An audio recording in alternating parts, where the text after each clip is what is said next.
Hey everybody, welcome to the online SEO Day conference. I'm honored to be your moderator for this exciting event. My name is Nadiia and I'm a marketing manager at SkillsBooster Academy. Today we gather here to dive deep into the world of search engine optimization and explore the latest trends, strategies, and insights. Many of you who have attended our past conferences may be surprised to find that Anton Voroniuk is not here today. Unfortunately, he is currently unwell. However, I'm sure that he is watching this event live.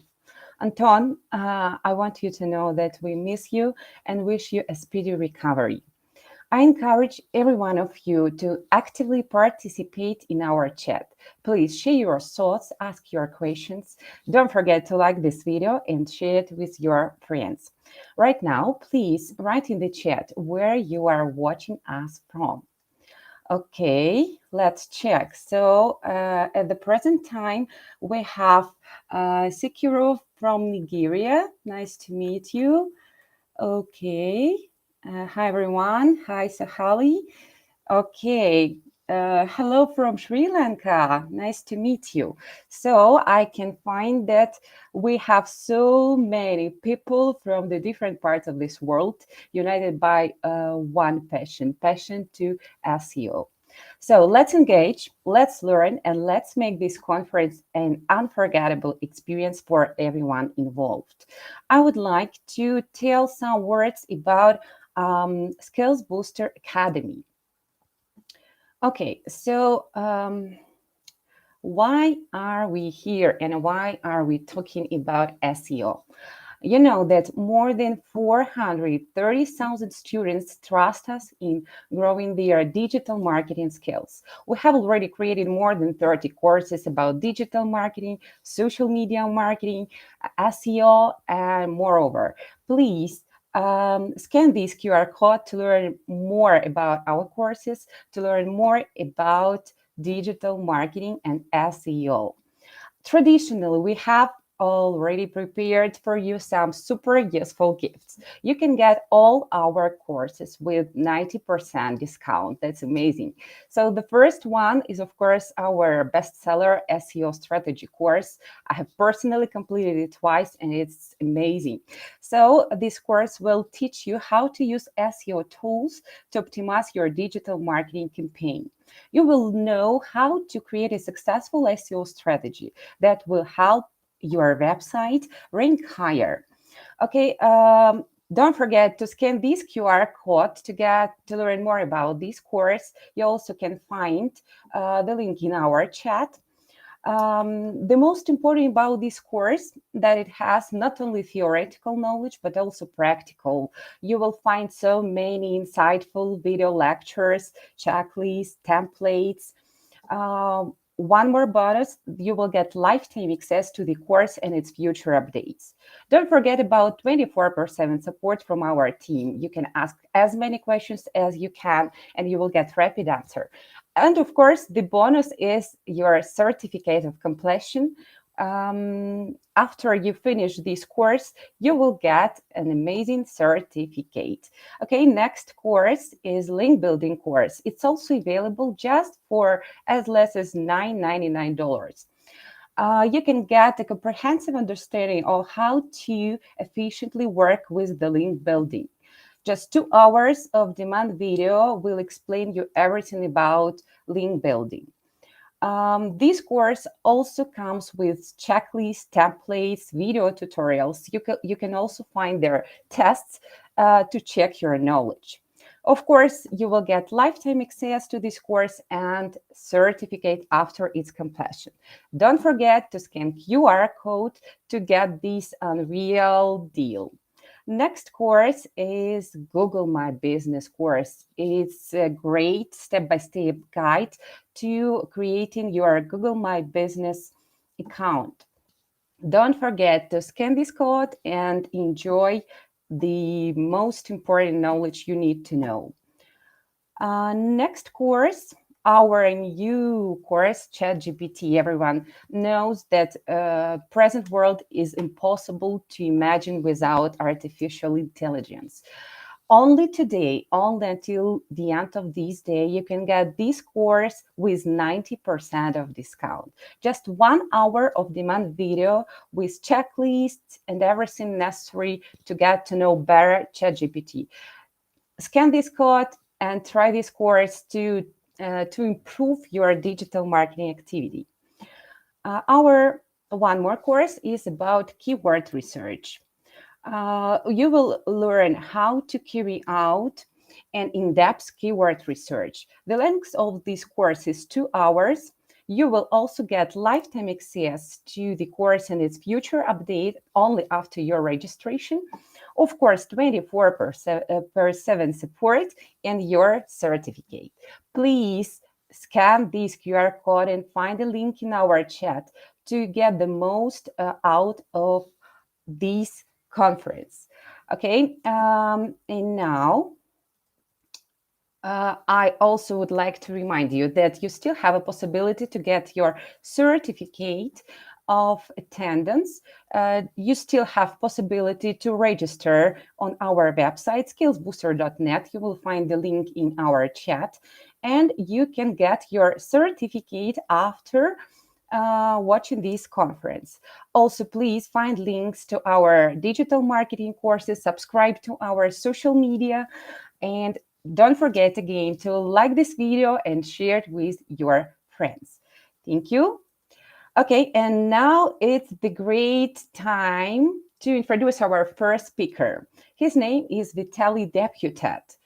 That is an amazing speaker. He is the founder of Ad House Digital Advertising with over 13 years of experience in startups and knack of multitasking. Vitaly thrives in diverse teams of multi-competence professionals, all working together under a horizontal hierarchy.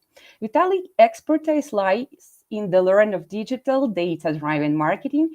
He has an extensive background in various digital marketing platforms, including Facebook, Instagram, Snapchat, Google Ads, SEO, and social media marketing. Today, Vitaly will be sharing a captivating case study titled How We Grew Organic Traffic from Zero to 2,500 Visitors by Just Optimizing Content. Let's give Vitaly our full attention and get ready to learn from his valuable insights. Warm welcome to Vitaly Deputat. Hello, everyone. Let's start with checking if we have a connection here, if the sound is okay. Is everything okay? Yes, perfect, Vitaly. We can hear you Okay, so good. great. How are you today? I'm good. I'm a bit nervous because this is my first public speech in quite a bit, Wow. but I've prepared some quality content for you, and I hope it will Wow. be useful. Yeah, for sure. Let's start this party. Okay, well, my name is Vitaly, and I am essentially working and doing marketing work in Ottawa, Canada. I'm originally from Ukraine, but since I immigrated to Canada, I have most of my clients are from there. So today I wanted to share with you a case study well, this is an ongoing case, and so basically, as the title suggests, this is a case where we grew organic traffic from 0 to 2,500 visitors by doing a simple thing, and that is just naming products the right way. And I will go through that in a little bit. So in my presentation, I'm going to be improvising a bit and then relying on my notes a bit. So if there's any pause of any kind, please forgive me. Um, so, okay, let's move on to slide 2. All right, so this is the old and the new website. I just wanted to give you to start by giving you a bit of a background about this business. It's a local family-owned business, and it's owned by a Ukrainian family who have worked in the niche of shoes for the last 15 years. Great people, great professionals in what they do, and they specifically deal with people who have problematic feet, and they have helped hundreds, if not thousands, of people to find comfortable footwear for their feet. And so the story of this project starts in late October, November 2019, where the store owner called me up and said he wanted a website. He disappeared then for 2 years and resurfaced only in 2021. Little did we all know that back then that COVID would hit and the pandemic would start in just 2 months, locking down all brick and mortar businesses and pushing them to the brink of bankruptcy. So setting up an online store was a matter of survival for them. In fact, when we talked, it was the situation was it's either we close or we start selling online. So originally they had a WordPress website, which was built back in 2017. No e-commerce, just a few pages of text. Old and the new website are on the slide that you can see here. So essentially, what was done is we took a template and then just kept working and modifying and tweaking it. All right, so this was the introduction there, and so I'm moving on to my next slide. Okay. All right. So a few things of what was done. So, like I said, we performed a number of optimizations, which included both global and local SEO. And here is what we did all together. Well, first of all, if you're doing an e-commerce business, it's best to always switch to Shopify. My core expertise is actually media buying, is advertising, and I have seen it times and times again that Shopify, like there is no better platform than Shopify. So the choice was obvious there. The business had over 1,400 different shoe types and brands, and we had to actually transfer it all online. It took us 4 months to do it. One of the most important things that we did was giving all products proper titles, and I will speak about that in a little bit. Okay, so this is what was done for global SEO. We transferred all of their inventory online. We gave proper titles to the shoes, implemented the headline structure, and we took all the product descriptions directly from manufacturers or competitor websites. Content was not original, yet it didn't hinder organic growth. And I'll speak a little bit about that in a short while. So in terms of local SEO, obviously being a physical location, they did have their Google My Business, which is now called Google Business Places profile. Um, we added a bunch of pictures, gave clear instructions how to get to the store, and yeah, that had a visible impact. And they started getting a lot more foot traffic. Okay, checking back with my notes here. Basically, this is the results that was achieved. This is a snapshot from Google Analytics where we see that the segment of organic traffic went in April this year went up as high as 2,500 organic visitors. We are actually on track to reach, I think we will hit 3,000 in the month of May because traffic is still growing and all the keywords and positions are still growing. So I know at some point we'll hit a plateau, but so far we are still in that growth stage. Okay. Um, what we did here, we just did two main things which were really foundational. It's number one, naming the products properly and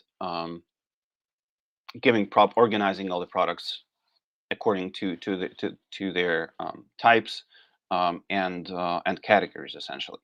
Competition was very hard there, and some of the bigger competitors had websites as old as 20 years old. So we had really to make sure that the website is structured properly to outrank them. and we managed to achieve this result. So in this case, this is still a work in progress, and in 3-4 months from now, we will probably have more valuable and insightful information. And having said that, let me flip to the next slide. And these were the two main strategic considerations that essentially got us the result that I was talking about. First, what was done, and like what was the first thing that we did? And if your answer is planning and analysis, you got it right. So the two strategic decisions that we made in hindsight were, we realized that um, since we had so many products that would go online, there would be over 1,000 different pages. And if we named them properly, some of them would easily rank on top positions. And in hindsight, this was the right decision. The second thing, it was important for us to make sure that whatever they have in the warehouse would be synced and would be up to date with what the website says. In other words, if the client wants to buy a pair of Echo shoes, if they order that online, most of the competitors would say, or rather, very often competitors would say, "I'm sorry, this was a mistake. This item is still showing as in stock on our website, but it's really out of stock, so we cannot sell you this pair of shoes, and we would have to refund you payment." Fortunately, this was not the case with us. So we set up a POS system, meaning we have a terminal, we have a checkout system, and the warehouse is actually fully synced to what we have online. And this helps this business a lot. All right. Most important, like I said, was the product research. Before starting the project, I didn't realize that there was such a variety of shoes and shoe types. Take a look at this slide, for instance. These shoes all look very similar, but they're each a different type. Here we have slides, here we have loafers, here we have clogs, and there is actually a lot more categories. So all that had to be thoroughly researched, and this was foundational to the success and the results that we received. Before that, all I knew was women's shoes, boots, sandals, walking shoes. Turns out there is dozens, if not hundreds, of different shoe types. For sandals alone, for instance, there is up to 10 different types of sandals. And if you use that in your SEO, um, you will see the benefits. Okay, so we pulled this information about the shoe classification from the store owners, and they were only happy to help. If I just relied on online tools such as SEMrush or Ahrefs, I wouldn't probably be able to get anywhere close to the list we ended up having. So as a result, their entire inventory was entered into the backend with proper naming. All right, let's take a look at the next slide. So with shoes, it's interesting because there's constantly new shoe models coming out. Likewise, there are old models that are being discontinued, and that's why we constantly have something to enter into the system. To make things easier, we developed a naming pattern which goes like this. There is a brand name, then there is material, then there is gender. Gender meaning if whether so we specify if it's a shoe for males or females, and then we say what type of shoe it is. Like you see here on the screen, it's a Haflinger Flare soft wool slippers. And we use the same pattern essentially for every other shoe type that we had. Okay, and one of the important things is to make sure that the same naming, the same descriptors, the same words were also in the URL and H1s. Now, that being said, let me flip to the next slide. And so you can see here that using the example that I just gave you, in this case, Haflinger Flare soft wool slippers, we were able to rank #1 for this specific term without any backlinks. Yes, this is a low competition keyword with low volume, but then, it's all free traffic without any active link building. And when a whole bunch of such products ranks in your location, then you essentially garner a lot of organic traffic. Let's take a look at the other example, winter boots. Whoops, going back, sorry. I'll give it some time to refresh. So the next product that we did this for, well, essentially we did applied the same principle to all the products, but the next example I want to use is Pajar winter boots. We use the same naming conventions, and for those, by the way, who don't know, Pajar is a manufacturer of winter boots from Montreal. So it's very well known. It's a very well known brand in Canada, and like people love it. Um, and so what essentially, like I said, we did the same thing, used the same pattern for naming, and as a result, the result was this. So for the keyword Pajar Boots Ottawa, we ranked number 2, only outranked by the manufacturer of these boots. And note on this href screenshots that we have 0 backlinks, we have 0 domains, in contrast to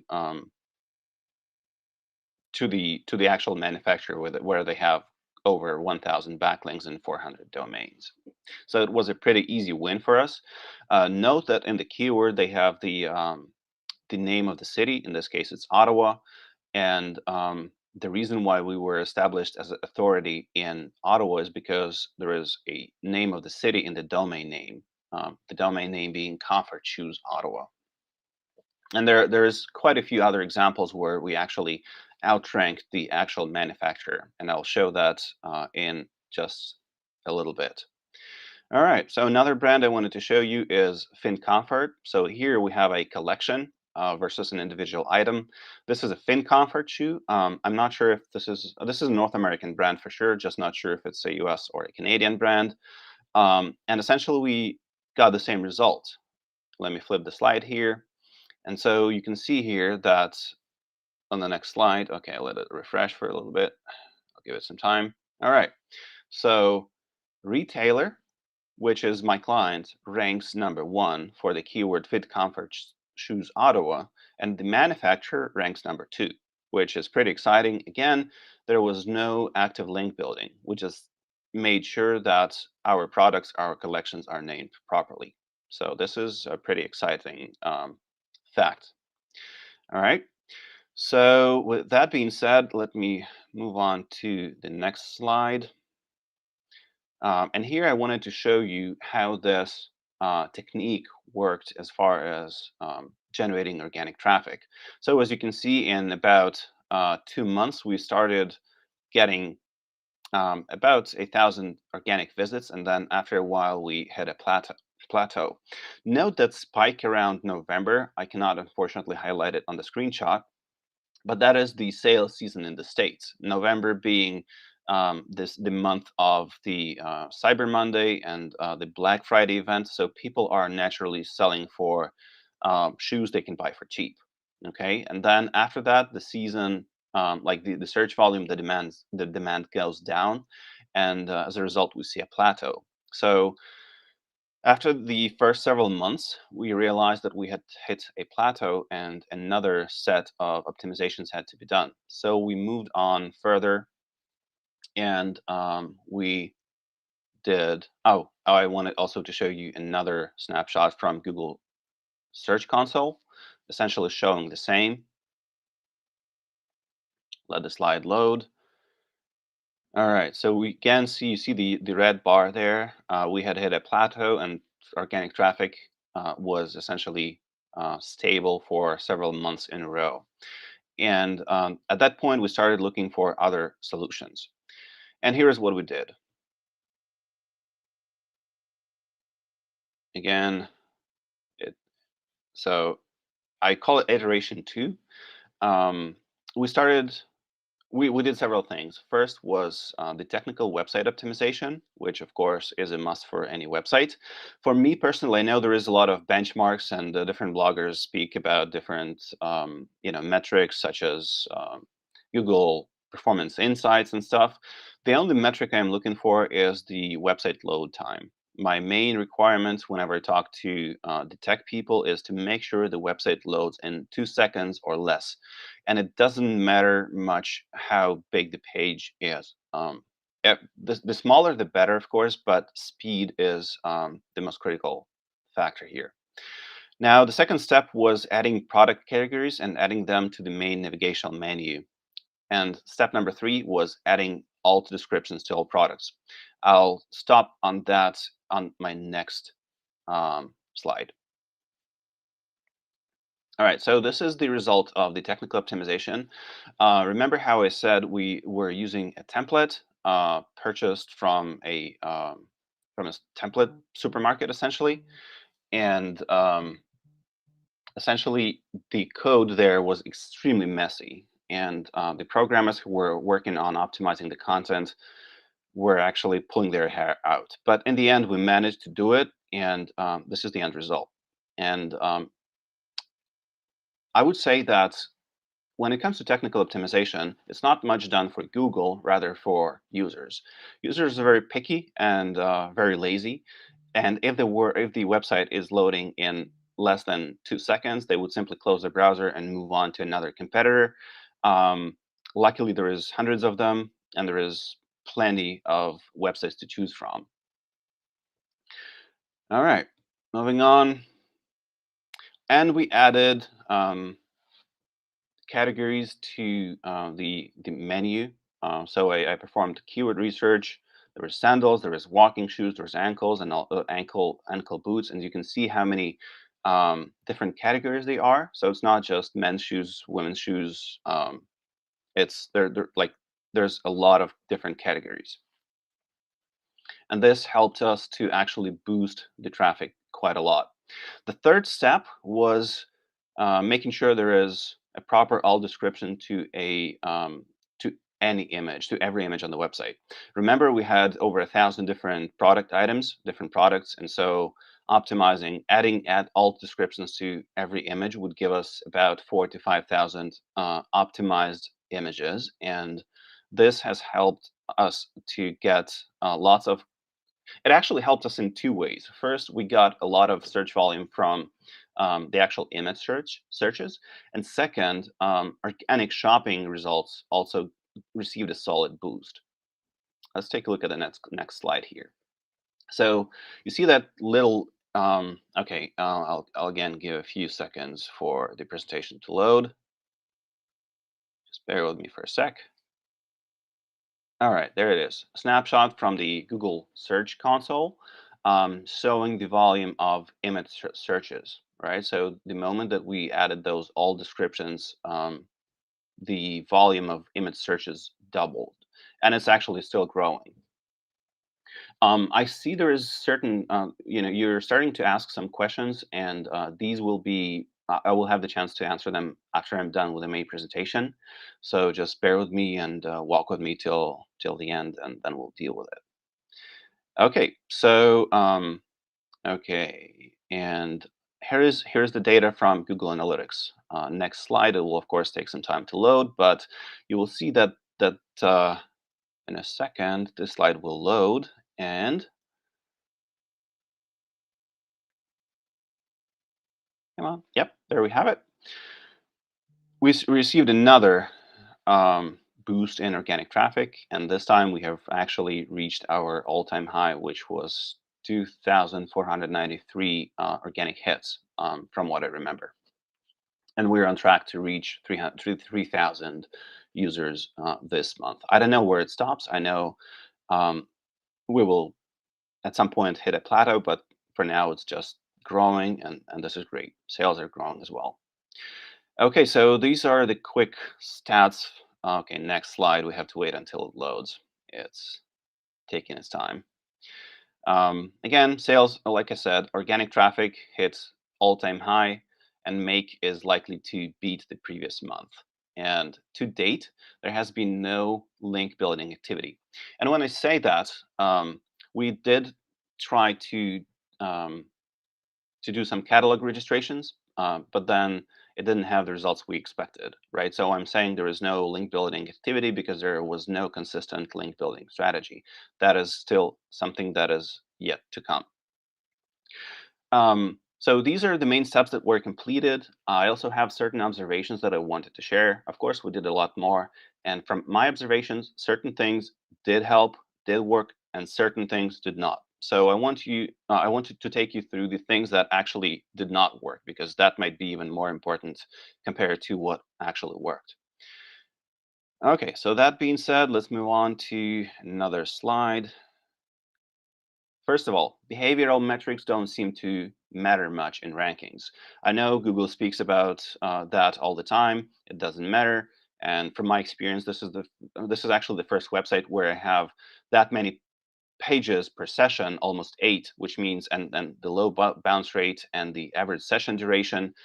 All the behavioral metrics are actually great, but you remember that plateau from previous slides, it did not help rankings overall. So I saw from these metrics, I see that once the user lands on the website, they actually start looking for the pair of shoes for the items they're looking for, but it is in no way impacting SEO.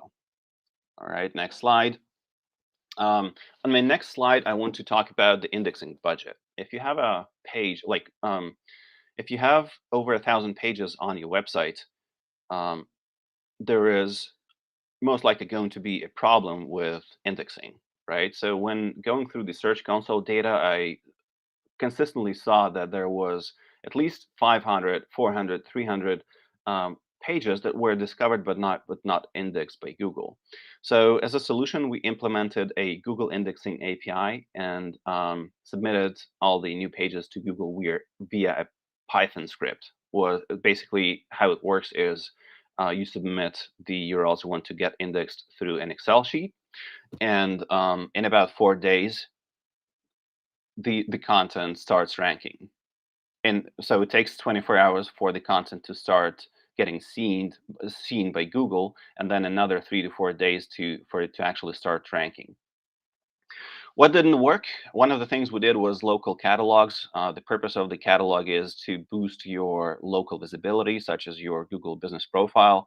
We submitted over 70 plus catalogs, only 35 were indexed. It was done in November, but it had no visible impact. So I'm definitely lowering this in my priority list.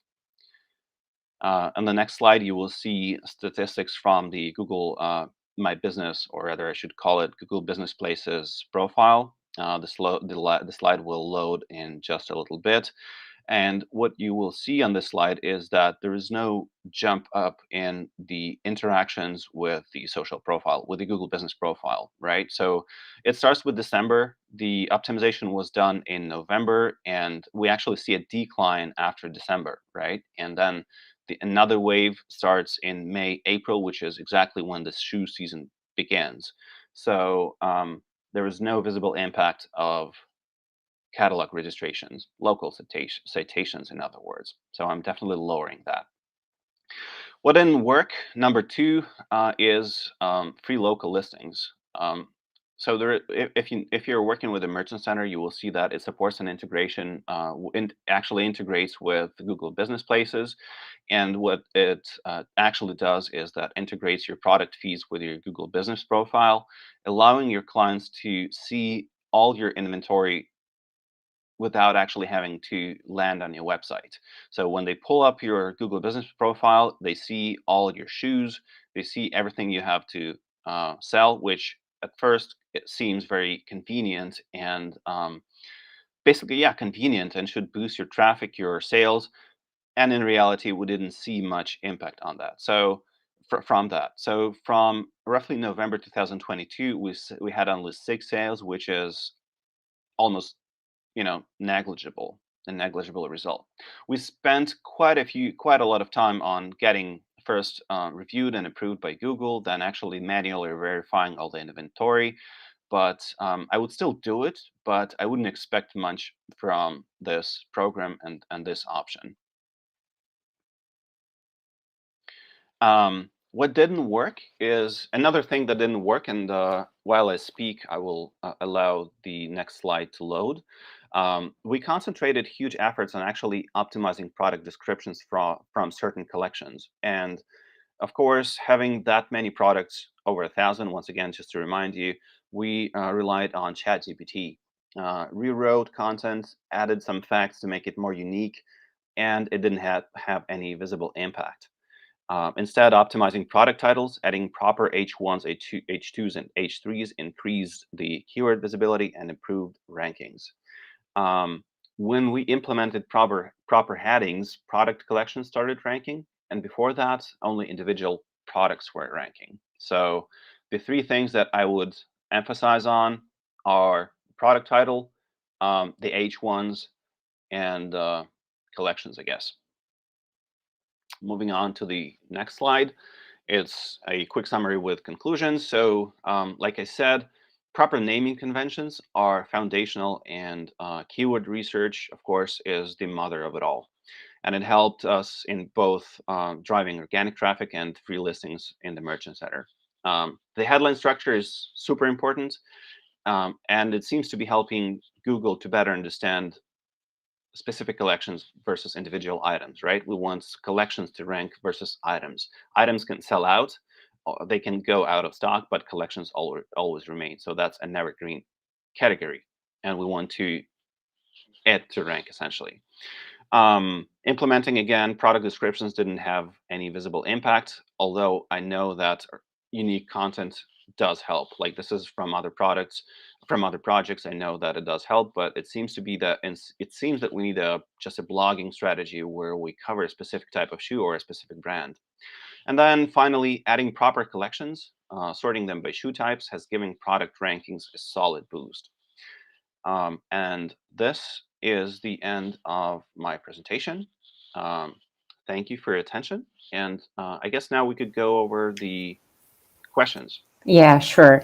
Vitaly, thank you for your amazing speech. I see that we have question from the Hit Mukhai about Seer. Is it right that AI generated content couldn't rank by Google? What do you think? Um, there is several variables that doesn't allow me to speak with confidence on that. Like I said, we were creating product descriptions using ChatGPT, and it didn't seem to have any visible impact. Now, the two possible reasons that I see is it because the content was generated by ChatGPT that is not ranking, or is it just not important for Google to have content quality, original content in the product description? So Okay. in regards to that, I'm not sure. And still, like, I do suspect though that if you that content by ChatGPT would still rank. Okay, It's thank you quite so possible to have the filters and get pessimized in the search results, but not at this point. Doesn't seem to be the case now. Thank you. And one more question. What are the key elements to consider when optimizing a website for search engines? Oh, it's always very simple. The website has to load quickly. The website has to be user friendly and mobile optimized. Make sure you have a big call to action button on your website. Specifically, check on your mobile screen. This is the first thing I always check when working with the websites. Many of them don't have that.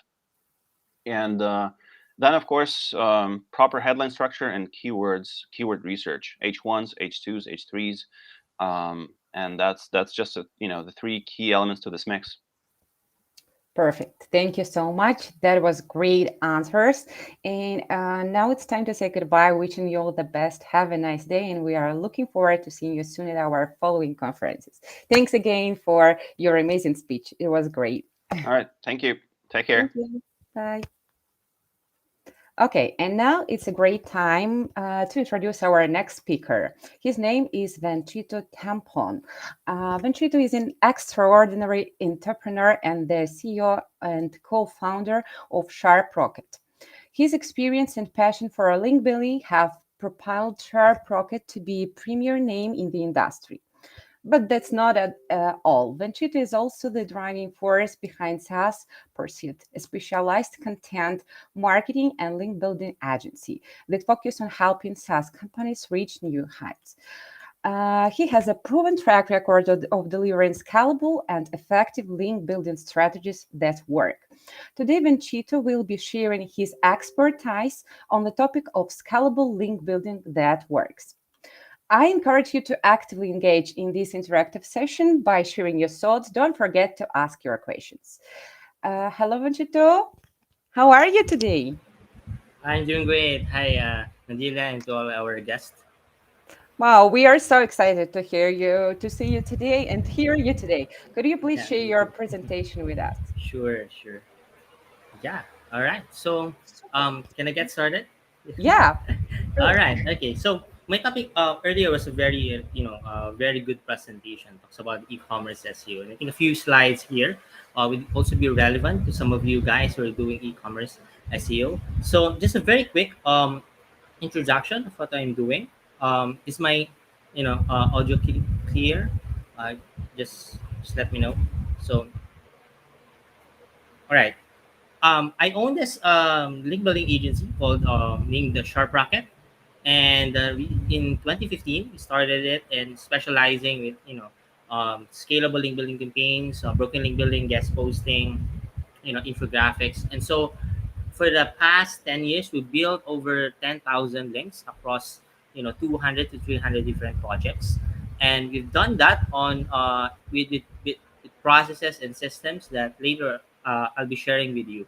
And also I've started two other companies which is under the Sharp Racket brand. First is the SAS Pursuit. SAS Pursuit is basically just a scalable link building agency specifically for SaaS websites. So we've had clients like Shopify, um, Canva, and so all of those clients. And so these are just some of our clients. We have Credible, Vivo, Itigo, Shopify. Some of you guys may be familiar uh, with these brands. Now, who among you, like, can you see the chat box here? Who among you have done any link building campaigns? Either it's for your e-commerce website, for your SaaS, for your your local company, your brand. Can I see in the chat box, please? Because today we're going to talk about link building. But in any link building campaigns, we always start with link gap analysis. Now this may be quite advanced to some of you, but basically link gap analysis is just determining how many links you have to catch up on your competitors. So let's say your competitors have like 2,000 or 3,000 links, all coming from DR30 plus domains. Now all you have to do is to catch up on their existing quantity of links, so that you'll be able to dominate the search, outrank these sites. Now it's very easy to actually analyze the link up. Just looking, identifying the number of links that your website already have, while at the same time also analyzing using Ahrefs tool the number of links or the quantity of links that your competitors already acquired. And then from that you just simply subtract it, and then you can easily get the link gap score. And then from that link gap score, what you'll do is basically just divide it depending on your timeline. In our case, we've got engagement like 6 month, 12-month plan with our clients. And so we divide the total number of link gap by the timeline, let's say 6 months or 12 months. And the reason why you have to do link gap analysis is that so that you will have a goal, an objective in mind, especially if you are working with SEO team, link building teams. You need to have like a goal and objective. And so you can, through that, you can actually identify or determine if the links that you're actually building has an impact on the page that you are trying to rank for.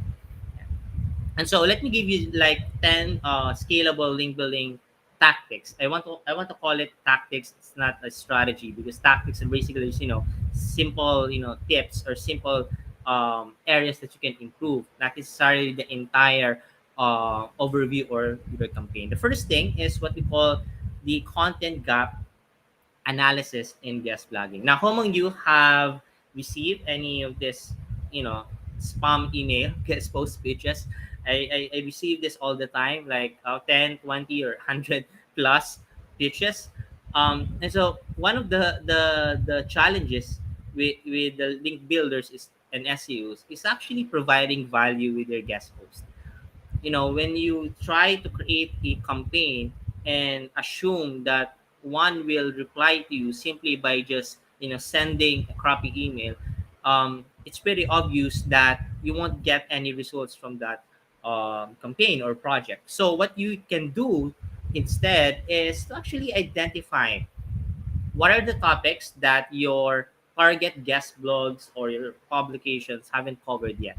So in this case, I use Ahrefs to see what are the certain gaps from my target blogs or publications. so that when I present these topics are simply not just crappy uh, ideas, but will really move the needle towards the in terms of rankings, in terms of the content visibility of the publication I'm writing to.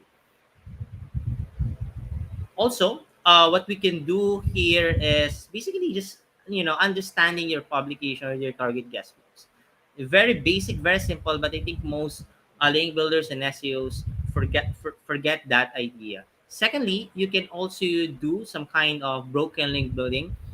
Basically, broken link building is getting links from existing resources and guides, and that's pointing to your existing content that's very informational.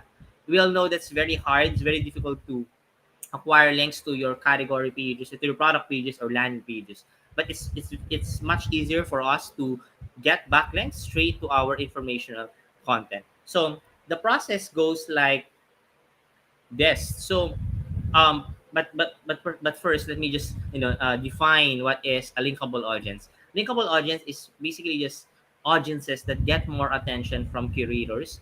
They belong to communities which is highly academic, medical, and government interests. So to give you some examples, these are just some examples of linkable audiences. We have teachers, caregivers, parents, veterans, job seekers. Now, all of these linkable audiences have high intent to actually link to other websites because they want their readers to get more information on the specific topic or subject matter that they are discussing.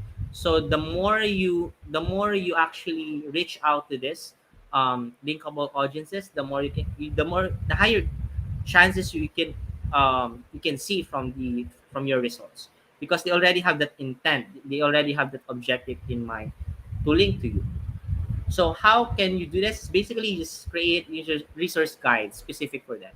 So this is one of our affiliate sites before. So what we do is we target parents, and so now we created a guide for parents, which is the ultimate parents guide to sleep for kids.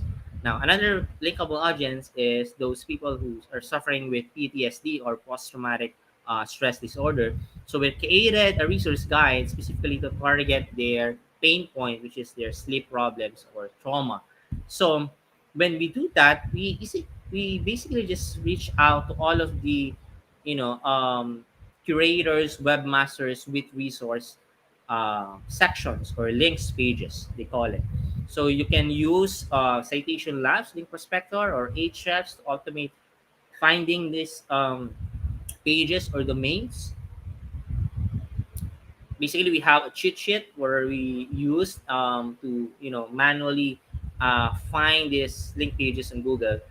You can also check similar content for link opportunities. Basically, if you know that uh, competing resource guide got a lot of links from other curators, simply plug in that into an Ahrefs site explorer, and then you can see all of their links. Then basically just reverse engineering, acquiring those types of links for your own websites. Once you already have those links pages, what we do as what we determine as our value proposition is basically identifying broken links on the page, so that we recommend it to the webmaster, and then tell them that, hey, you've got this broken links on your page. Would you mind to replace them with good links, with links that are functioning? So those links that are functioning, one of them would be the link to our client's resource page. So basically just that, replacing that the broken link they already have, and then getting the link from that value proposition. Next, basically, in link building campaigns, you've got to organize content. You've got to organize links pages. You've got to organize contact details. So you can do that using Pitchbox, Buzzstream, or basically just a Google Sheets. Yeah, and here, as I've said, we use fixing broken links as our value proposition, something that we can offer to them. Now, the number one question you have to answer when it comes to broken link building or any type of outage is basically, why should I care? Why should your your target webmaster, your target guest blogger, or the blogger or publisher should care about your content. Basically, just answering this question will define whether or not you will succeed in your outreach campaign.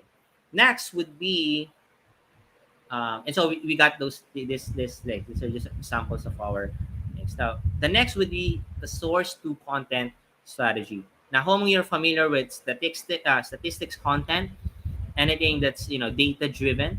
So basically, this tactic involves that creating content that other users, other publishers, other bloggers can reference with or to. So we basically, if you, regardless of your industry, there are topics that will require statistics or even templates or even letters and proposals, because what you want here is you would want to rank these pages for searchable queries, referential keywords. And so once this page is ranked, the good thing that will happen is that these publishers who are actually looking for references will eventually link to you. So it's like, you don't do any kind of link building. You're actually earning links simply by ranking these statistics pages. So basically, creating the content, right? It's like sleep facts. We have an example here: 15 sleep facts you probably didn't know. We also created some kind of statistics. Now you can get statistics or data or information from these sites: data.gov, World Bank, statista.com, and any other reliable sources. You simply curate their information, make it a very comprehensive guide or statistics content. Maybe you can also share it to with other publishers so you can get more visibility. The fourth one is journalistic content. Basically, reaching out to people or journalists and news writers who can actually amplify your reach, the visibility of your content. Most of us are familiar with Harrow, Help a Reporter Out, but we all know that there are thousands of bloggers and brands who actually want to get links from the sites that these journalists actually manage. And so what you can do as an alternative is actually using Twitter as one of your sources for journalists. So you can use these queries: looking to speak to, hashtag journal request; looking to interview, hashtag journal request; is there anyone expert? So basically, these are queries that you can use when you're searching on Twitter to find journalists, or actually looking for um, extra tips, extra quotes, and extra info that your brand or you guys have knowledge. You guys have an expertise and experience in. So very important for you to consider. We also automate this using IFTT. Next would be co-marketing. Co-marketing is basically engaging or partnering with other publishers so that you can now create a content that's very good. Because we all know this: two is better than one. Three is better than one. Ten is better than one. How much more when it comes to content marketing? If you can create 10x better than other publishers, then the content has higher chances of ranking for its target keyword. What you can do is basically find influencers, thought leaders in your industry, people you know have an expertise and experience on the subject matter that you want to write about, and ask them questions. You don't have to be the most expert guy or guru in your space. You can also curate content simply by asking questions from influencers. You add their answers either to your own content or to your guest posts, and that's to add value to them. Well, at the same time, you also can get credit through the author bio or through the links. Now, the good thing with this tactic is that you don't have to force your writers to be an expert in the industry. Can simply ask other people to input their ideas in your content and make it easier for you to submit it to high authority publications, because those editorial editors from those top news sites or top authority sites have very strict editorial guidelines, have very high standards, and so once you get those expert tips and content, it's much easier for you to submit the guest post. Next would be job boards. Now this is good if your brand or you know are constantly hiring for new members, regardless of the departments. So you can use the job boards of your website to actually get things. Now this is one of our clients before. So they are in the tech industry, and they are have like hundreds of job positions available, and they create a job board for this. So what we do is we reach out to resource pages, websites that have job resource links. In this case, we have like in Boston. There are a few resources pages that we reach out to, and so we get links from their job boards. Yes, you can use these queries: job search resources, employment in URL resources, job hunting, and also in URL careers. Basically, offering this as your additional resource to their page. And also, very important is not just personalize your outreach pitch, your email pitch. You have to understand the context of the person you're writing to, because what you want at the end of the day is to get them read the email and reply to your message, but at the same time achieve that objective of actually getting the link. Very important, understanding the context. Next is where to buy pages for e-commerce. This is a very complementary tactic to the earlier presentation about e-commerce SEO. Basically, if you are a retailer, you've got suppliers and manufacturers for your products. Now, most SEOs are trying to complicate their link building campaigns when it comes to e-commerce. But basically, you can simply just list down all of the manufacturers or all of your suppliers, and then check if they have their own websites. Most of them have their own domains, and then if they have where to buy pages, that's where the gold mine is. You check, and then you get links simply by reaching out to them.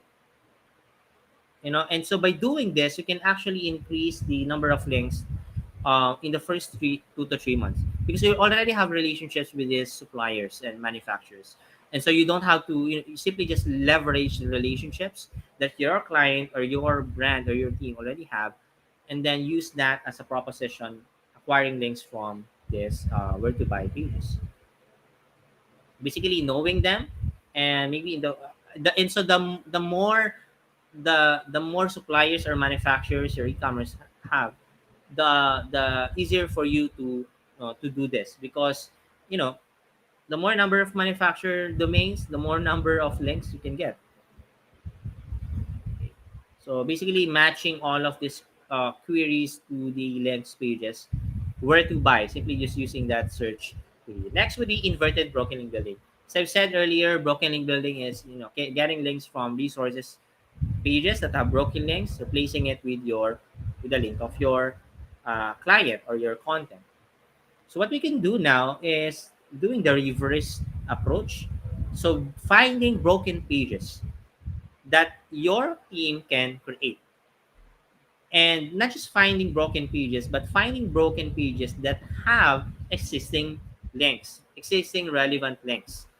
And so when you recreate the content, now here you've got to know, you got to determine if the content is actually functioning or not. Basically, using the tool archive.org, checking if your team has the resources, enough resources to create the content. So this is a Wayback Machine, simply looking at their past or previous versions of the page, checking if can actually recreate this, and publish it on your page. Basically, this you create the most comprehensive version from the broken content. You can add, of course, other information to make it really comprehensive. Now, the next step is simply reaching out to the people who have linked to the broken content or broken page. So that's the first set of publishers and linkers that you can reach out to. And from there, you can have guest posting. Now, podcast posting, basically, using podcast as one of your value proposition, creating guest posts, finding blogs, posting podcasts, prospecting, even, knowing personalities or speakers who already have that, brand awareness, and you know that they get a lot of interviews from podcasts, using the reverse engineering that.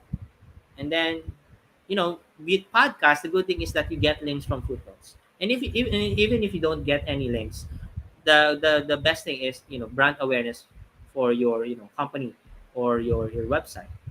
So the more brand awareness your site have, or can acquire, the higher, market share that you can get in the industry. And then last would be the link reclamation. Link reclamation, basically, knowing who actually mentioned your product or your brand. So I'm giving you one of this example. Let's say a publisher mentioned Backlinko or Brian Reed, or one of his coin terms, skyscraper. Now, one thing that Brian Dean can do is simply reaching out to all of the people who mentioned about his page, about his term, about his content, and then getting links or reclaiming links from there. Also, you can check other your competitors if they have, you know, um, product tensions, and you think that you have products that are similar to them. Another is also reclaiming lost backlinks. Basically, the idea with link reclamation is understanding why does the webmaster remove the link in the first place. So when you understand that, it's much easier for you to reach out to them and ask for links. Now, bonus latest tools to end this presentation. We've got Surfer. If you guys want to really optimize the content from the on-page perspective, you really have that high rate or chances of ranking from the content and the on-page perspective. We also have Exploding Topics from Brian Dean. If you really want to, identify, determine what are the trending topics that haven't gone viral ready, but you can already create content about, so that you can get that initial traction before it actually blows up. And so we have Touchbacks, we have Norbert for email tracking and outreach campaigns. And so yeah, that's it. So if you guys have any questions, um, feel free to reach out to me. Vincito at sharprocket.com page. I think earlier someone is asking for slides. You can simply just send me an email. Yeah, And that's it. Chito, thanks a lot for your exceptional presentation. That was amazing. And I see several questions from our participants. The first one is from Bennett. He is asking, can links from websites on related content count as a backlink? Backlinks from related content can count as backlinks, of course. Okay, so it's more of the relevance. The more relevant the website is to your brand, the better it is. Okay, and one more question from Sohail. He's asking how we can build a strategy to rank websites through backlinks. Which techniques do we have to use for this? Is free technique still working or not? Yeah, I think there are still free techniques that you can use. It's such that it will only you really have to leverage other resources like your time, the skills and talent of your team. So there are still free techniques, but you've got to be willing also to spend some kind of money, especially nowadays that bloggers are asking for monetary thing before they can actually link to you. So there's still, yeah. Yeah, great. Thank you again for your insightful speech. I would like to remind everybody that you can download the presentation of this amazing speaker. Just register for this conference and you will get his insightful presentation. Thanks again for your amazing speech. We are looking forward to seeing you soon. Have a nice day. Bye. Thank you, guys. Thank you. Bye. Okay, so now we have our next speaker. His name is Daniel Foley. He's an esteemed SEO evangelist with an impressive track record spanning over 2 decades. As a director of assertive SEO audits, AO SEO Stack, Daniel Foley SEO Consultancy, and Scooter Guide. Daniel has established himself as one of the best SEOs in the United Kingdom. With a career that began in 1999, Daniel Foley witnessed the evolution of the search marketplace, navigating through the era of search engines such as MSN, Yahoo, and others. Today, Daniel will tell us about SEO audit. Welcome, Daniel. Hello, Daniel. Hi, nice to meet you. I'm so glad to see you here today. We were waiting for Fantastic. you. How are you feeling Fantastic. today? Yeah, I'm not too bad. I've literally been inundated with SEO audit bookings. So this year's probably been the most crazy I've ever seen it, and there's definitely been a boom in demand on the audit front. I don't know whether or not that's just down to LinkedIn exposure or via organic, but yeah, it's been very good. But it's great. Are you ready to share your experience with us? I am indeed. So I'm just going to pull my presentation up. Yeah, great. And I would like to remind all our participants that you can ask all your questions. Please be ready to write your questions. And also, I would like to remind you that all our courses, SEO courses, are available for as less as $9.99 only until the end of this day. Okay, are you ready? Don't forget, be active, please. Right, so I'm just going to pull up my screen. Yes.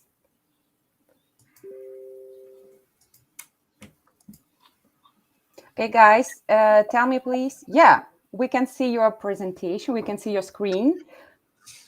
So what I was going to do is just maybe very quickly provide a bit of a backstop about me, my history, and then to explain a bit more about auditing and why I've gone down the route of launching SEO Audits.io.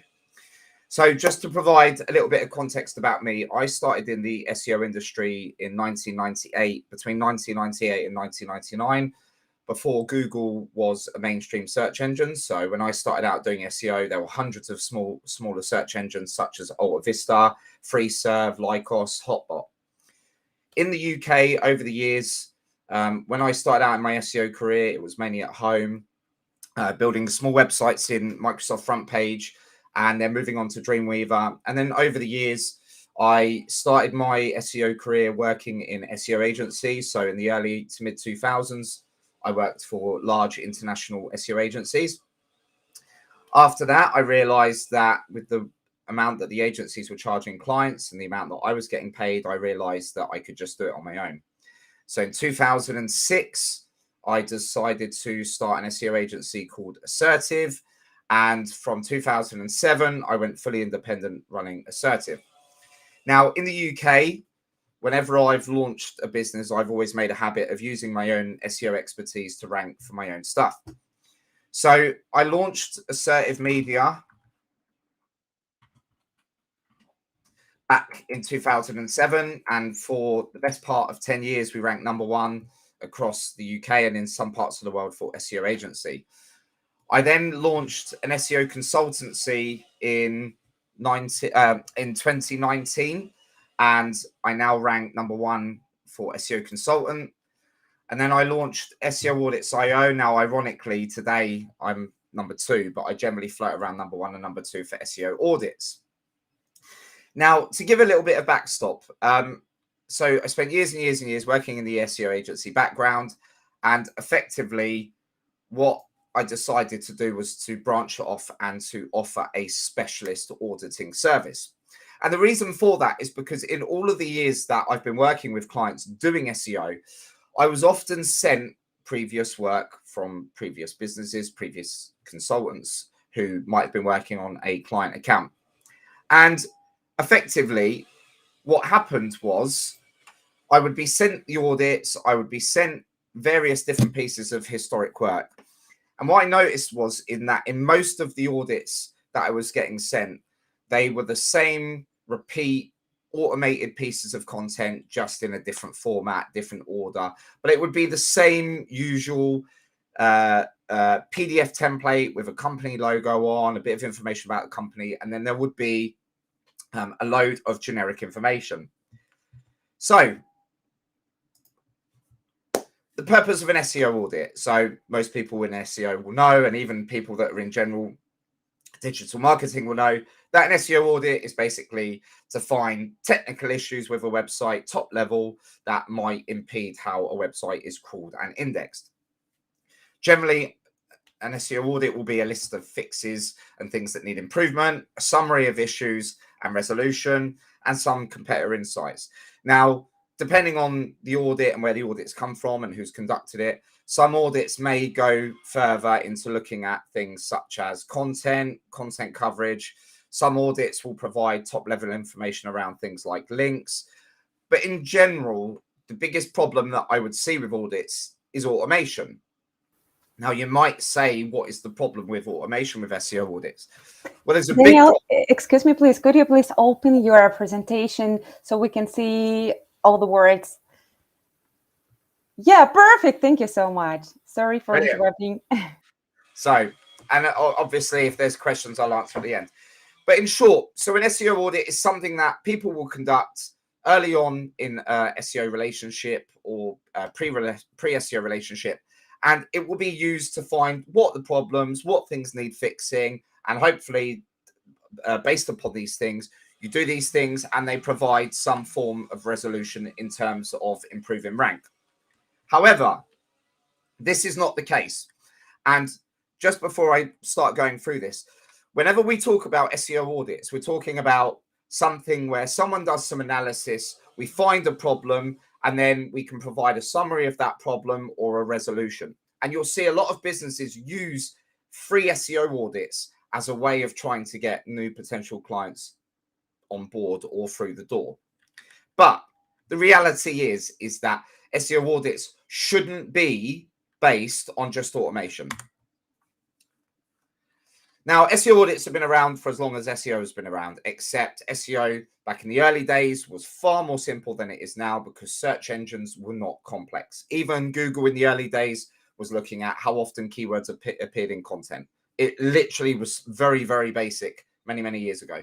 And audits didn't have a lot that they could include, as long as you didn't have doorway pages, as long as you didn't have hidden white text, basic thing to do with internal and external links, but it was all very basic.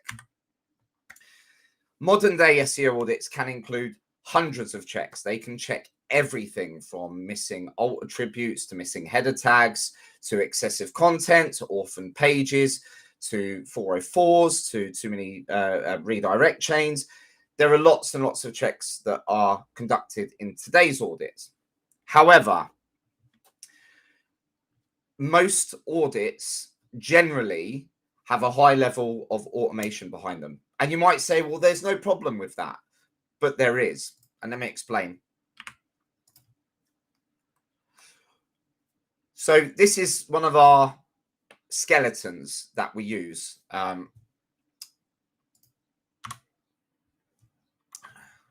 zoom in. Okay, it's not letting me zoom in. Hold on 1 second. There we go. Right. Okay. So most people that have some SEO experience will no doubt have seen an SEO audit. And a lot of SEO audits will present themselves as something that is generally exported from a tool. So you have tools like SEMrush, you have tools like Ahrefs, you have things like Sitebulb. There are lots of tools out there that will crawl a site, they will find all of the technical issues, and they will present them in an online format, or they'll give you the ability to put your logo on it and export it, which is fine. However, with a lot of audits, they don't generally actually take into consideration the things that truly matter. And I'll get into the basis of that shortly. Now, effectively, we have what's called a skeleton checklist. So a skeleton checklist is the initial set of checks that we would expect to make when we're analyzing each website. And effectively, the skeleton check will provide the framework, and then we'll take into consideration when we're doing an audit, what other things are we finding that aren't part of a skeleton check. So effectively, we have the skeleton checklist and we evolve this. Now, what we do is we typically have a skeleton checklist, and we produce all of our Google slides manually, and we'll go through and I'll show you an example of that.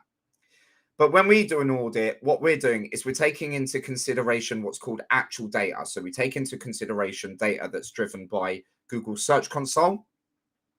So we will tear through all of the various aspects of Search Console data to understand exactly how Google's treating a site.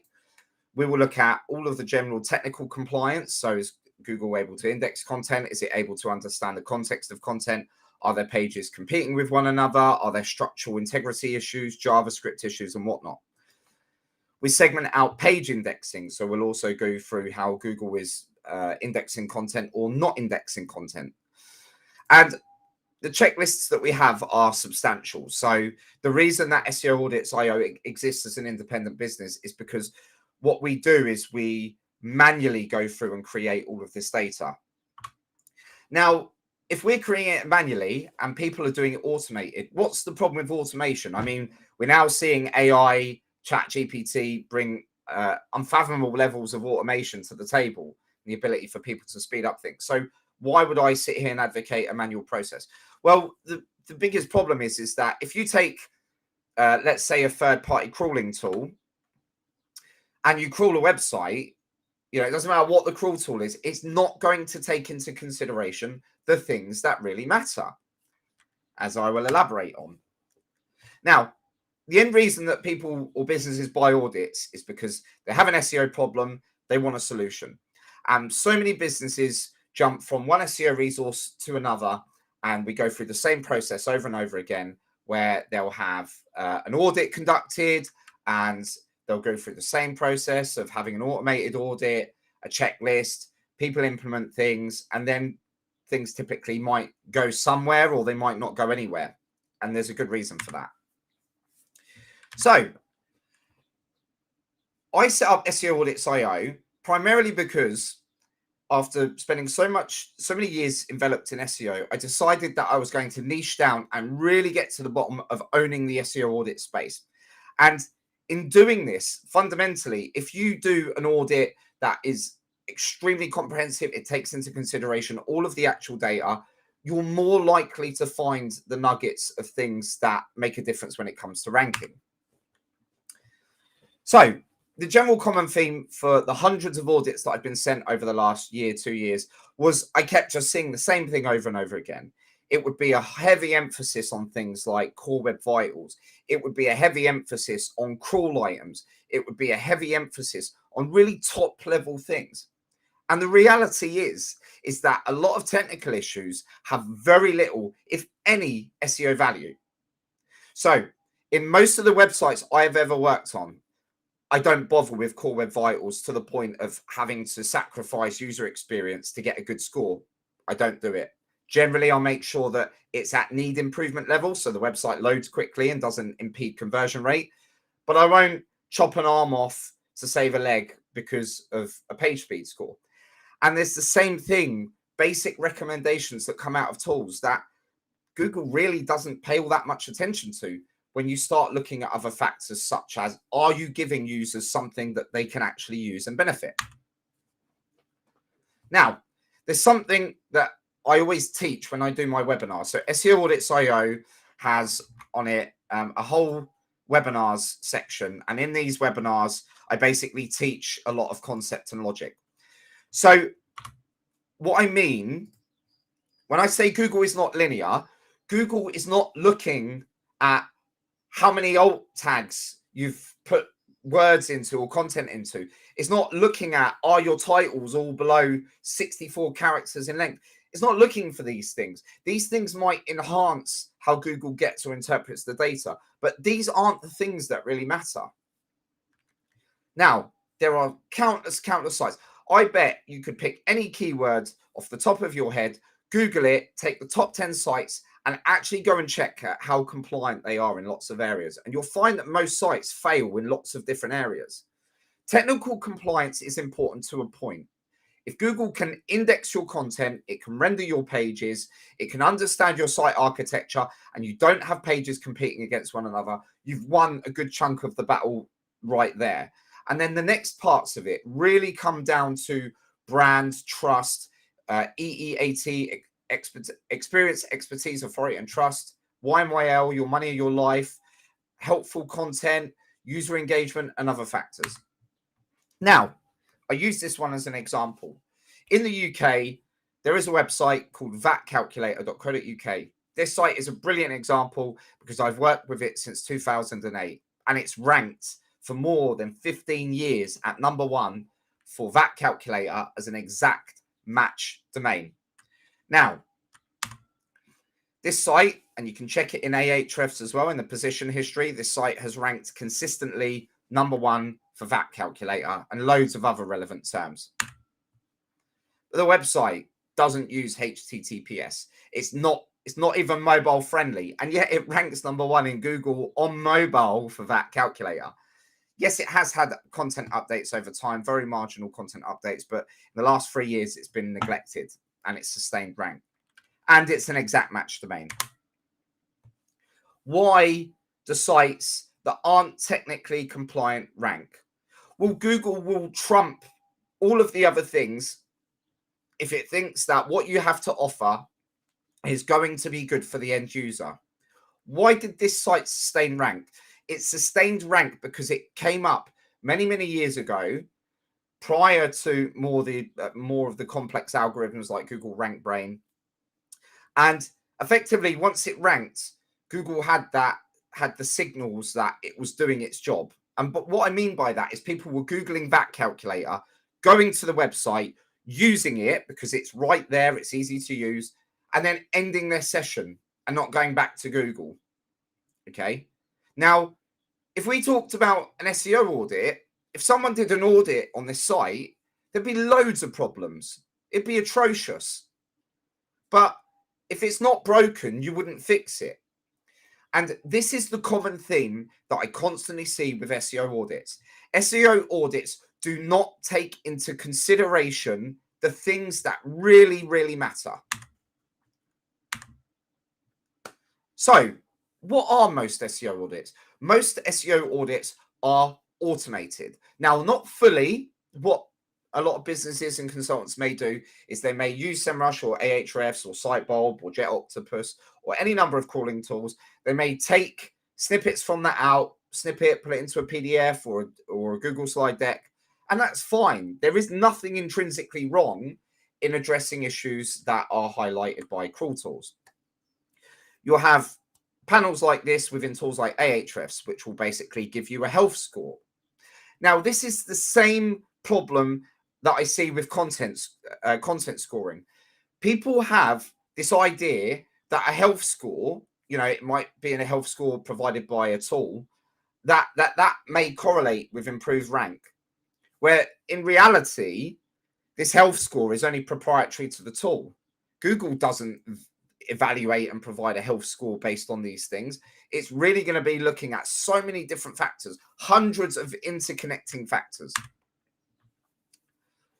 So when we talk about auditing, what we have to do is we have to understand the concept of actual data versus projection data. So let me explain by that. So if Googlebot comes to your site and it crawls your site, the main problems from an SEO perspective that might impede rank are things such as if Googlebot comes to your site and it can't index content or it can't render content. Let's say you've got a JavaScript driven website and Google can't properly render the page, or it can't get the content because the content is preloaded or it's injected in after page load. Technical compliance from a point of Google being able to access and render the content is absolutely crucial. But when we often look at what crawl tools will do, they will look at more of the basic things. you know, image file size too large, page has broken image, you know, 4xx page, 404 page. You know, it's not to say that these things shouldn't be addressed, but it's the fact that in most audits that we see, these are the things that are emphasized. Now, you may have already seen there are tons and tons of spreadsheets on the internet around auditing, auditing, spreadsheets, templates. And don't get me wrong, they're great. They're great for saving time. If you can get a list of all the things that need doing, they're great. Except they're not great unless the person doing the audit fully understands the concept. So where does SEO auditing go wrong? Okay, so I'm just going to pull in another window. Okay, so where does SEO auditing go wrong? So let me explain a very top level scenario. Okay, we all have to start somewhere in the SEO industry. I started in the SEO industry, had no idea. I spent years and years getting things wrong, practicing. And as an SEO, even today, I still learn. And one of the things that I do today is I teach. Now, if you have a tool that can do 70% of the work for you, but you don't have a full comprehensive understanding of what it is that's actually being looked at, the problem is that anyone can be a perceived expert. If you take this data and you print this, and or you put your logo on it, and maybe you'll take some snapshots and you'll break it out into more of a report that you send a client, that's great. But the problem is that with a lot of SEO, when you take this information that's very top level and you send it to a client and you say, we need to fix these things, we've got a whole list of issues, we need to address these things, and then we fix them, you're then going to be looking at the correlation between what you've done here and an increase in rank. And the reality is that, as I said earlier, if you take any keyword that you, off the top of your head, and you Google it and you run checks on these sites, you'll often find that they don't have great technical compliance. So let me give you an example. Okay, if we take a website and we're going to use Bulkco, okay, now this is a website that I've owned for the last couple of years, and I basically built this for fun, for SEO experimentation. And what I do in the SEO world is that I won't say to people something is a ranking factor and then have nothing to back it up. And what I did with this site was I wanted to prove that user engagement and behavior had an impact on organic performance. Okay, so I'm just going to show you this.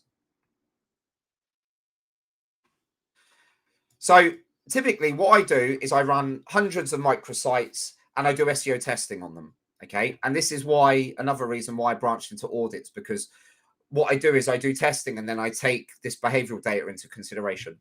Now, if we look here and I add my Bulkco website, which unfortunately I let the domain expire and then I just realized it. So it was down for a while and unfortunately it lost some rank. But bear in mind, this is just a dummy play around site. You can see here that I ranked #1 for a fairly, well, I mean, keyword difficulty is not even actually something that I would advocate using, but wholesale alcohol, it's a relatively good term.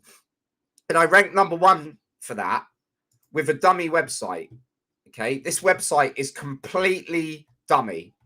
Now, what I did was I built this website and people could add products to their shopping basket and they could spend minutes filling up a basket, but they couldn't check out because it's not a real site. So people were spending on average 7 to 8 minutes going through loads of pages, filling up a basket.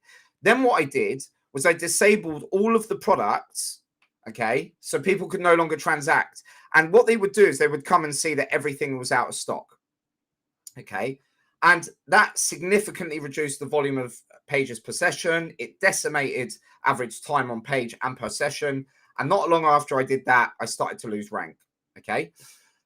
So with something like this site come up with no general on-site stuff. So, it doesn't have a great link profile. It doesn't use alt attributes, doesn't have a good content architecture, but it ranks. And why does it rank? It ranked because for the term wholesale, I knew the concept of getting something to rank on the term wholesale meant that Google would probably look, if I was trying to rank for something wholesale, that I should have a large volume of products. And that's exactly what I did. I created hundreds and hundreds of fictitious products at wholesale, and that allowed it to rank. Now, an SEO audit is not going to take that into consideration. Now, when we look at something like this, okay, if I put this into SEMrush, okay, now I use SEMrush, and again, I have to stipulate SEMrush is an absolutely brilliant tool. It's great as a marketer's toolbox. Personally, it's not something that I actively use. Now, with SEMrush, the data here is all projection data. This is basically as a culmination of SEMrush scraping the web, crawling the web, and then every time it saw bulk code in a position for a keyword, it would get that keyword and it would add it to these keyword counts. Okay, and this data is projection data. It's not actual data. Whereas so many SEO audits that I see use this data. Now, you might say, what's wrong with using this data? This data was grossly inaccurate. Okay, so what happens is that if you've got people doing SEO audits that are using projection data and then using automated crawls, you're not taking into consideration the things that really, really matter. So, with all of this in mind, I decided that I was going to launch SEO Audits.io as a platform. And I also teach people about the concept. So, first of all, when we're auditing a site, what we need to take into consideration from point one, and the first thing that we always need to look at, is Google Search Console. This should be the absolute number one priority for anyone looking at data, okay? Because Google Search Console gives you the data that Google has on your site. Or does it? Now, some of you may or may not know me or my background, but basically, I launched something called SEO Stack, which is basically a replacement for Search Console. Now, if we're going to audit a website, the general consensus is that we're going to want access to all of this information. So, for example, when we start out with an audit, we're going to want to understand what does the client's traffic profile look like? And then we're going to want to start segmenting that. If we're to understand what things really matter, we have to reverse engineer the Search Console data. So things we might look at is top-level Search Console data. What we will then want to have a look at is how much of their organic traffic profile is driven by brand. We're going to want to fully strip back and understand what their traffic profile is composed of. So, for example, if I've got a 1,000-page website, okay, and I'm conducting an audit, the first thing that I'm going to want to understand is, what does the website's traffic profile look like? How much of the site gets traffic? How much of it doesn't get traffic? How much of that traffic is influenced by brand? Okay. So when we go through our checklist, what we do is sequentially, step by step, we'll go through. So we want to understand what the traffic looks like over the last 16 months. We want to look at how clicks drop off over all of the queries. Now, many of you working on SEO campaigns or conducting audits might be looking at the principle of ranking for a keyword. And the thing that I teach now is stop focusing on keywords. Stop focusing on a specific keyword. And I'll explain in the next few minutes why. I want to understand for all of the pages that get traffic, how well are those pages holding traffic? How many of those pages are losing traffic? How many are gaining traffic? How many are stagnant? Because then I can take all of the pages that are losing traffic and I can put them at the front of the strategy to say, well, we need to start here and we need to address the losses at page level. Then what I'll do is a last 3-month year-on-year compare.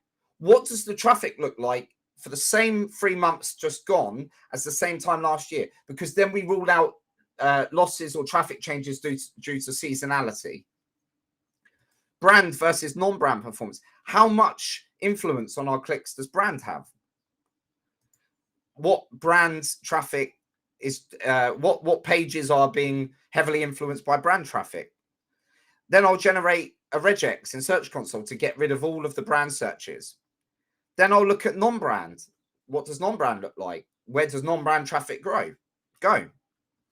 And you'll see here that there is an extensive list of all of the things that go into an audit.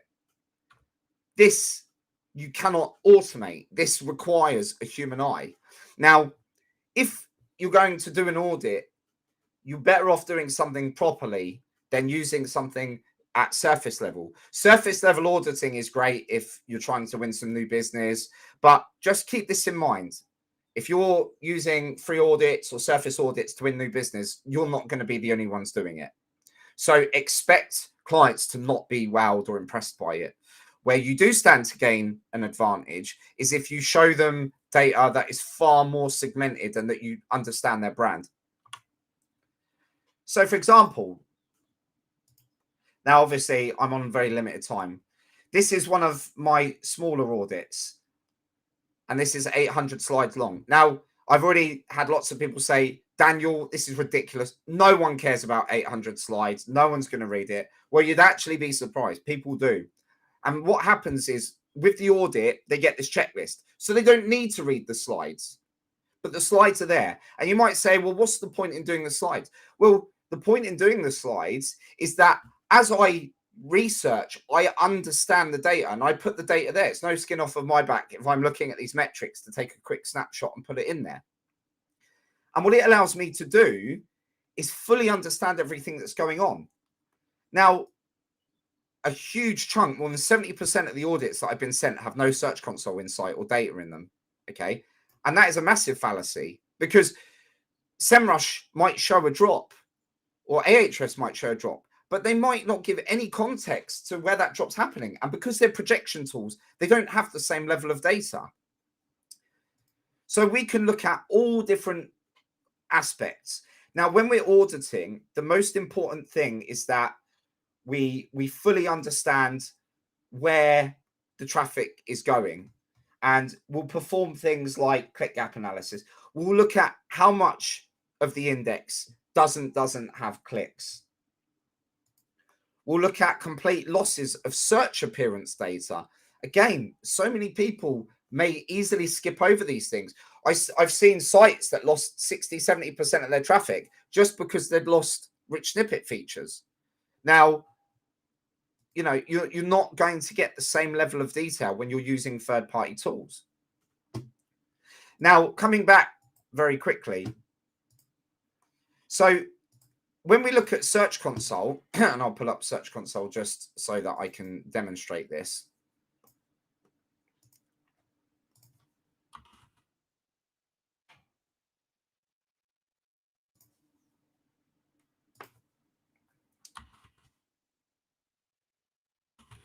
Okay, so I'm just pulling up the domain. Okay. So effectively, SEO Stack was a tool that I started building because when I was auditing client websites, I was fed up with the limitations of Search Console. Now, what I'll do is I'll actually benchmark this just to give you an idea. So I'm going to use my Office pod, and this should provide some really good context into the data. Okay. So I'm going to use SEMrush, Ahrefs, Search Console, and SEO Stack, and then I'll explain how this all fits in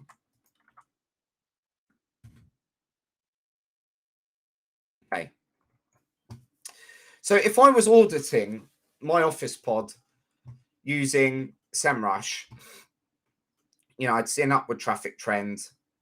I'd see the volume of keywords go up. Now, if we look according to SEMrush, there are 1,325 known keywords, 44 keywords at position in positions 1 to 3. Okay. If we now look here, we see reported 610 keywords. If we now look at April in SEO Stack,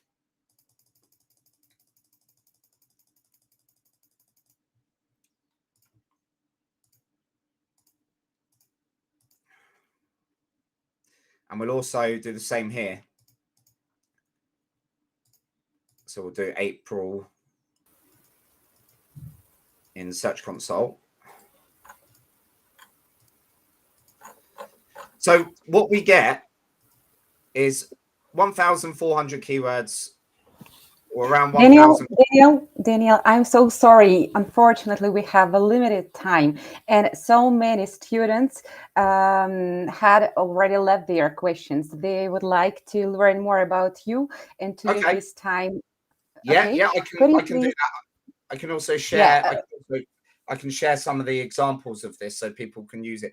I'll really just quickly, just to prove a point. So most people using tools like this will see Search Console has a limit of 1,000, Ahrefs reports 610, and the reality of it is that there were 2,943 keywords within the month. So when we're doing audits, we have to take into consideration where we get our data from. So in regards to some of the questions, okay, so I'm guessing they start with, is it Oase? Could you please provide some guidance on how to improve? Could I read you some questions? So yeah. Firstly, Saidul says that very informative speech. Rudy World says top-notch stuff from Dan there. So everybody is very excited about your speech. The first question, it's been said that SEO will die due to ChatGPT. What's your stand, Daniel? What do you think about that? That's absolutely not the case. So ChatGPT is not a search engine. And what people have to remember is that 20 plus years of habit are not broken overnight. People 20 years ago, 25 years ago, were going to a search engine, searching and finding what they want. ChatGPT is great for information collation and collection, but it's not a search engine. And even if AI encroaches into search like generative AI, people's behaviors are not going to change overnight. Okay, but what about other tools, not ChatGPT, but other artificial intelligence? We have one more question. Can the invention of AI affect human contribution to SEO analysis? So sorry, can you say that again?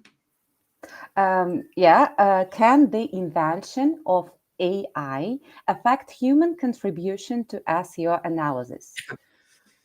Yeah, so in terms of SEO analysis, AI will be good for things like big data modeling.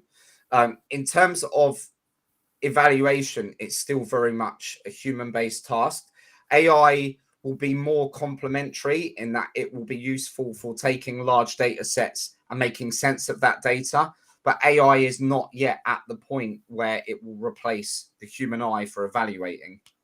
But do you personally use artificial intelligence? Yeah, so I use AI for things like query analysis. So typically, SEO Stack will take data from Search Console. We'll take all of that data. We'll use AI to do things like EEAT audits, YMYL audits. So AI is speeding up the rate that we can take the data and get a top level down low evaluation of the content. Okay, great. Daniel, I would like to thank you so much again for your time and amazing presentation. I would encourage all our students to find Daniel on LinkedIn. You can find the link in our chat. Ask all the questions directly. Thank you so much for this amazing presentation. We are so happy to see you here today. Thank you again and have a nice day. Thank you, Nadiia. Have a nice day. Thank you so much. Bye.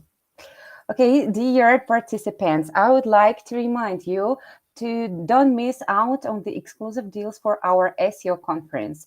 Access our courses now for only $9.99. Hurry up, as these special prices are valid only until the end of this day.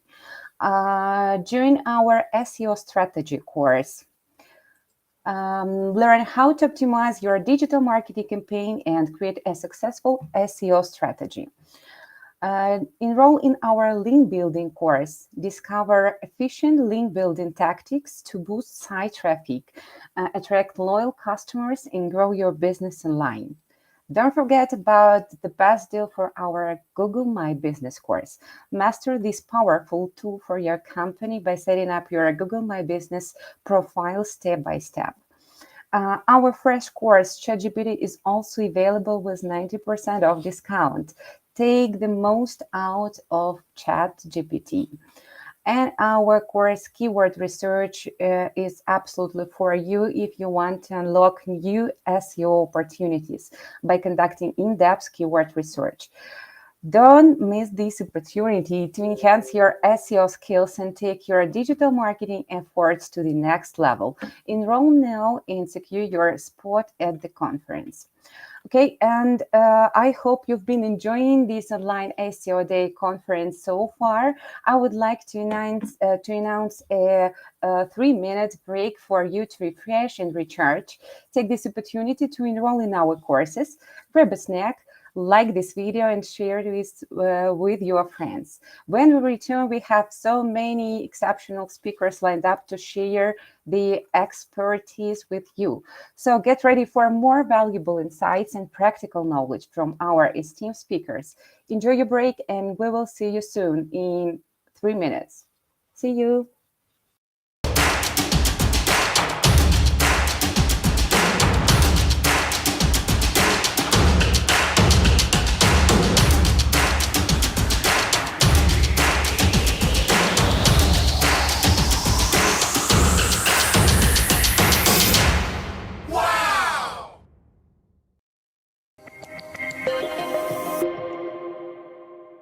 Hi guys, my name is Anton Voroniuk and I'm Chief Executive Officer of SkillsBooster Academy. I want to invite you to our free online conference, Social Media Marketing Day. On the 26th of July, we will talk about how social media can change your digital marketing career. We will talk about SMM trends, how you can use AI in social media marketing, what are the best case studies and industries in this world. So if you want to get a great insights and make your digital marketing career more efficient with social media, join us and see you on Social Media Marketing Day.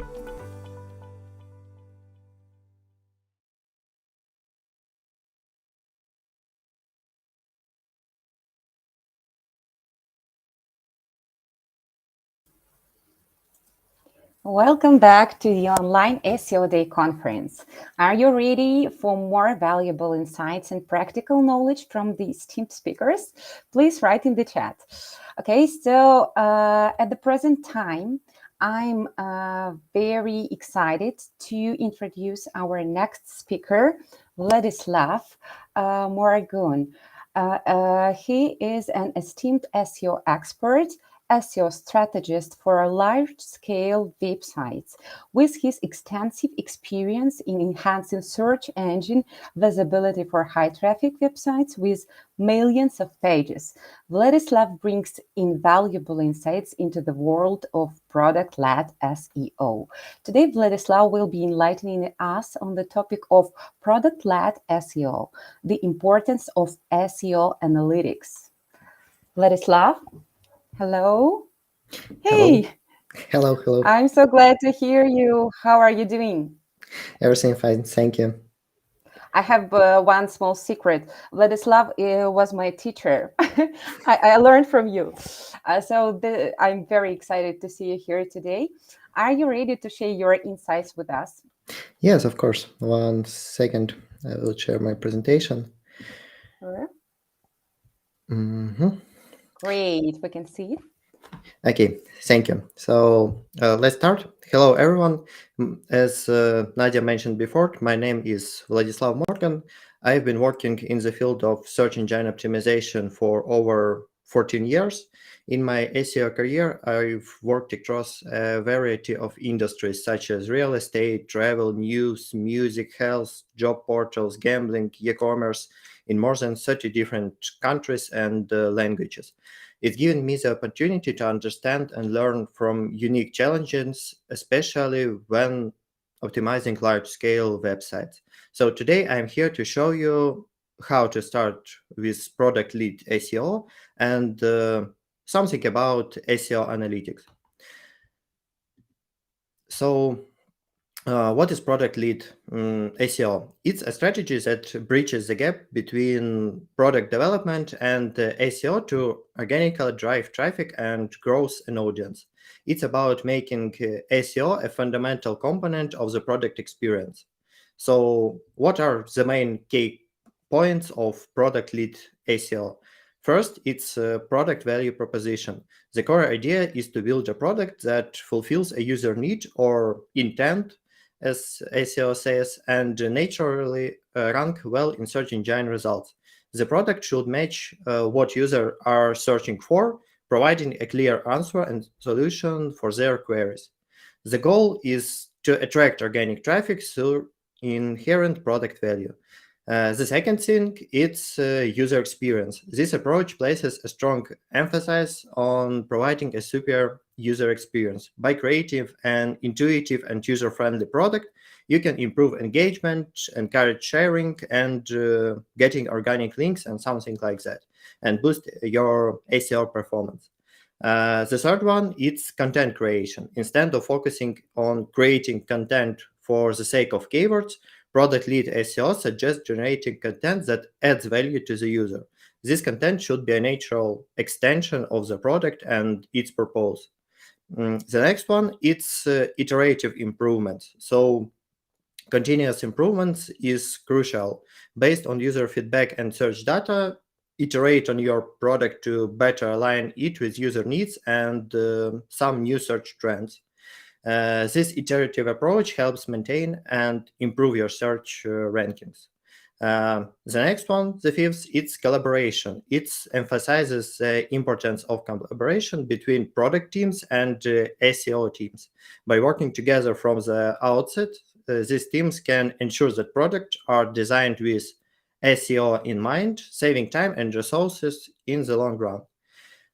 Keyword and market research. Research is a key in the early stages of product development. Understand what users are searching for and identify gaps in the market that your product could fill.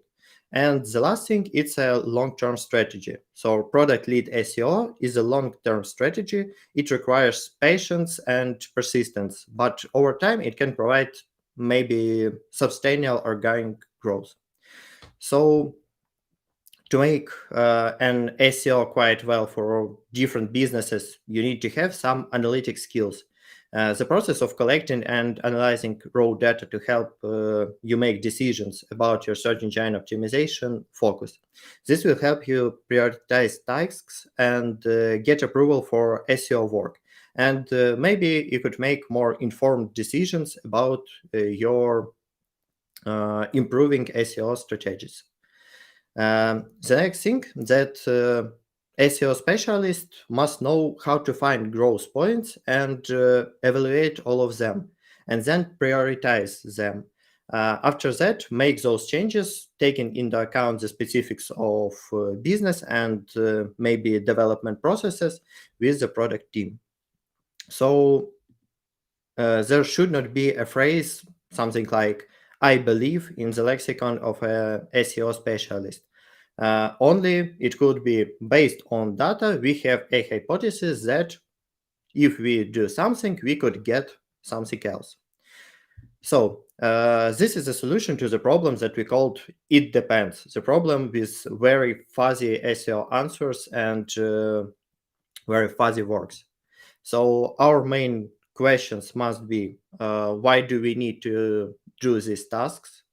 Will they lead us to our goals, maybe different OKRs, objective and key results, KPIs, and other things? What exactly these tasks are?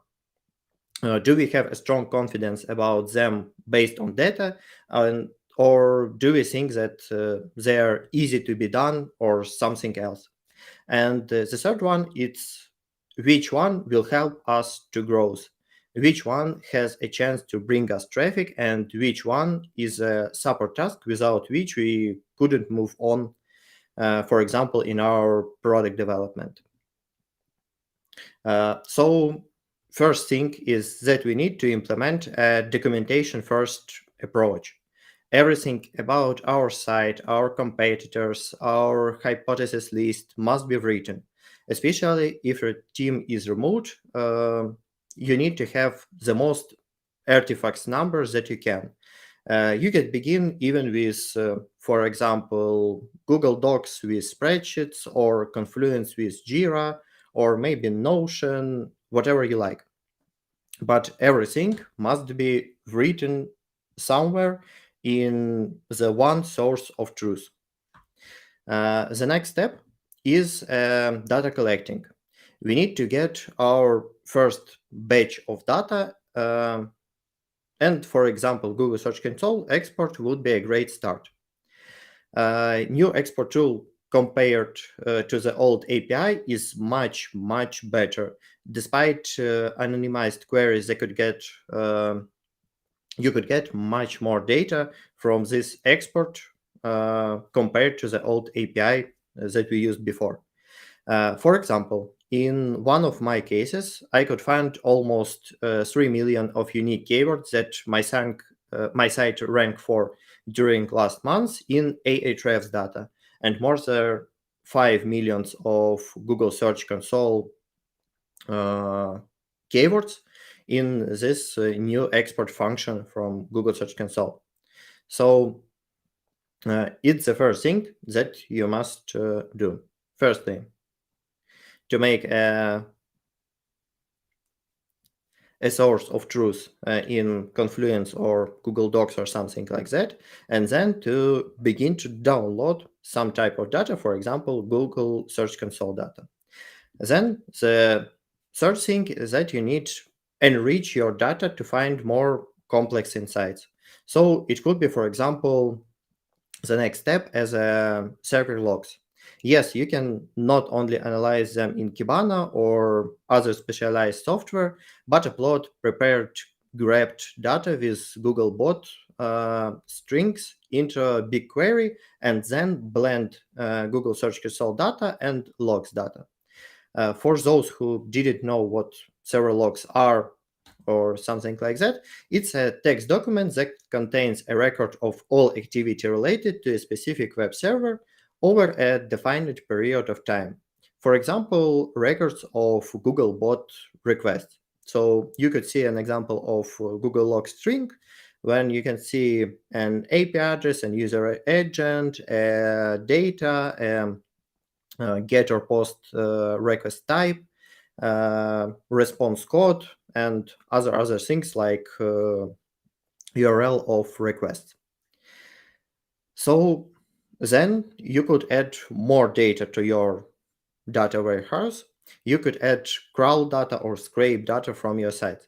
For example, for newbies, I would suggest Screaming Frog.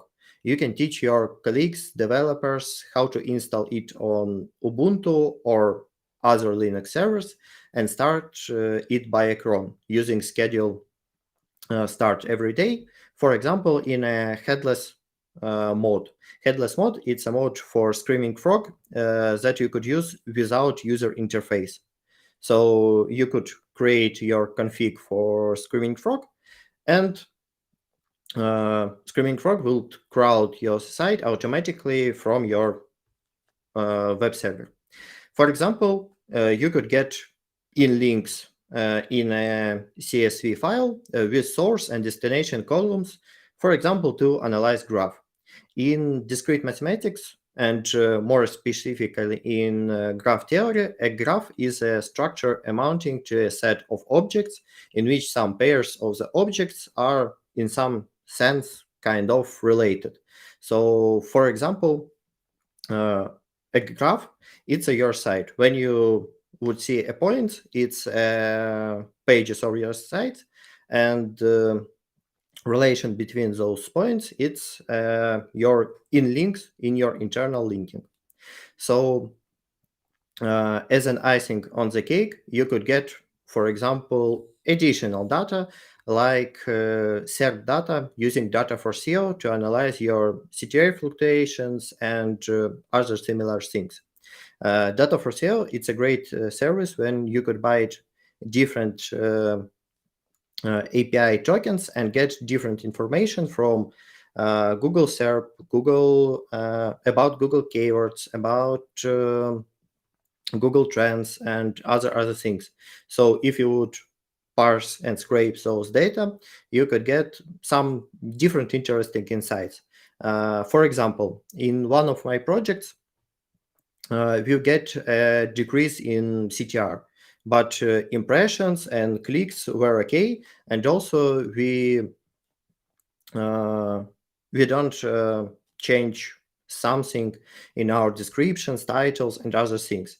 When we scraped SERP from Google using data for SEO, we'll get data that Google add to a lot of our SERPs, YouTube videos. So we have a decrease in CTR because of those new video blocks in our SERPs. So in total, you will make your first SEO data warehouse, where you will combine or blend all of those tables and could get insights of confirmations of your hypothesis. As I mentioned before, I could go to a Google build query, or if your company already has a data warehouse for analytics team, it could be a ClickHouse with Redash or similar things. Also, if you have some business info in your data warehouse, you could try to make a model how to calculate return on investment of SEO and evaluate your work.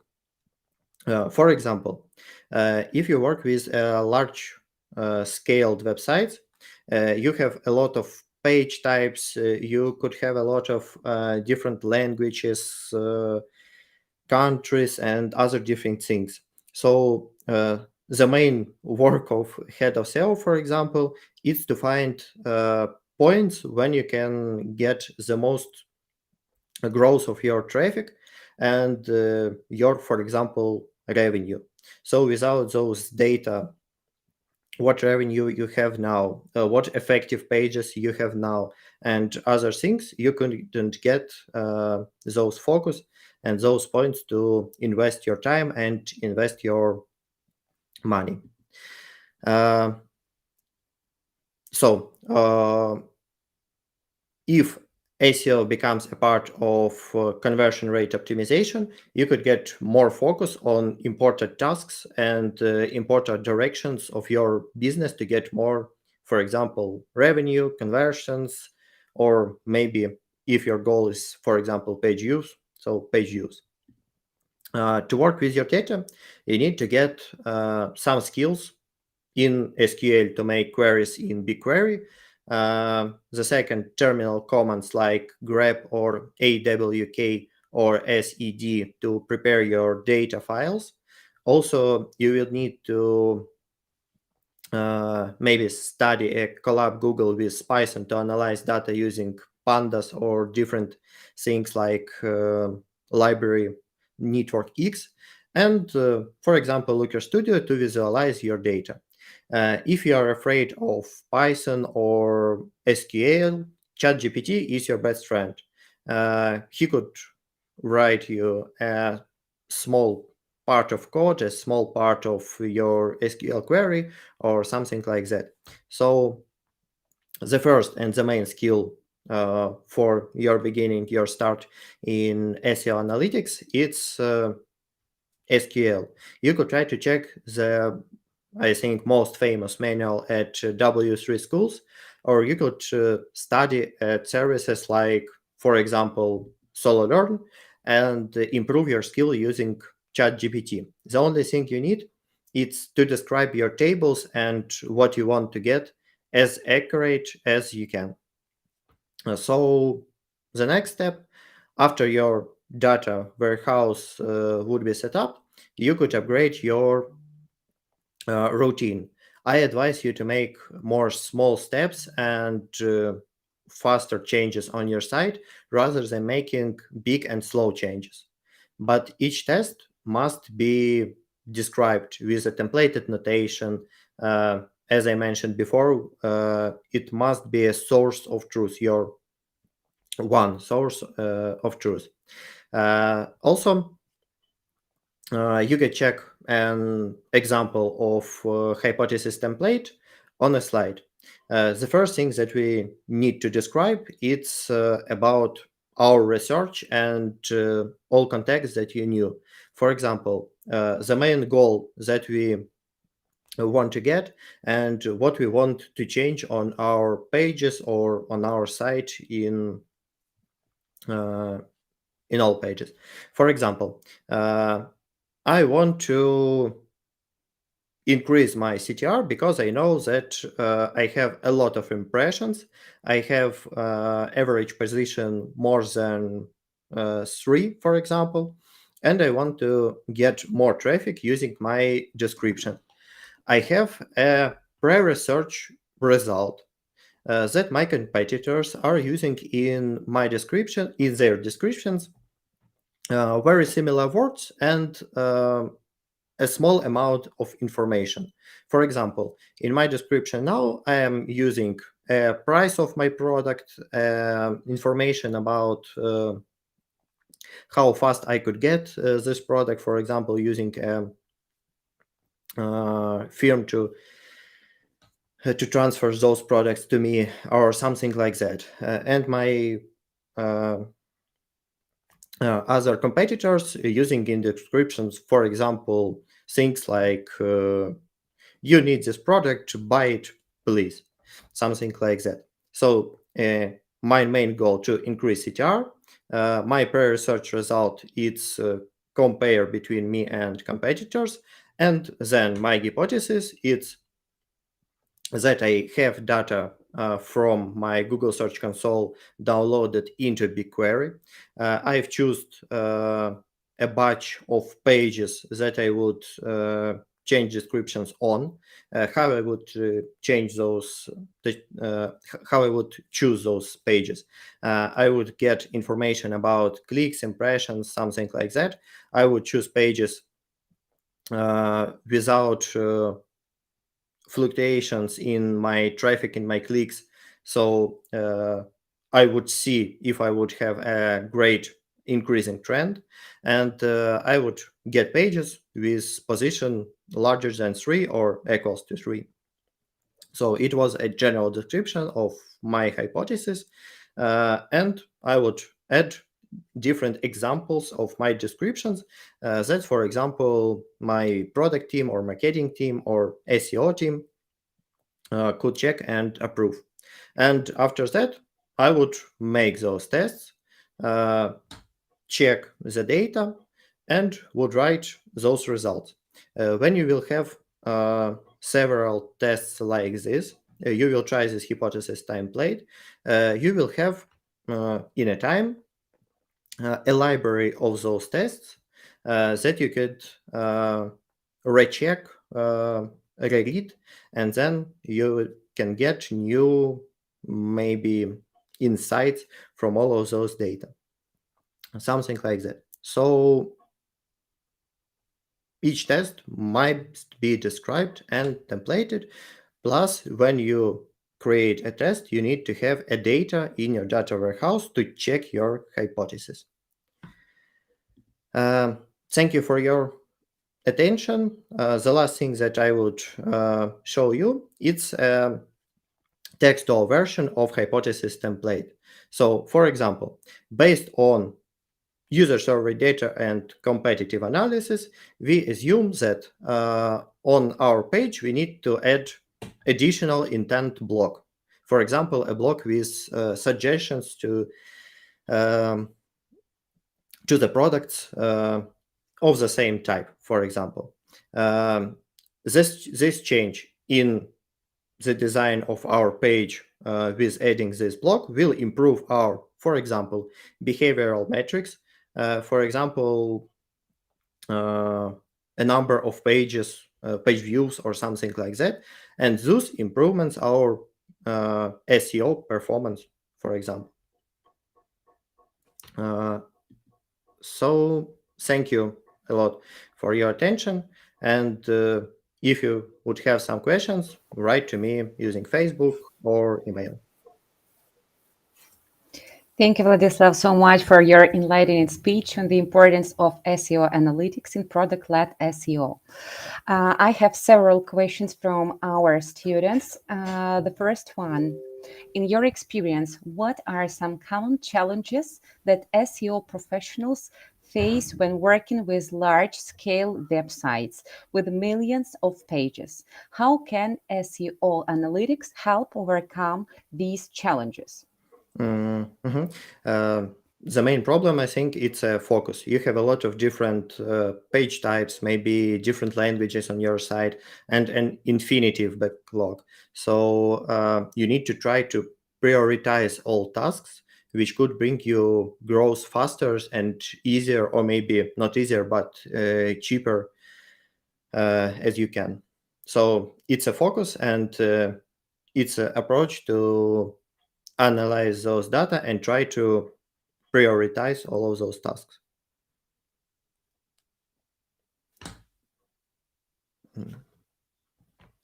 I'm sorry, I have no audio. Oh, sorry. Can you hear me? Yep. Yeah. Okay.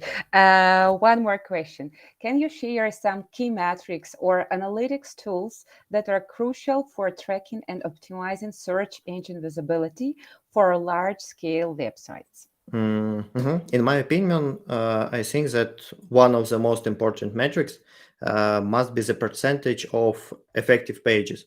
So how many pages have organic traffic and conversions above the limit that you fixed? I think it's the most crucial maybe metric. And if you want to use some analytic tools, it's not tools that you can buy. For example, all tools that you need, it's a database MySQL, or for example BigQuery, or for example ClickHouse, and then your skills to make different queries to those databases. Great, thank you. And our students also ask whether they can receive your insightful presentation.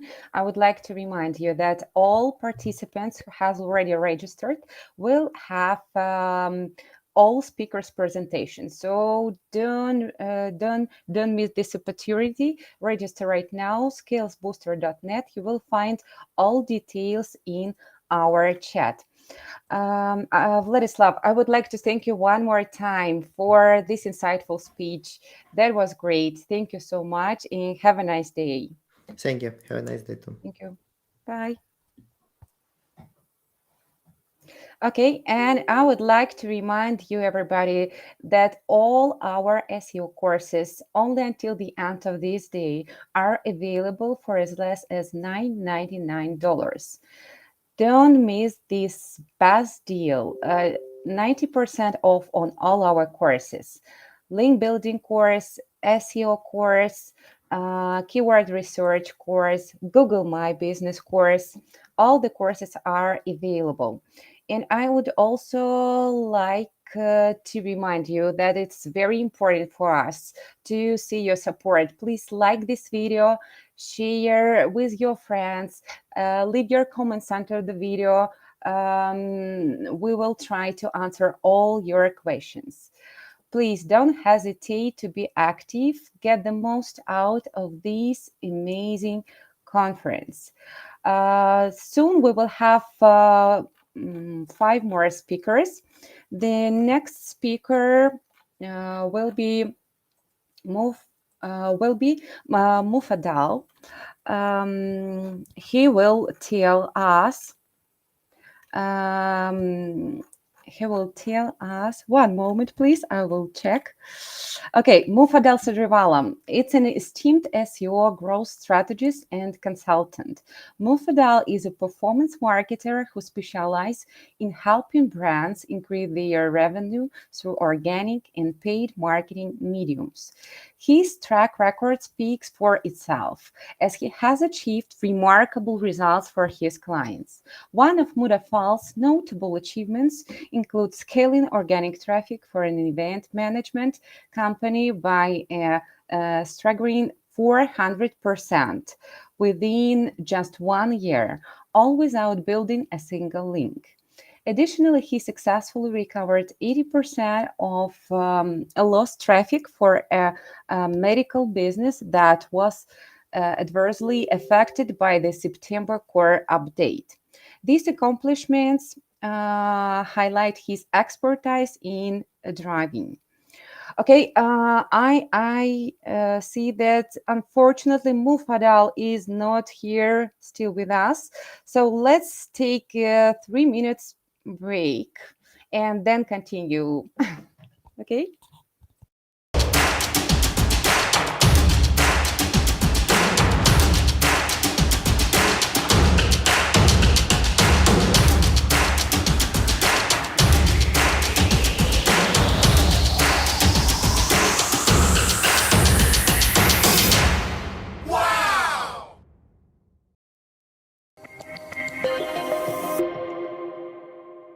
Hi guys, my name is Anton Voroniuk and I'm Chief Executive Officer of SkillsBooster Academy. I want to invite you to our free online conference Social Media Marketing Day. On the 26th of July, we will talk about how social media can change your digital marketing career. We will talk about SMM trends, how you can use AI in social media marketing, what are the best case studies and industries in this world. So if you want to get a great insights and make your digital marketing career more efficient with social media, join us and see you on Social Media Marketing Day.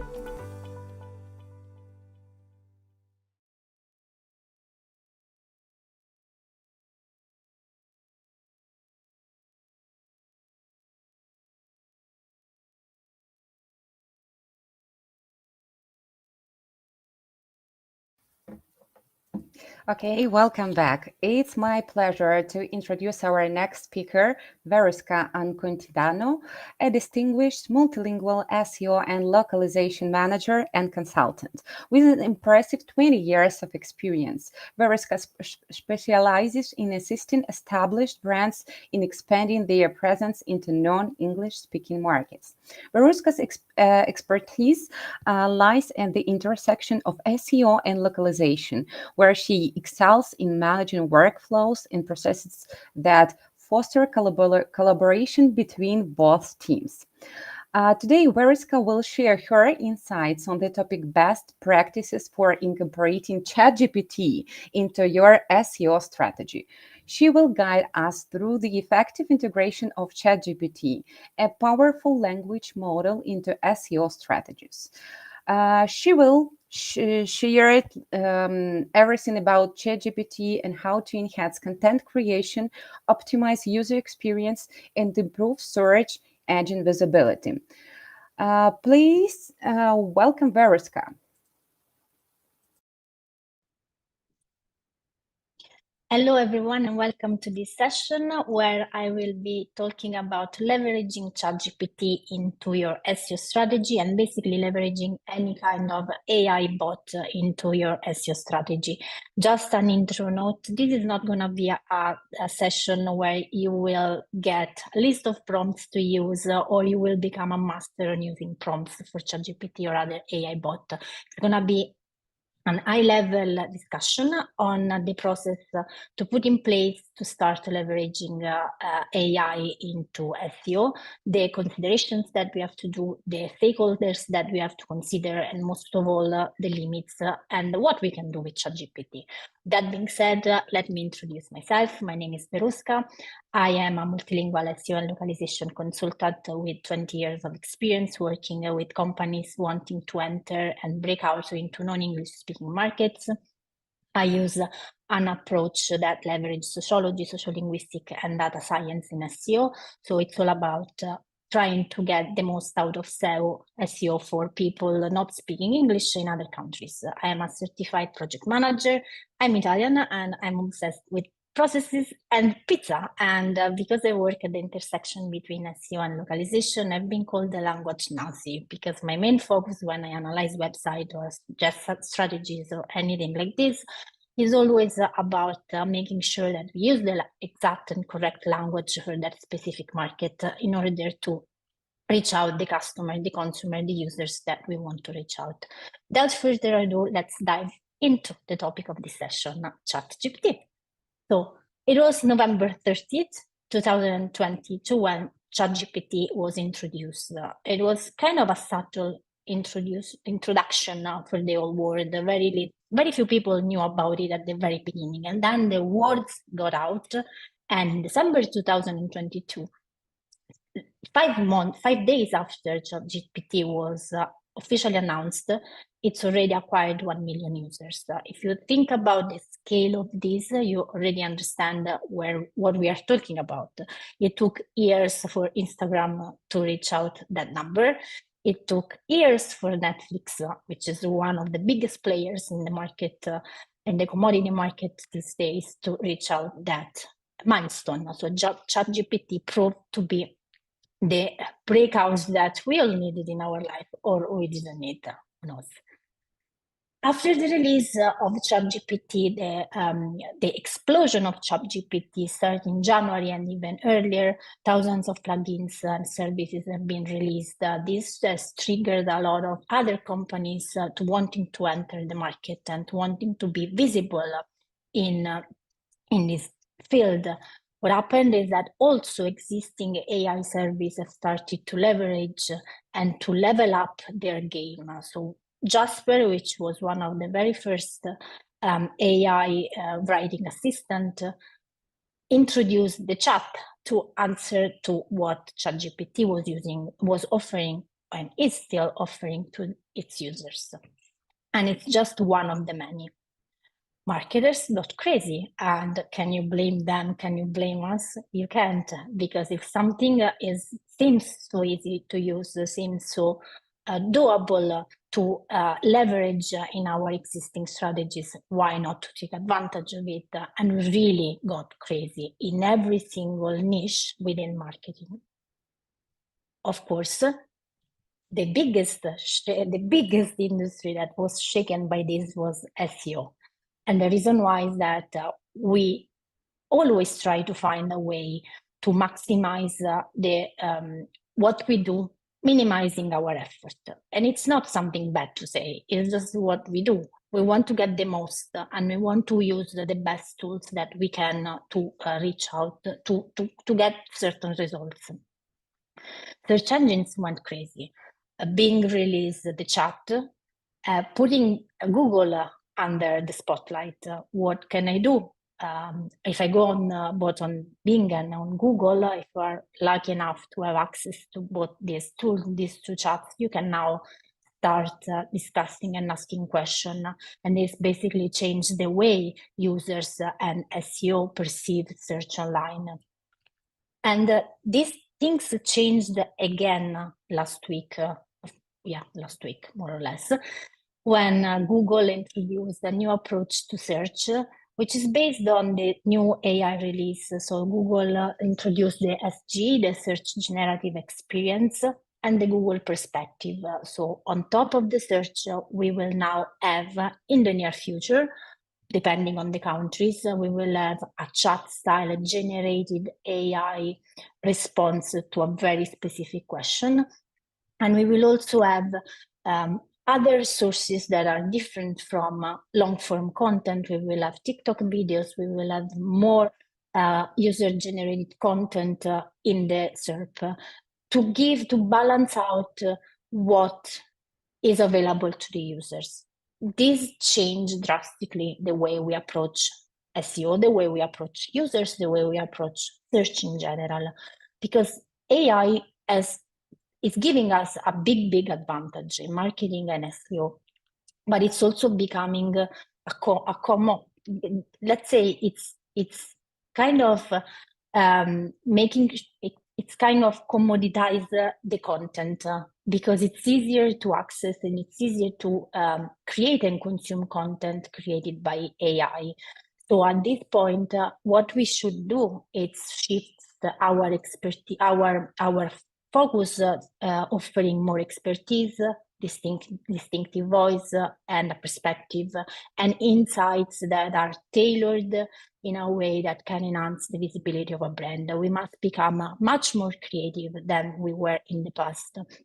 We need to find ways to show Google on search engines and most of all users that the content, that the pages that we produce, whether it's a long form content, whether it's a video, whether it's an infographic, it's humanly vetted, humanly created, humanly, let's say, yeah, vetted is probably the right words. Otherwise, it becomes everything becomes the same, and there's no distinction between what AI can create and what humans can create. So that comes to the point of this presentation. At this point, we need to learn how to leverage ChatGPT and AI bots in SEO, not just to execute tasks, but to create functional and functioning processes. And when I think and talk about processes, I mean really in which stage of the SEO workload we can introduce AI bot and how. The first thing is basically understanding why we want to use AI and do what I call a background check. First of all, is it safe for my organization, company, small website to use AI? Do I have legal constraints? Do I have constraints from other team? I can use AI for SEO purposes, but what about other teams? Are they using it? Do they feel that it's going to interfere with what they do? Is there any legal implication? Like, for example, if I create content that your money, my money, my life, your money, your life, can I harm people? Can people sue me because I'm using AI? Should I disclose that I'm using AI? Why I want to use AI? The background check is the foundation of the process, is the foundation of the reason, and it's the reason why we can or we cannot leverage AI. Second step is to define the strategy. With such a big amount of information, tools, and possibilities open up by AI, it's hard to keep track. And the best way to understand how to and why is to define the strategy. What tasks can be automatized or can be in which task can AI be helpful? What's the outcome I want to get from AI? Do I want to simplify my work? Do I want to scale my work? Do I simply want to introduce a less human touch? And most of all, how do I measure AI usage? What's the number that can I put? What's my numerical outcome? Do I want to create XX number of pages in XX weeks?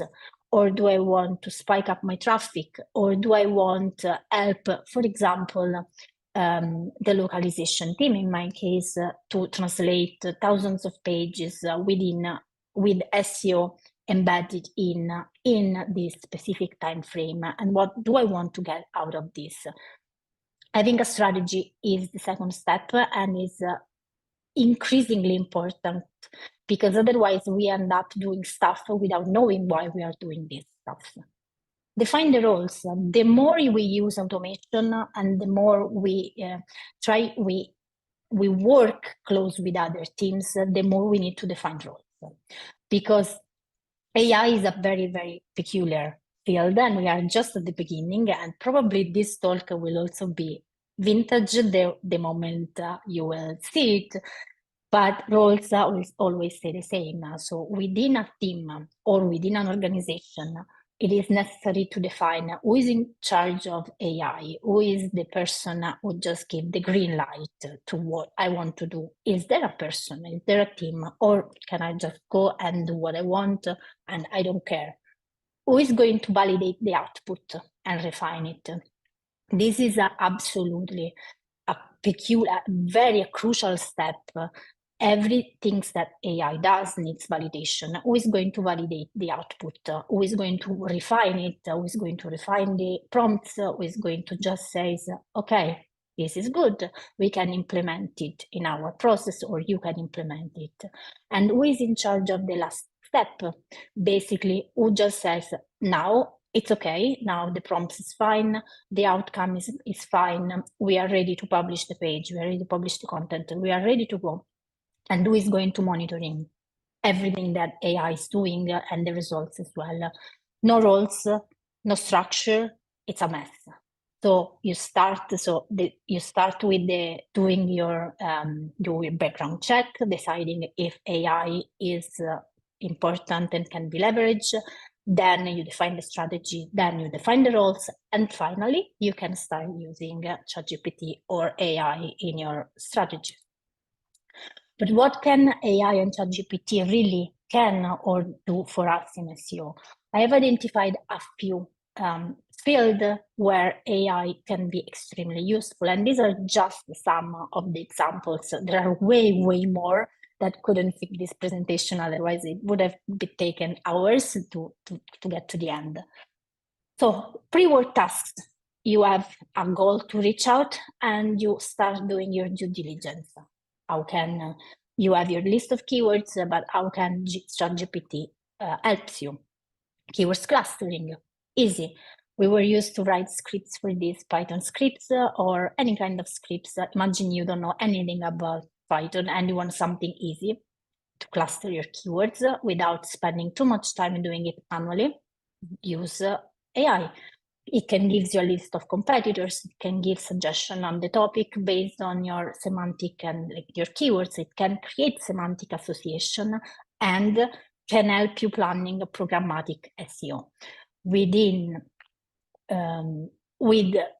in a single language environment, but also in a multilingual environment.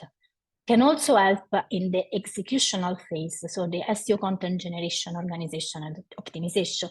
Huge help for writing briefs, for writing title tags and meta description at a scale, and then remember programmatic at a scale, outlines and headings, FAQs, of course, image alt, and rewrite content. These are just very few things that can do.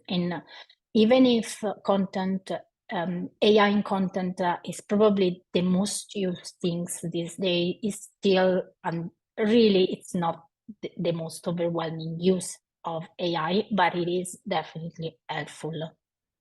Technical optimization. Again, we are used to write scripts, we are used to write documentation. How can ChatGPT can help us? It can help us with creating the sitemap, create the hierarchical structure of our website. Imagine you give them a topic and creates basically the SEO structure for your website, taking into account the hierarchy between elements. It's a big help. And especially if you want to bring your website to a new level and you are working with the UX team to create an SEO based structure that is also user-friendly. It can help with internal linking. It can help create and generate href lines and canonical. Big use schema and structured data. Sometimes it's really a nightmare to get these things out, especially if you have to work with a lot of different people. If you can give developer something ready that has been validated, of course, or that it is ready and that they can validate, it's a huge help, and most of all, it speeds up things a lot. Last but not least, link building. And I'm not talking about ChatGPT writing your outreach email or placing links here and there for you.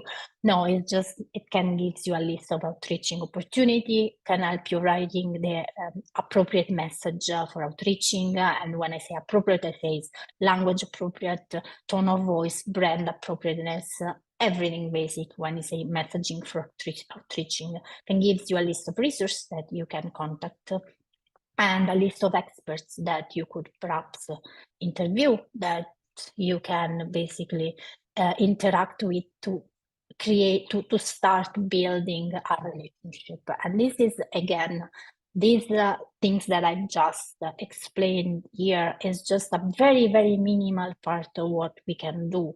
These are basically the basics that we can do with ChatGPT and AI bots, but really the word, the possibilities are endless and the sky is the limit here. It's just putting in place a good strategy. But how do we make sure that this happens, that we can actually use ChatGPT at our advantage in SEO? It's where prompts comes into place.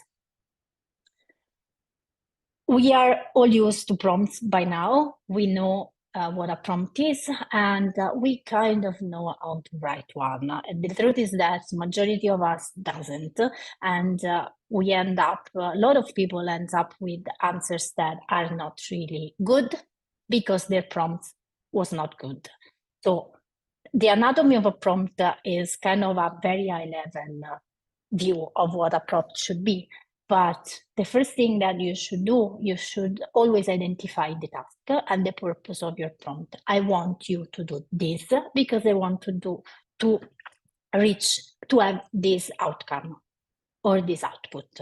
Then you have to start a dialogue with the AI.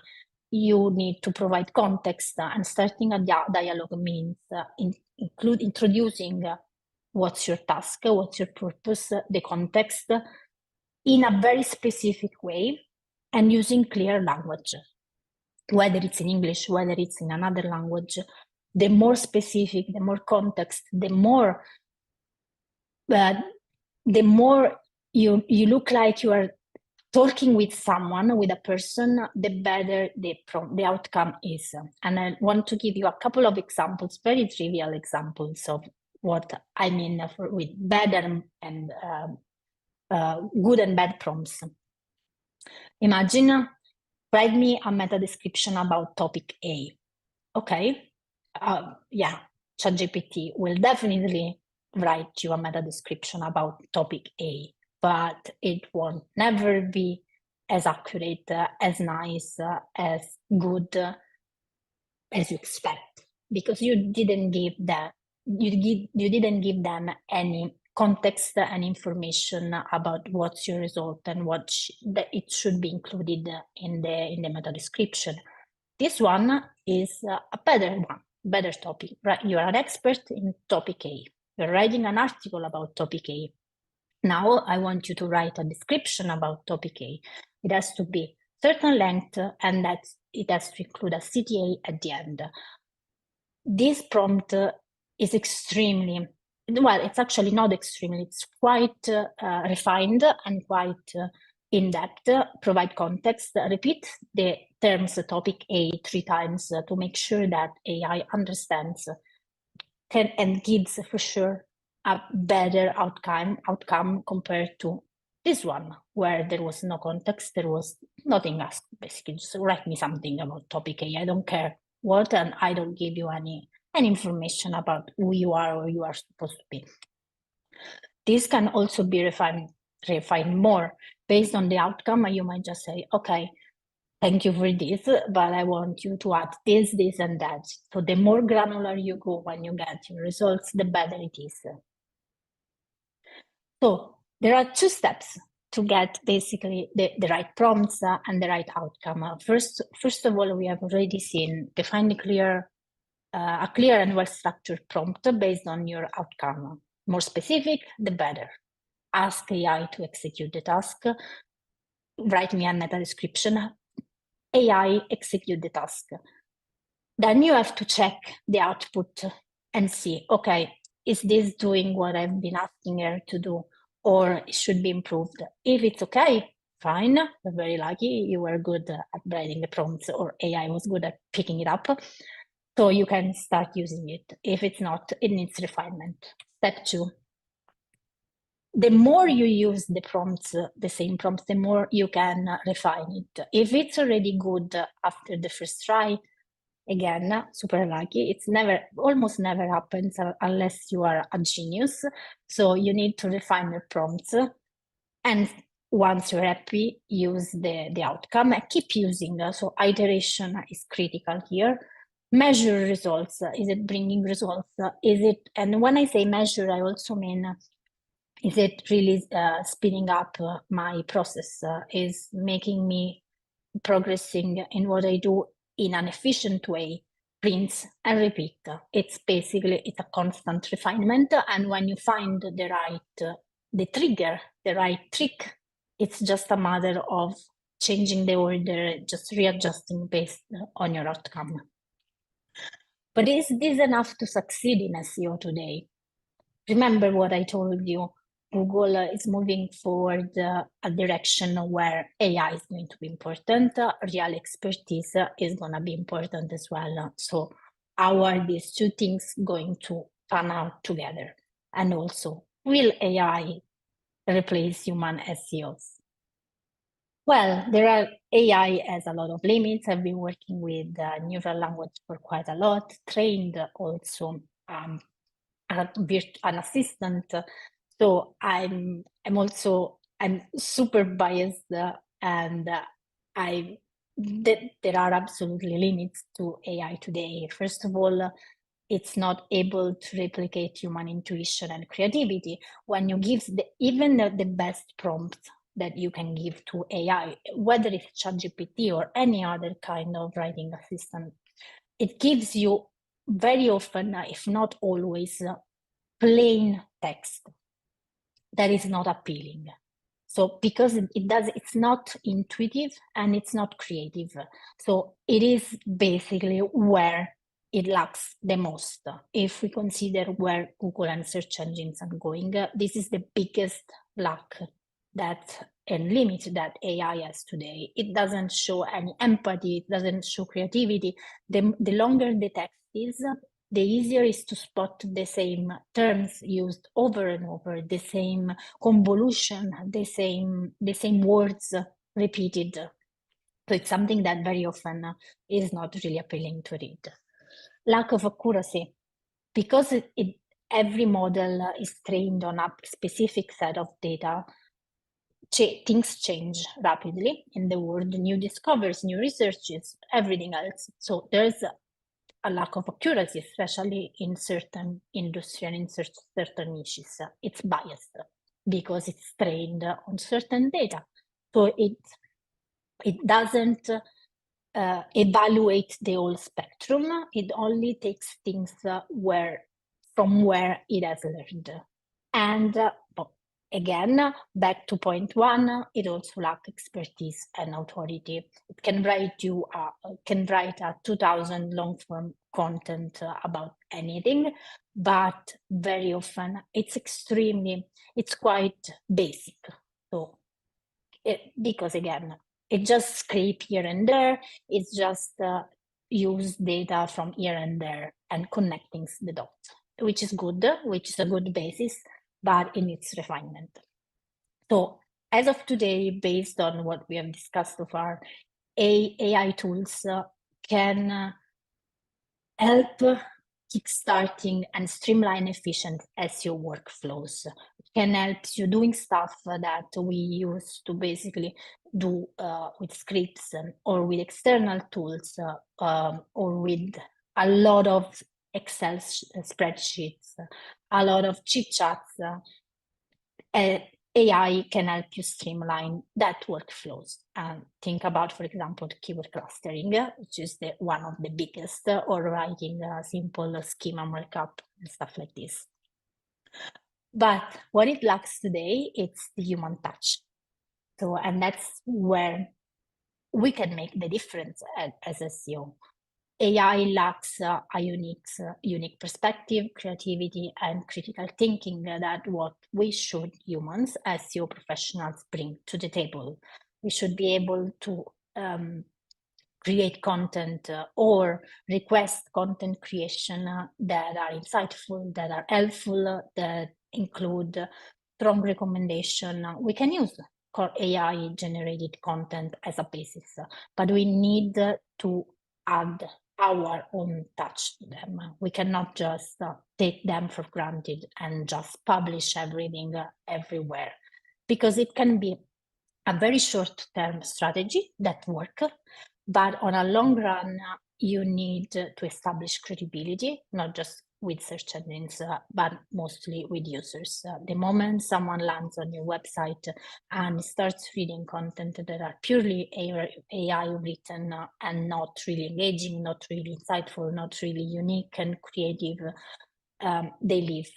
And the moment they leave, if they start coming and going and leaving, it's a matter of bounce rate, it's a matter of a lot of elements that contributes to how a website is seen and is perceived and how a brand can or cannot grow. Last but not least, again, it all comes to combining AI and humans. That's the only way we can, at least the moment, leverage AI in our processes. We need to know what are its limitations. We need to know what are the things that AI can do, even with minimal support. And we need to know what are the things that AI cannot do without without a big support from us. So the most trivial things, keyword clustering, even if they seems it can be done automatically without human interaction. That's really not the case. Up to the vetting phase, the analysis phase, the refinement process, and also acknowledging the limits is crucial to succeed, to make sure that we don't just blindly use AI just because it's available, but we use AI in a meaningful way to enhance what we do, to enhance our processes, and at the same time simplify our life in SEO and online, but mostly with someone vetting and refining the information that we got from AI. And with that being said, I hope you enjoyed this presentation, not very high level presentation on how to leverage SEO and AI. And if you want to connect, you can reach out to me on my website, anconitano.com, connect on LinkedIn, or tag me on Instagram, and I'll be happy to chat with you on this about ChatGPT, SEO, AI, and everything else as well. So thank you so much for listening to this session, and I hope you enjoy it. That was the exciting presentation by Veruska Anconitano, multilingual SEO and localization manager and consultant. I encourage you to connect with Veruska on LinkedIn to learn more on how to incorporate ChatGPT into your SEO strategy. Connect and ask all your questions. Thanks a lot for your active participation. I see that you have so many questions. And now it's my great pleasure to introduce our next speaker. Her name is Olga Topol, an esteemed SEO specialist at Booster. Olga brings a wealth of experience and expertise to the table with a portfolio that spans over 25 projects in various fields, including e-commerce and marketplaces. With more than 10 years of experience in marketing, Olga has developed a deep understanding of SEO strategies that drive results. What sets Olga apart is her specialization in handling large-scale projects, particularly those with over 10,000 pages, and her expertise in working with the foreign market, primarily the USA.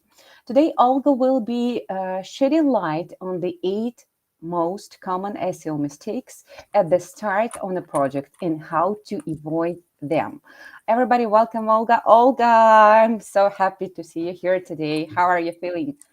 I'm fine, thank you. Hello, Nadia. Hello, everybody. I'm so glad to see you. I see the conference and it's really interesting today. So thank you to other speakers. It was really nice to hear good Thanks information. a lot. Thanks a So lot. I want to Yeah, add some my experience today too to this conference. everybody likes to hear about mistakes, so I'm sure our participants will be excited. Are you ready to share your presentation? Yes, I'm ready. Very So nice. let's go. In couple words, I was working in 2 agencies and I saw many projects who came to us without proper SEO at the beginning, and we were fixing it a lot. So I want to share today information. So for that people who are starting new projects, new websites, but you are not sure you want to do SEO or you are not want to do SEO now, but you will do it later. So better to avoid these mistakes now than in the future. For your future SEO specialist, it will be much easier to work with your website, because some really crucial mistakes can break all your future strategy of the promotion in Google. So let's talk about these mistakes. And I want to add, it's from my experience. So of course there are much more and also technical stuff, but it's like the most crucial that you can avoid without even SEO specialist. You can do it like a webmaster. So we will talk about domains, hosting, content, link building, and SEO as a marketing channel. First of all, domain selection. Before you choose a domain, it's important to check the history. There are tools like Wayback Machine or Web Archive, where you can see what was on the same domain relocated before you want to buy it. For example, you can see on the screen there is a website that is now domain is free, you can buy it, but in the previous years you could see that there was another website, and situation is that for Google the history of the previous website will flow into your website. If you want to promote it by SEO in the future, you could have big problems because of bad backlinks to the old website, or for example some manual Google actions to the old website. So if you are not SEO expert and you don't know how to check the old website on the same domain, then better to avoid these domains and buy clean one without history. So it's really risky to buy a domain with history, and so if you really need exactly this domain name, then ask SEO expert and double check the information. So are you allowed to take this domain, and are there any risks and problems with it? Also, I want to mention about domain name. So choose short and easy to remember for your clients, and of course with your brand name. But it's also preferably to add some main keywords. Don't make it too long, but some keyword in your domain name, it's still working, and it will help you at the beginning of the project to reach the results later. And the last moment about the domains is domain zone. It's really important because if you want to promote, for example, project for all English-speaking countries, for example, USA, Canada, Australia, and others, then you better use some universal, for example, .com, and don't use .uk. But on the other hand, if you know that all your clients will be from the Great Britain and all your business will be located only in Great Britain, it's better to choose .uk instead of .com. It's really important in the beginning, and it will be good for your SEO in the future. Next point, it will be. So I also doubled all information that I was speaking, so you will receive this presentation with the same information. So competitors and niche. It's really strange, but not all people make this analysis at the beginning.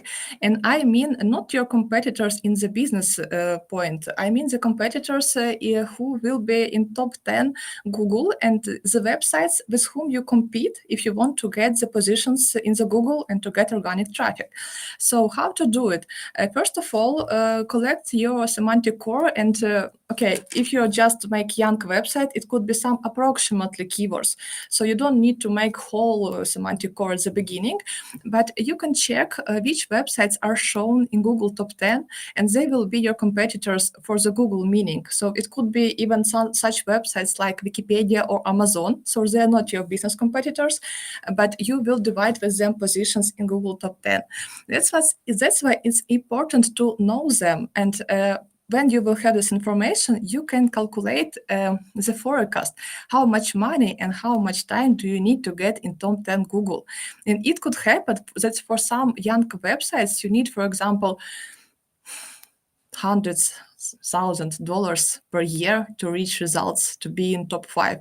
And it's possible to calculate. It's not easy. You need to hire some SEO experts for this additional research, but you will know what to expect from this channel. Because I know some cases when people doing website and they just do some SEO, they hire some SEO specialist without this analysis, and 1 year later, they're just wondering why we are not have positions in top 10.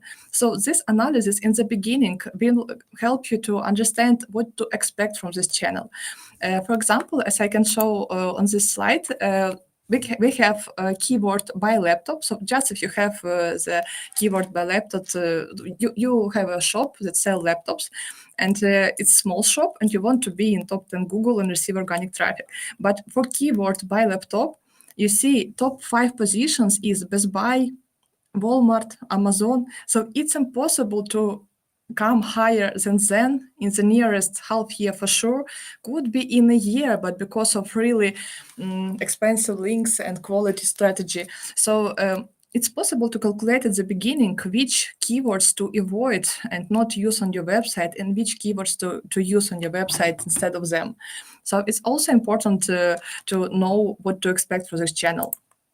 And also like the same, so not be wondering years later why it's not working. Sorry. So next time, link building.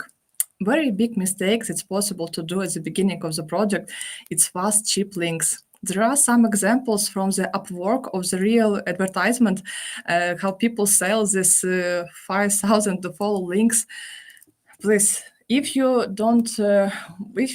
didn't work before with the link building, if you don't know how it's working, avoid it. Don't do it, because fix after this takes longer time and more money than buy them. So it's cheap to buy. It will get some fast results for short term, but in long-term strategy, it could happen that because of these links, you need to change a domain name. Because I had such cases when the website received penalty from Google.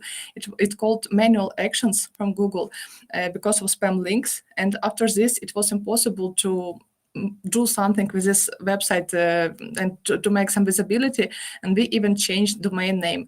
So it's really risky, and avoid fast cheap links, especially now after December's Google update. Links need to be more carefully chosen. And also don't make the same commercial anchors in the big quantity, like you can see on the picture on the left. So for example, for the young website, you can see text anchor and how much domains with this anchors give link to this website. For young websites, it's prohibited. Really don't do it, because Google won't give any visibility or positions in top 10 for young websites with such anchors. So what is better to do to avoid this all this stuff? So better less guest posts or articles, but from higher quality websites instead of many cheap. So in this case, especially with links for the young sites, they are needed. So it's impossible to avoid link building. Anyway, you will need it, but it's better to choose domains carefully. It's also really important at the beginning, because just one manual action from Google, and from the nearest 2 years, your sales specialist will do a lot of work to fix it. So next point, website security. For me, it's strange that I still need to mention it in 223rd year, but even now I can meet some websites on HTTP protocol. Still, there are some programmers do this, and it's crucial important to have website on HTTPS because Google will show your website as unsafety on HTTP for your clients. So it's really important for ranking in top 10 be on HTTPS protocol, and important to make it at the beginning on the website, not later, because usually later there a lot of mistakes because of this. It's like redirecting from the HTTP to HTTPS. And in these cases, I saw so many mistakes from programmers, even on WordPress. It sounds easy, but they appear. So it's better to do it at the beginning of the website. And the second point is security password. Really sounds like basic, but check your passwords, because many tools will try to hack your website and use for their building strategies. So make sure that your website has complex, difficult to hack password, and make sure that you have HTTPS at the very beginning of your launching your website. Next is about hosting.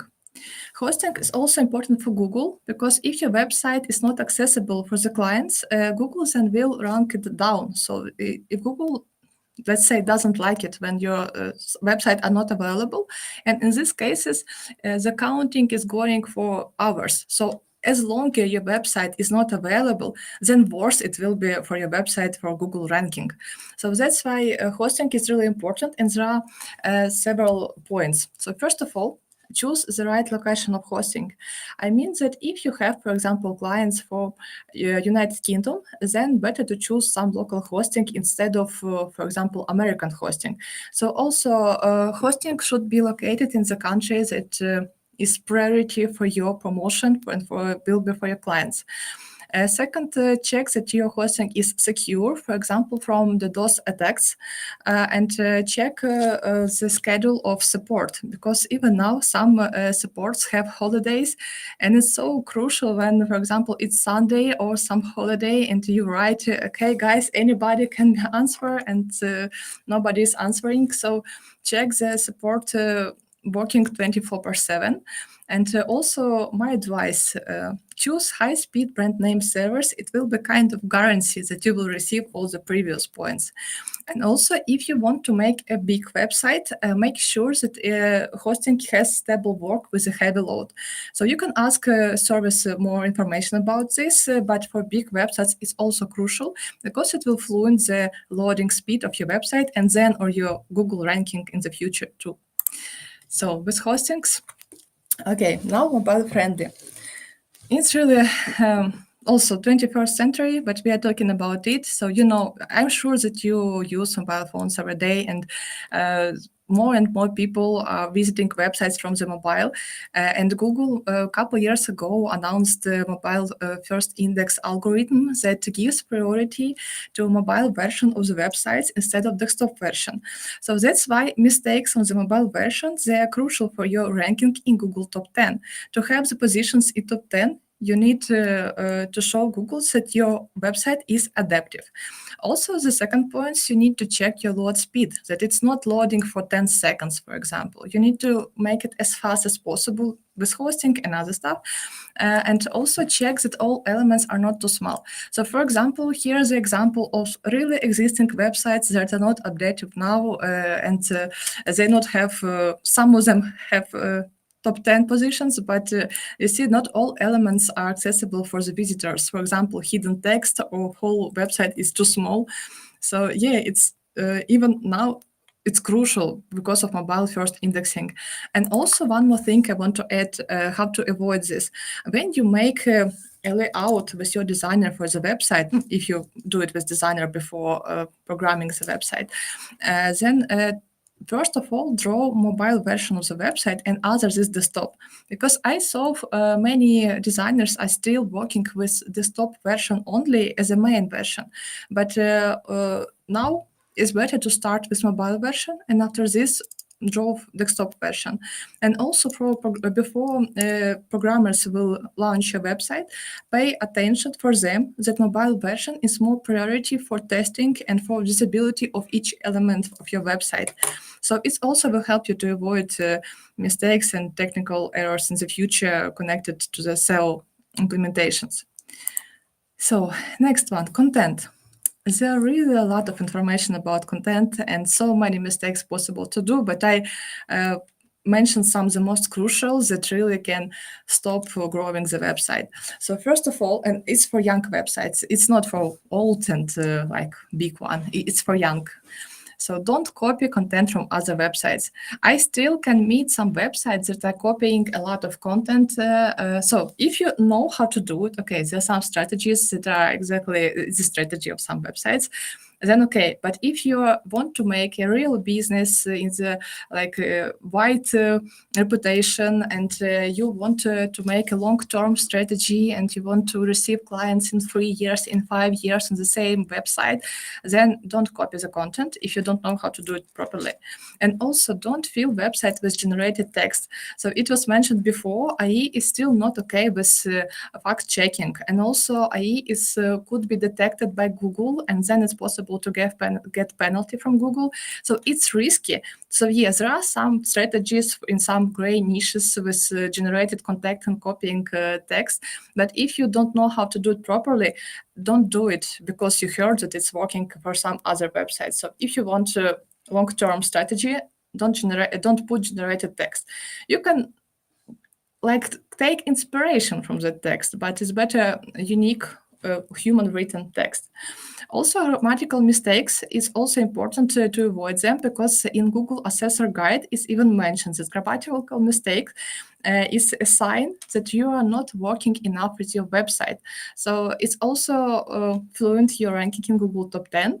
And it sounds strange, but it's important to Google to avoid grammatical mistakes in the text. And next point, it's about not using keywords and text and headings. I was surprised, but I saw it even not once when there was SEO specialist on the project. It was even 2 projects that I met with it, but they avoid using keywords because Google mentioned at some conference that don't overspam your pages, and keywords can write content from people, don't write from SEO. And because of this, they didn't have any keyword in the headings or in the text.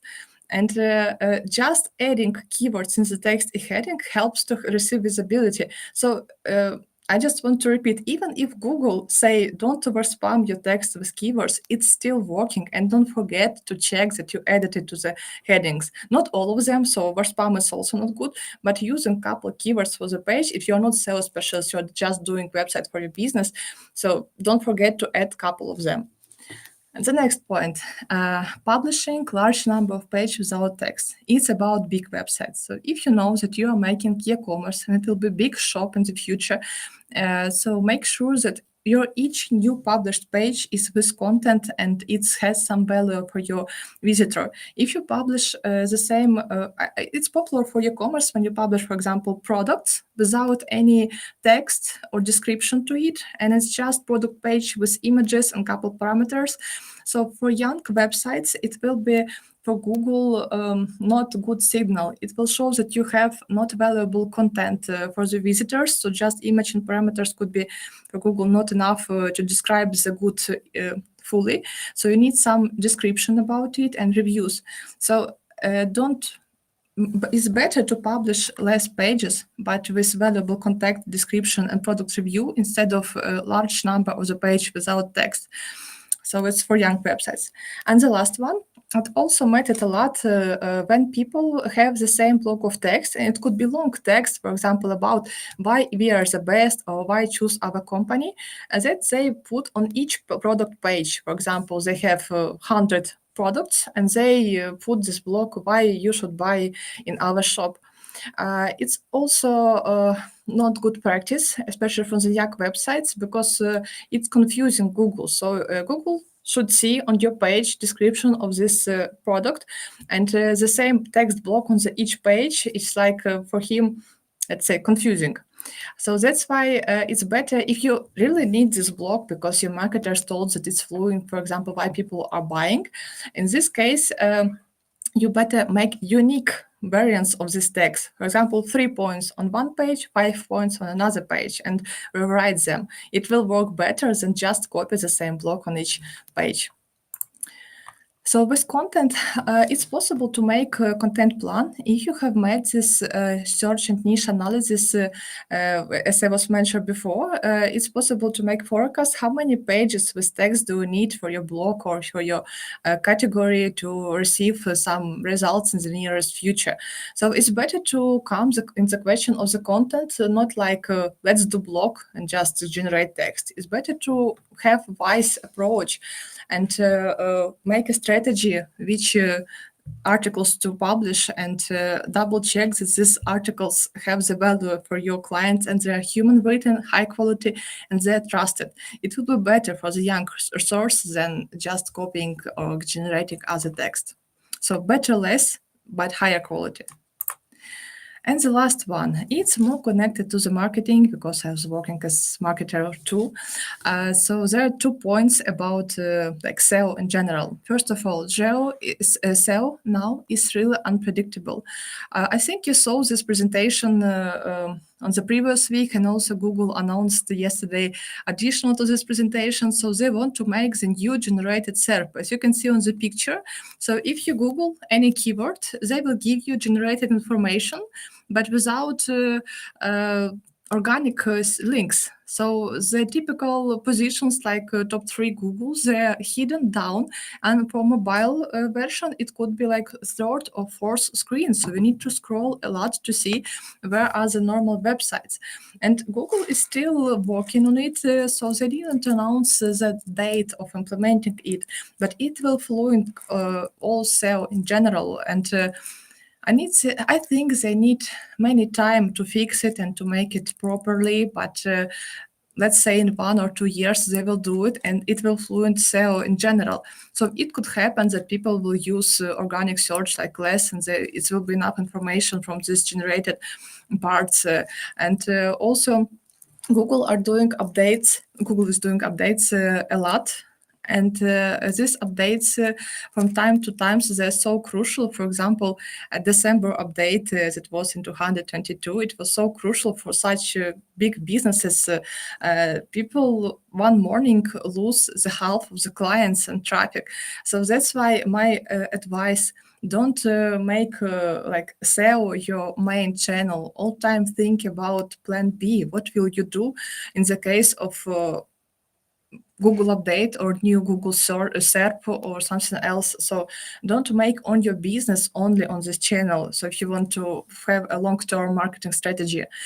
And another important fact about Google, that for the young website, to help this young website rank later in top 10, there are important things like behavioral factors.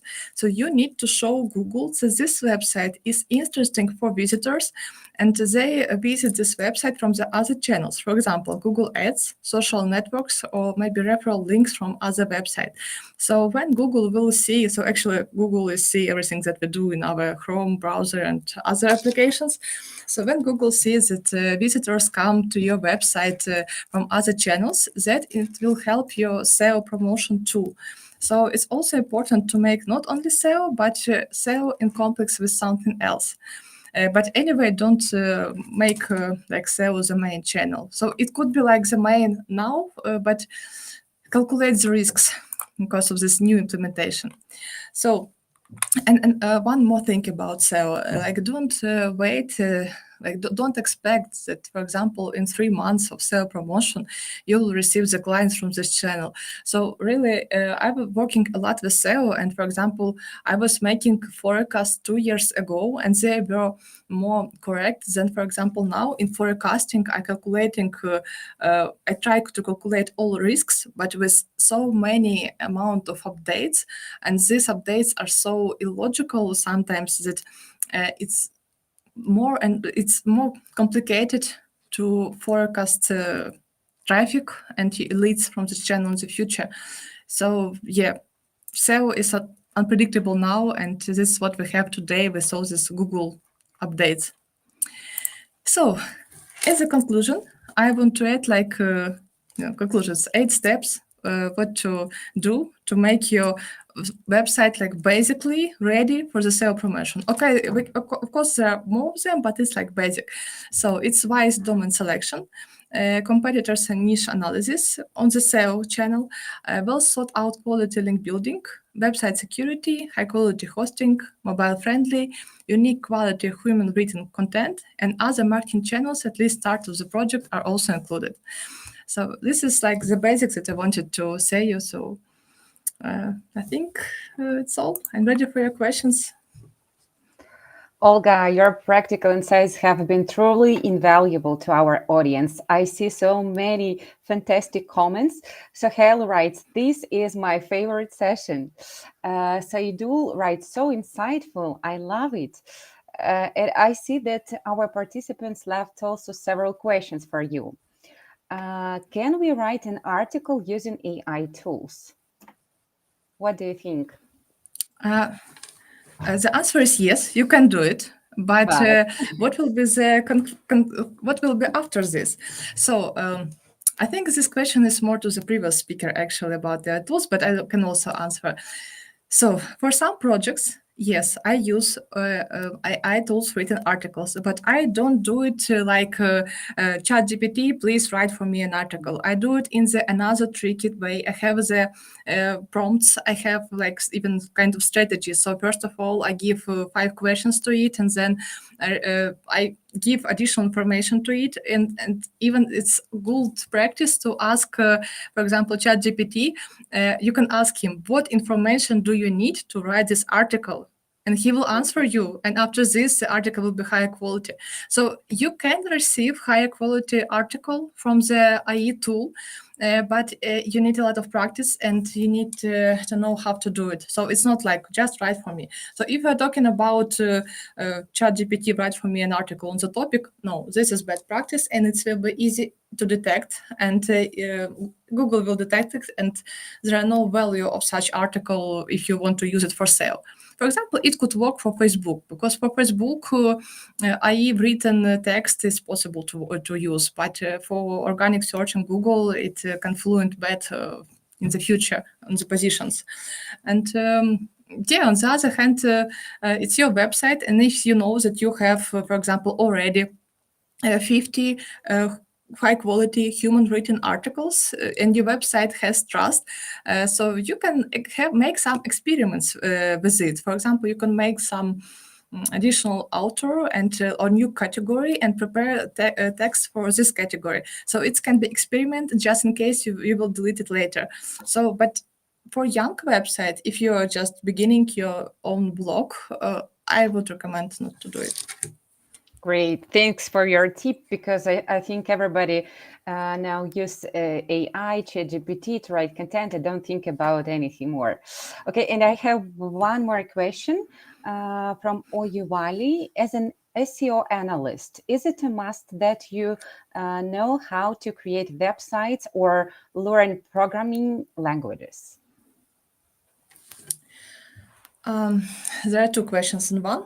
So about how creating websites, basics for sure. So as a sales specialist, you work with code. You need to see how microdata is implemented inside. You need to understand how these blocks connected to each other. And even if you give recommendation about speed optimization, so yeah, you must know basics. So as for me, I, for example, can make website on WordPress constructor, and but I understand also how working other CMS and what could be special about them. For example, React, it's completely different for WordPress and other logic. So yeah, you need to know this information, but you have programmers who will do it. But to speak with your programmers on the same language and to make the correct technical tasks for them, it's good to know. So yeah, as for me, I read a lot about this, and especially if there are some websites on specific CMS are coming. So yes, it's necessary to know it. And can you please repeat the second part of the question? Yeah. Okay, so is it a must that you know how to create websites or learn programming languages? Yes. Programming languages, if we are talking about big websites, it can help. So it's not like must have, like without it you cannot become a SEO senior and make organic traffic for big websites. But if you know programming languages, you can optimize your work. So for big websites, if you have website, for example, more than 50,000 pages, you can write your own scripts that will gather data, make some parsing, and also scripts for Google Sheets. They will help you work faster with big data. And also good to know BigQuery and Python and others. So it's good to know, it will help you. But if you don't know it, it's still, you can make organic traffic. So. Great, thank you so much. We have so many questions for you. One more nice question from Blessing. How long does it take Google to approve your site? Could you answer like... It depends from niche. Yeah. That's why this niche analysis was mentioned in my presentation. If it's a high competitive niche, it will take longer. If it's low competitive niche and when the band is higher than quantity of the websites that is present, it will be faster. So it really depends on niche, even not only your size of the website. And the second point, it will be the size of the website and how fast you grow. So how fast you get new backlinks, how fast you publish new pages.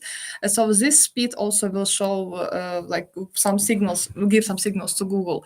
But first of all, it's niche. So in some niches, it could take half year. In other niches, it could be 1 month. So it depends. Okay, and the last but not the least question, how can SEO professionals effectively communicate the importance of SEO to stakeholders at the beginning of their project? It's not easy question. Yes. So it's good to have this forecast. So I had these situations in my life, and not once when I came. So we need SEO, and I receive answer, not it's too expensive and unpredictable. But if you're a good SEO specialist, you can calculate the forecast. Okay, for this nearest 1 year, we need a lot of money. So we need, for example, $20,000 for backlinks. We needed to pay them now. But then in 2 years later, we will receive more clients from SEO than from Google Ads or Facebook Ads. So it's possible to calculate. Not easy, but possible. And with this forecast, you need to show to the stakeholder that you see the strategy for 3 and 5 years. So to explain him why we need SEO for the nearest 3 months, it will be almost impossible because you won't get result in 1-2 months, and in 3 it only will begin to grow. But if you explain that in 3 or 5 months it will be like main lead generation channel, it will be easier to come with this forecast. Oh, that's a great piece of advice. Olga, thank you one more time for this insightful presentation, for answering all the questions. I encourage everyone, please connect with Olga. It's a super specialist. We are so glad to see you here today and looking forward to seeing you at our following events. Have a nice day. Thank you so much. Have a nice day too. Bye-bye. Bye. Dear participants, thanks a lot for your active participation, your amazing questions. I would like to remind you that only until this day, you can get all our SEO courses with 90% off discount. The first one is SEO strategy course.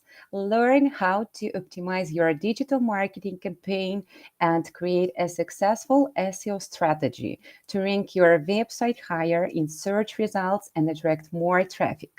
The second one is link building course. Discover efficient link building tactics to boost site traffic, attract loyal customers, and grow your business online. Join our Google My Business course to master the powerful tool for your company by setting up your Google My Business profile. Our popular and super new ChatGPT course. That's the course that will be your personal digital marketing assistant. And one more course is about keyword research. Unlock new SEO opportunities by conducting in-depth keyword research. I remind you that after enrolling in these courses, you will get lifetime access to them and their updates, 24/7 support, and more. Don't miss this opportunity to enhance your SEO skills. I will also kindly remind you that if you want to get a certificate of attendance, you still have the possibility to register for the conference. Press the link in our chat. Moreover, only registered participants will get speakers' presentations. So do it right now. Also, I would like to say you that our next free online conference will be very soon. It's called a social media marketing conference. You will gain practical insights and expert strategies and social media marketing tips from the experts from worldwide. It will be on the July 26th, the same time at 9 o'clock UTC. Find the link in our chat, or you can find it on our website, skillsbooster.net. I hope you've been enjoying this online SEO Day conference so far, and I would like to announce 10 minutes break for you to refresh and recharge. Take this opportunity to enroll in our courses, grab some snack, like the video, connect with our speakers. Don't forget to subscribe to our YouTube channel. We will see you soon. We'll have so many speakers in near future. See you soon.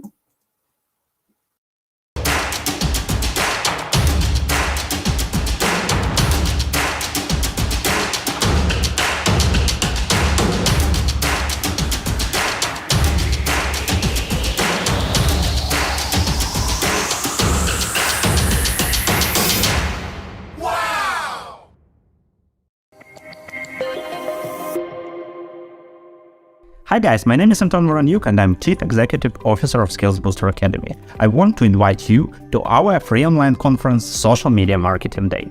On the 26th of July, we will talk about how social media can change your digital marketing career. We will talk about SMM trends, how you can use AI in social media marketing, what are the best case studies and industries in this world. So if you want to get a great insights and make your digital marketing career more efficient with social media, join us and see you on Social Media Marketing Day.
Welcome back, everybody. We are continuing our amazing SEO Day conference. It is with great pleasure that I introduce our next speaker, Giulia Panozzo, the founder of Neuroscience.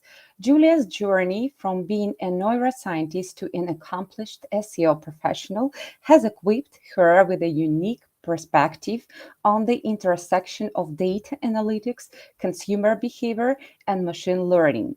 Giulia is a bilingual digital marketer with a deep passion for neuroeconomics, consumer behavior, and the impact of SEO strategies. Her performance-driven mindset, attention to details, and expertise in data analytics make her a highly sought-after professional in the industry. Today, Giulia will be sharing her insights on the topic how to show the impact of your SEO changes with casual impact. It will be a recorded video, but you can leave your questions in the chat.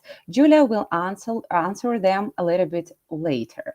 Her session promises to provide valuable insights and practical applications for showcasing the impact of SEO changes using casual impact analysis. Okay, welcome, Giulia. Hi everyone, I hope you're having a great SEO day. My name is Giulia and today I'm going to talk about how to show the impact of your SEO changes with causal impact. A bit more about me before we dive in. I'm an in-house director of customer acquisition. I'm a public speaker on the topics of SEO, test and learns, and neuromarketing. And I recently founded my own consultancy called Neuroscience. So a lot of my day-to-day requires me to report results to stakeholders. So what I aim at doing today is to show you how you can leverage statistics to analyze test results, show the impact of your work, and potentially make a case for bigger changes. A few of you will be familiar with causal impact already, but for those of you who aren't, causal impact is a package that allows us to analyze a time series dataset and draw inferences on how much a change has affected our variable of choice as compared to the predicted outcome. And it also determines if it's a statistically significant effect or not. So in today's talk, we're going to see a few topics. First, what does causal impact do in practice? Then, why should you care about using causal impact and leveraging statistics? Then how can it help your strategy as a marketer? And finally, we're running a demo on how to run an analysis with causal impact. And we're gonna also discuss some caveats on using statistics in the real world. So let's see first what causal impact does in practice. Say that you're running a simple title change test on your pages, for example, and you want to add a price point so that your title mentions little black dresses from £15. Once you apply the changes, the data that we have at hand are normally from Google Search Console, Google Analytics, and so on. And while we can sometimes see a trend following our change, it might be difficult to actually quantify by how much our change has affected the variable of interest. Say, for example, that here we're measuring clicks. So what causal impact does in practice is to help overcome these challenges by taking the export of our data, which might look like this, and analyzing the performance from the period before the change and the performance after the change to give you a graph that, if you're lucky and your test is a winner, will look like this. So you can see very clearly the sort of impact that it caused.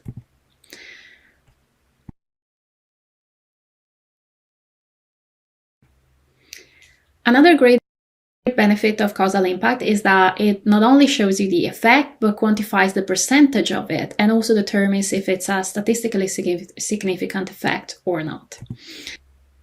And at this stage, you might be wondering why you should care about quantifying an effect and understanding its statistical significance. And I can promise that I asked myself that as well a few times. But mainly because testing is already hard as it is. I ran a poll on Twitter and on LinkedIn asking my peers what they found to be the most challenging part of running a test. And while initially I thought these would have swung one way or the other, I found that people found that a lot of aspects actually were challenging when running a test. So most people did say that analyzing and trusting the results was the hardest part.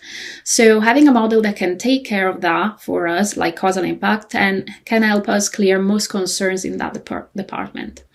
However, another point that was brought up was resources, cost, so keep that in mind, and business buy-in, which is actually a pretty big one here.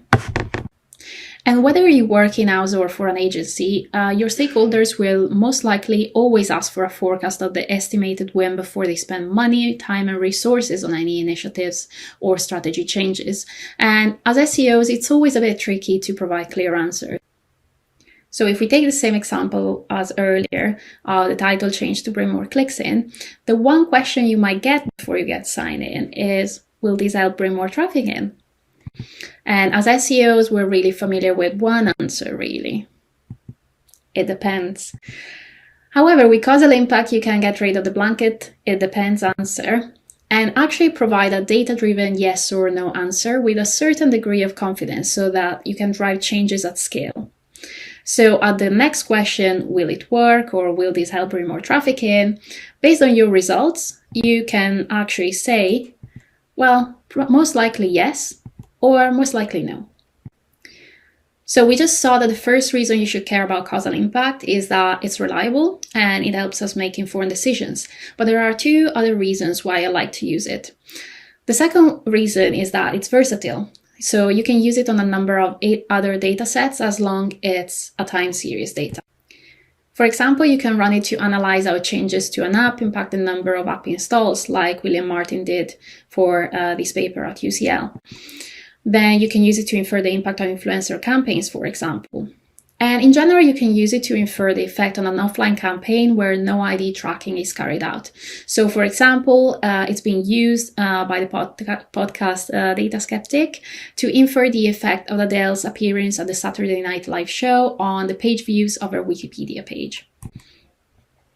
And in general, you can use it on almost any time series data, but you might want to focus only on upper funnel metrics like site views, sessions, and users, since for deeper metrics like transactions or signups, there are a number of layers that might influence performance that could be difficult to.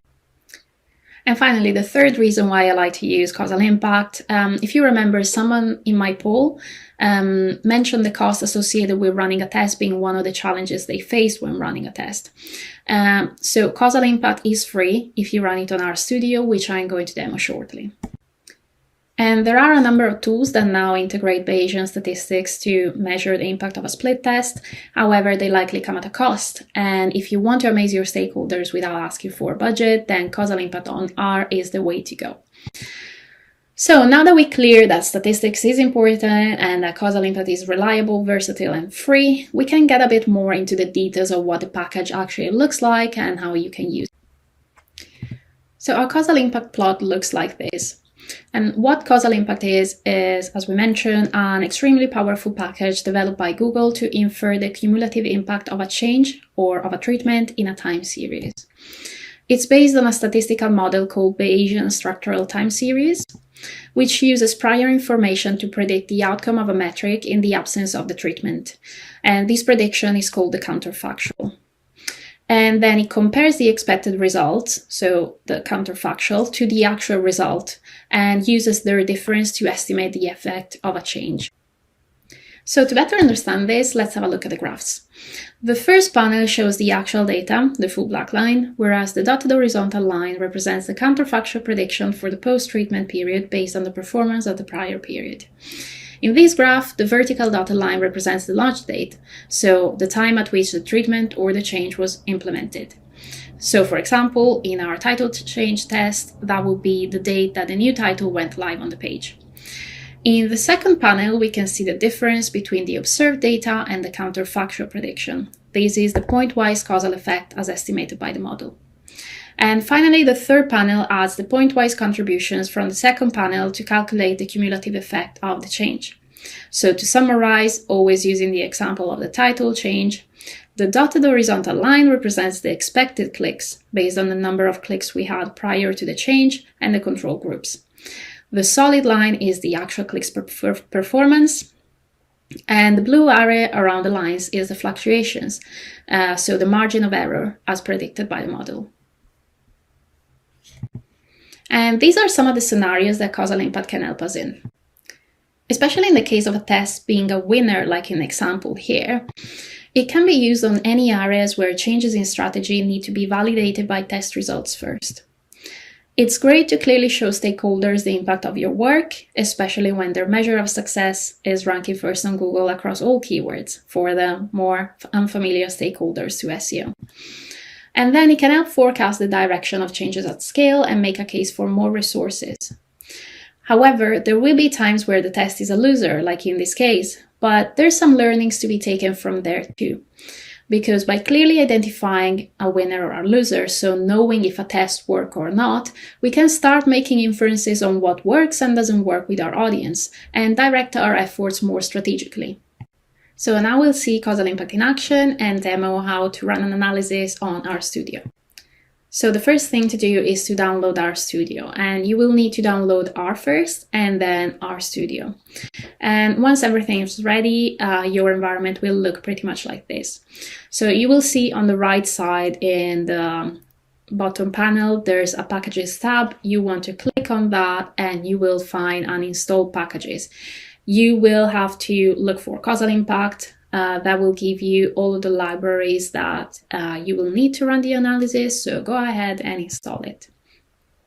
The second thing you want to do is to prepare your data. So for example, a lot of the data that you might want to work with is from Google Search Console or Google Analytics.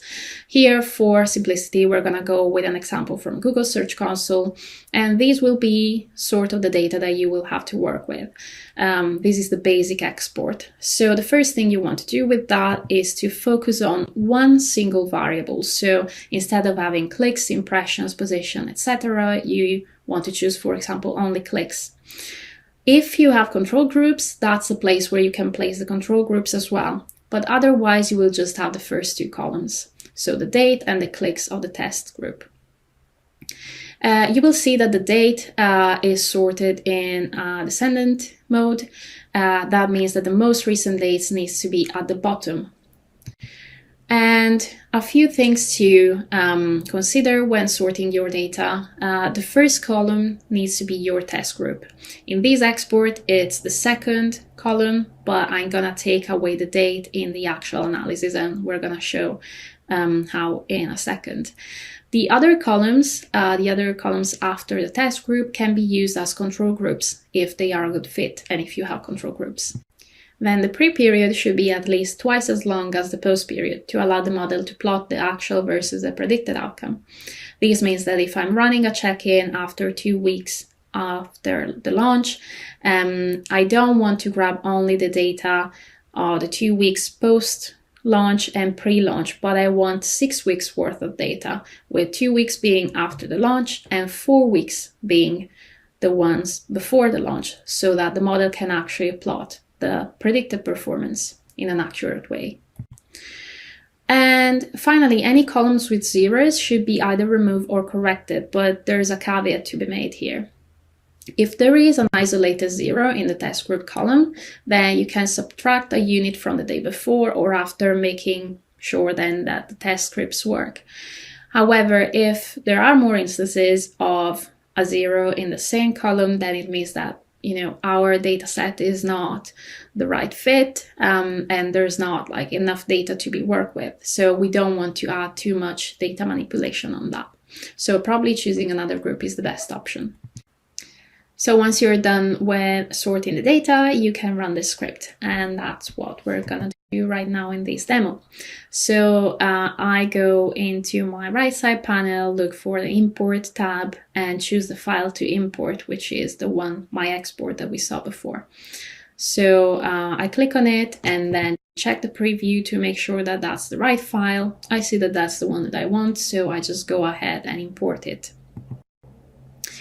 Once it's imported, you will see that it stays with the date as the first column, so I use that column to look for my launch date and see at what row it corresponds to. So I see that my launch date was corresponding to row 91, so I use that to set my pre-period and my post-period. So my pre-period here will be from row 1 till 90, and my post-period will be from row 91 till the end. Then I am fine to take away the date. And you will see here that my clicks test becomes the first column, so that I can finally use the impact formula. And once I have plotted the impact, you will see that I can have a pretty graph like this. And if you're lucky, you can too. You will see a nice upward lift, which is a clear winner. Another thing you can do after you plotted the impact is seeing an actual summary that gives you all the details about how much the change affected your variable and if the effect was statistically significant or not. So it's an invaluable tool to just like communicate with your stakeholders accurate results. And finally, we can also plot the effect of the control groups, if we had any control groups, and see if they were a good fit to estimate the impact or not. So the closer they are to the one, the most likely they are to have been used in estimating the model. So I can see here that both control groups I used were good fits. However, one went in one direction and the other went in the direction opposite to the test group. So now you can give it a go yourself. I prepared a script here. You can just copy here, or you can also access it via the slides that will be shared shortly. And finally, what I learned from several tries and errors by running these scripts a lot of times is that, as we said, the date column should always be removed when using this script. The column titles can sometimes error out if they contain special characters such as hyphens, spaces, or capitalized letters. So make sure you have the cleanest title you can have for your columns. And lastly, start small. Start with one test group, for example, and then you can expand your data sets with additional control groups or features once you're comfortable with this one script. And then you can go online and find more scripts. There's a lot that you can develop on. And finally, now that you learned how to use causal impact on RStudio to analyze data, I want to make a few points about using statistics to analyze data in the real world. So there's a sentence that I came across recently that I really like, which is statistics can be made to prove anything, even the truth. What does it mean? When we run tests, we work off the digital landscape, which is constantly changing. We don't work with data that have been collected in a sterile lab environment. So there's a number of things that we should be careful about. The first thing is that external events can impact your data, and they will impact your data. So for example, Google algorithm updates. There's also tools tracking failures, whether they're third-party tools or first-hand tools. They might actually impact your data in that way. And there might be engineering releases that overlap with your launch date, for example. So if you're doing a test at the same time as another change has taken place, obviously it's hard to isolate if the impact was solely due to your SEO test or to the engineering release. So my suggestion is to create a working document with the rest of your team to map internal changes such as engineering releases, your own tests, and any other known changes, as well as external events like changes in the algorithm or any other kind of industry news that you find noteworthy, because these will allow you to take into account any other known factors at the same time as your test dates and isolate the treatment in the analysis. Secondly, you will have to mind the outliers because they can massively affect your data. Like in this example, if I was to look only at the third panel, I would assume that this test had a massive positive change. However, obviously, if I look at the first two panels, I can see that there's something quite not right, and this was likely caused by outliers across only a few days. And these outliers can originate from new product launches within the test group. So, if you're testing category pages and there's a new product coming up on those pages that has a lot of interest, that might skew the data a bit more than normal. Then holidays and seasonal events as well. For example, Black Friday or Christmas or any other kind of holidays that normally has a great impact on the performance of some of these pages, and results coming only from one page in the group. So you can see here, if I was to focus only on the grand total, it would be a great change of by 500 increase. However, this change only came from one page because everything else was down.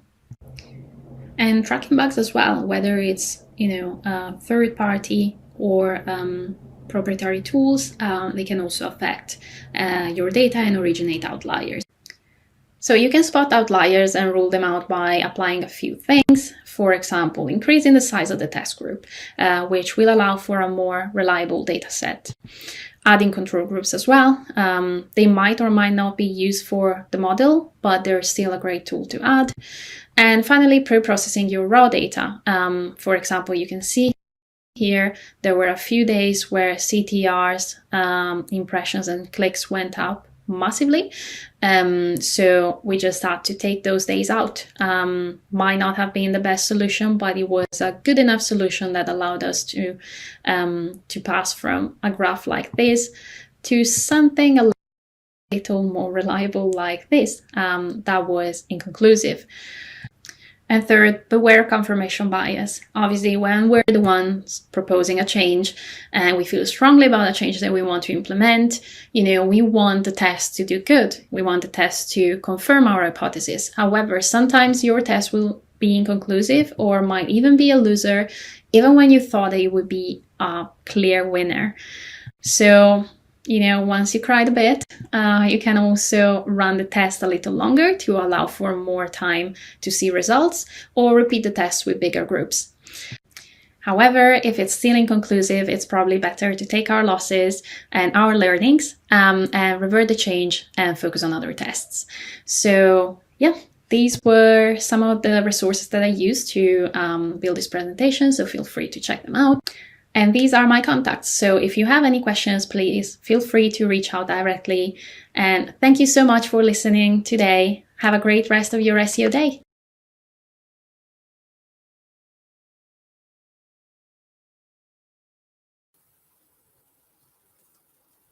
That was an insightful presentation from Giulia Panozzo, the founder of Neuroscience. Thanks a million, Giulia, for your exceptional presentation on the topic how to show the impact of your SEO changes with casual impact. I would like to remind you about our special offers from our partners. You can use promo code SkillsBooster 2023 and get free 7-day trial to all toolkits in SERPstat. Enjoy your free trial package right now. No credit card is required. The offer is valid until May 30th.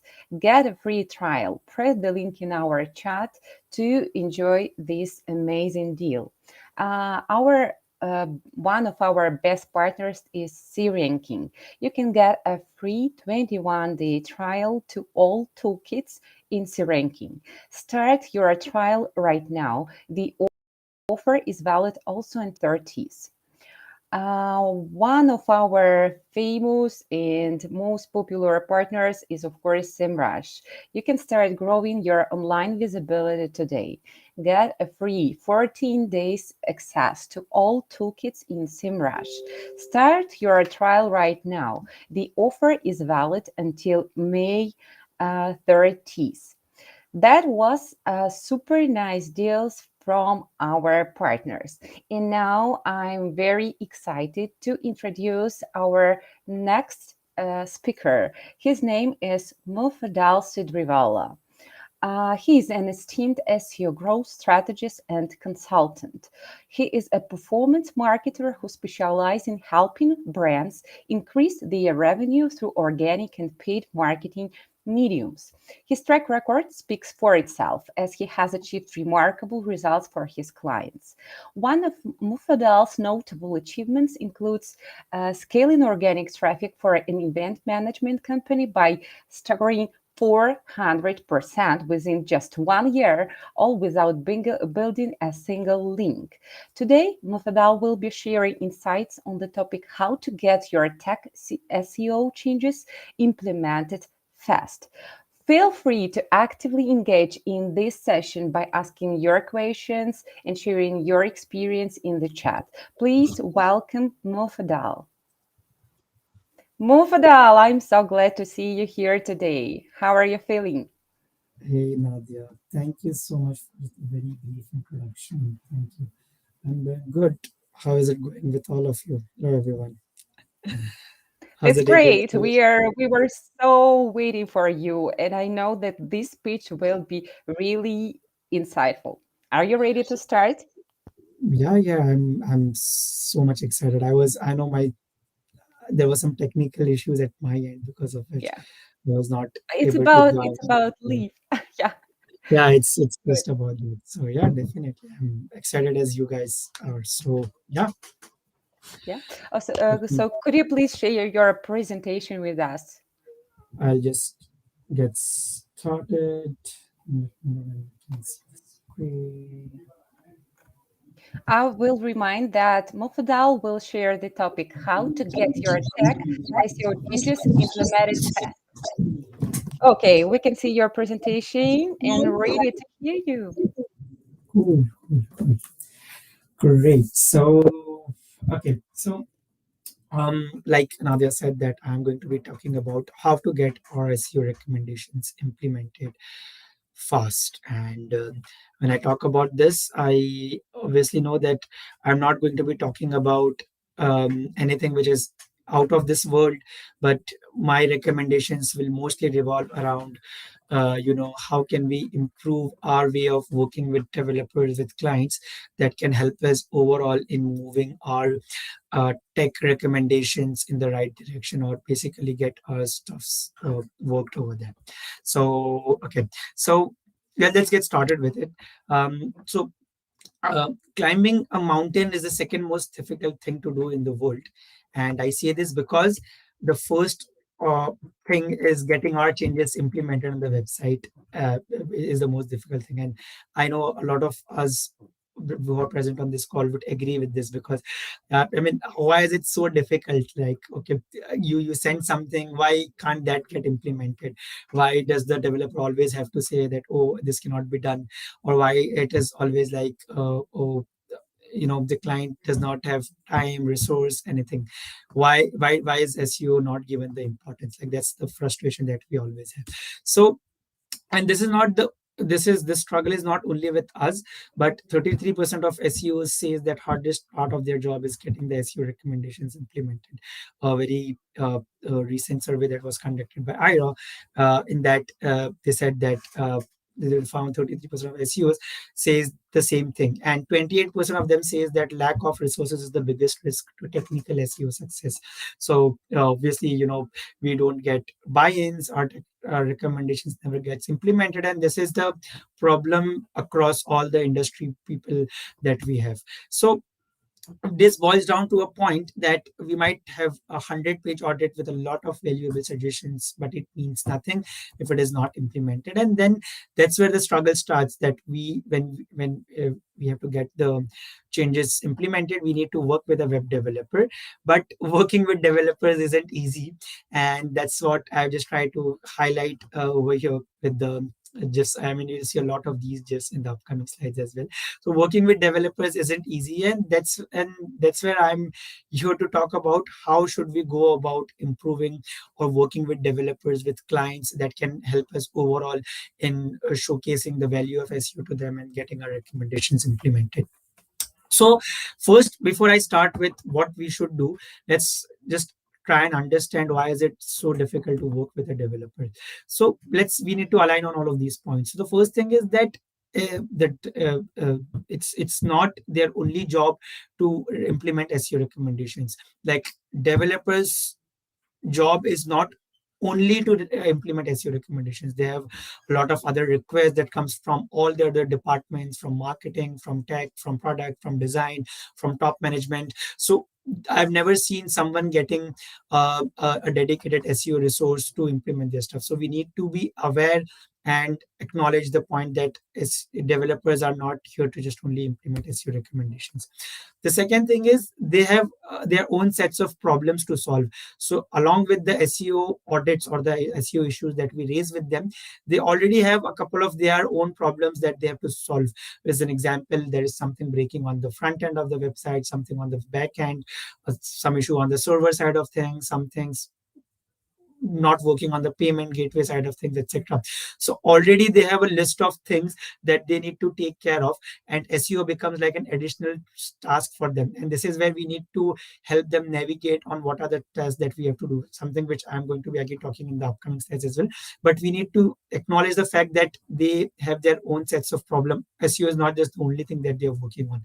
Also, their understanding of marketing and SEO is very limited. So they don't understand the marketing and SEO the way we do. For them, canonicals and redirects would mean the same thing over here. So their understanding over here would not be the same as we have. And then the hard truth that they also think is that, having a conversation with a lot of developers, is that they think SEOs just dump the work on them. So we don't have a way of sharing our recommendations that can help them understand what we are trying to say. We usually just dump our audits on them and then say, hey, figure this out, and then get that implemented. Now, I'm saying this from my own experience as well. When I started working in SEO, my way of working was to run an audit, probably using any of the tools like Ahrefs, SEMrush, or Screaming Frog, and then downloading the dump from those, and then sending it across to the developer like a 10-20 MB of Excel sheet and saying, hey, figure this out, and then get it implemented. Now, that's not the best way of working with them, because just now dumping work and nothing out of those is going to implement it. So what should we do? Like, after obviously acknowledging all of these points, how should we go about working with this? So the foundation step over here is to build real relationship with your client and developers. And when I say building real relationship, we need to go above and beyond our way of working, about our way of working with clients and developers. And I said this before, and I'll again say this again, that we need to become problem solvers for a client rather than becoming problem creators. We need to become problem solvers. I'll just repeat. We should be becoming problem solvers rather than becoming a problem creator for them. What I mean by that is that whenever we are doing SEO, we are so much engrossed in the way we have to, we are so much engrossed in thinking everything from an SEO point of view that we sometimes forget the business objective of doing that. And when we are not aligned on the business objective of it, and because of that, the recommendation or whatever our suggestion is never gets implemented or never taken seriously. So when you can tie that up with the business objective of the client, that's where the client will be like, okay, now I understand what this means, how it is going to help my business, my objectives. And that's the way this is a solution to whatever problem I'm facing. And that's how this is the solution to that, and this is something that they will take seriously. Same thing with developers as well. So if you need to build a real relationship, not just because you have to get things implemented, you can be empathetic towards them. You need to be obviously if you have an in-house team, you can have a conversation, a weekly or a monthly catch up with them, understand their sets of problem as well. Like I said, they have their own sets of problems. Just try and get on a call with them, understand what they're struggling with currently, and then how as a person you can help them with it, or probably when you're sharing recommendations, what sort of things that they need in that, etc. So all of these things, when you're building a relationship with them, that is going to go a long way in getting in getting your recommendations implemented as well. Apart from this, I mean, I can just end my slides over here because that's a very foundation thing that we have to do. But obviously, I have been given more time and I have to justify that time, and that's the reason I've added a couple of more slides as well over here. So the second thing that we can do is we need to get the stakeholders buy-in at the very early stage of the SEO campaign. What I mean by this is that whenever we are, and this is something I've seen from my experience as well, as in from an agency side of things, whenever we go to pitch clients, we always talk about the success. We always say we have done this for other clients. We say this, etc., all of those things. But we acknowledge, or we forget to acknowledge the point that this was made possible because they were so what do you say? They were so prompt in getting the changes implemented. So at the very early stage of your campaign, when you're going to the client, for at the pitching stage, you need to get the stakeholders buy-in and tell them, hey, Obviously, we can do all of these things for you, but we also need your support in that. Your support should be equal. You also need to be involved in the SEO project like we are. So we will do this much, and then in order to get that implemented, we need support from your developers. In order to get our SEO issues, our tech issues sorted, we need the buy-in, we need time from your developers, so that the stakeholders are aware of it, and then they can internally coordinate and then get you the time, the resource that you need to get your changes implemented. So if the stakeholder is aligned on that, if the top management is aligned, so they will always make sure that you are getting their dedicated resource in order to get your changes implemented. So very important at the very early stage of your SEO campaign, get the stakeholders buy-in over there. Also, when we are working with developers, we should maintain a single process for updates and communication. Like I said, get on a call, initial call with your developer, ask them about the process, the way of sharing recommendations, use Jira or Sheets or Document, Trello, Slack, whatever works best for you and the team.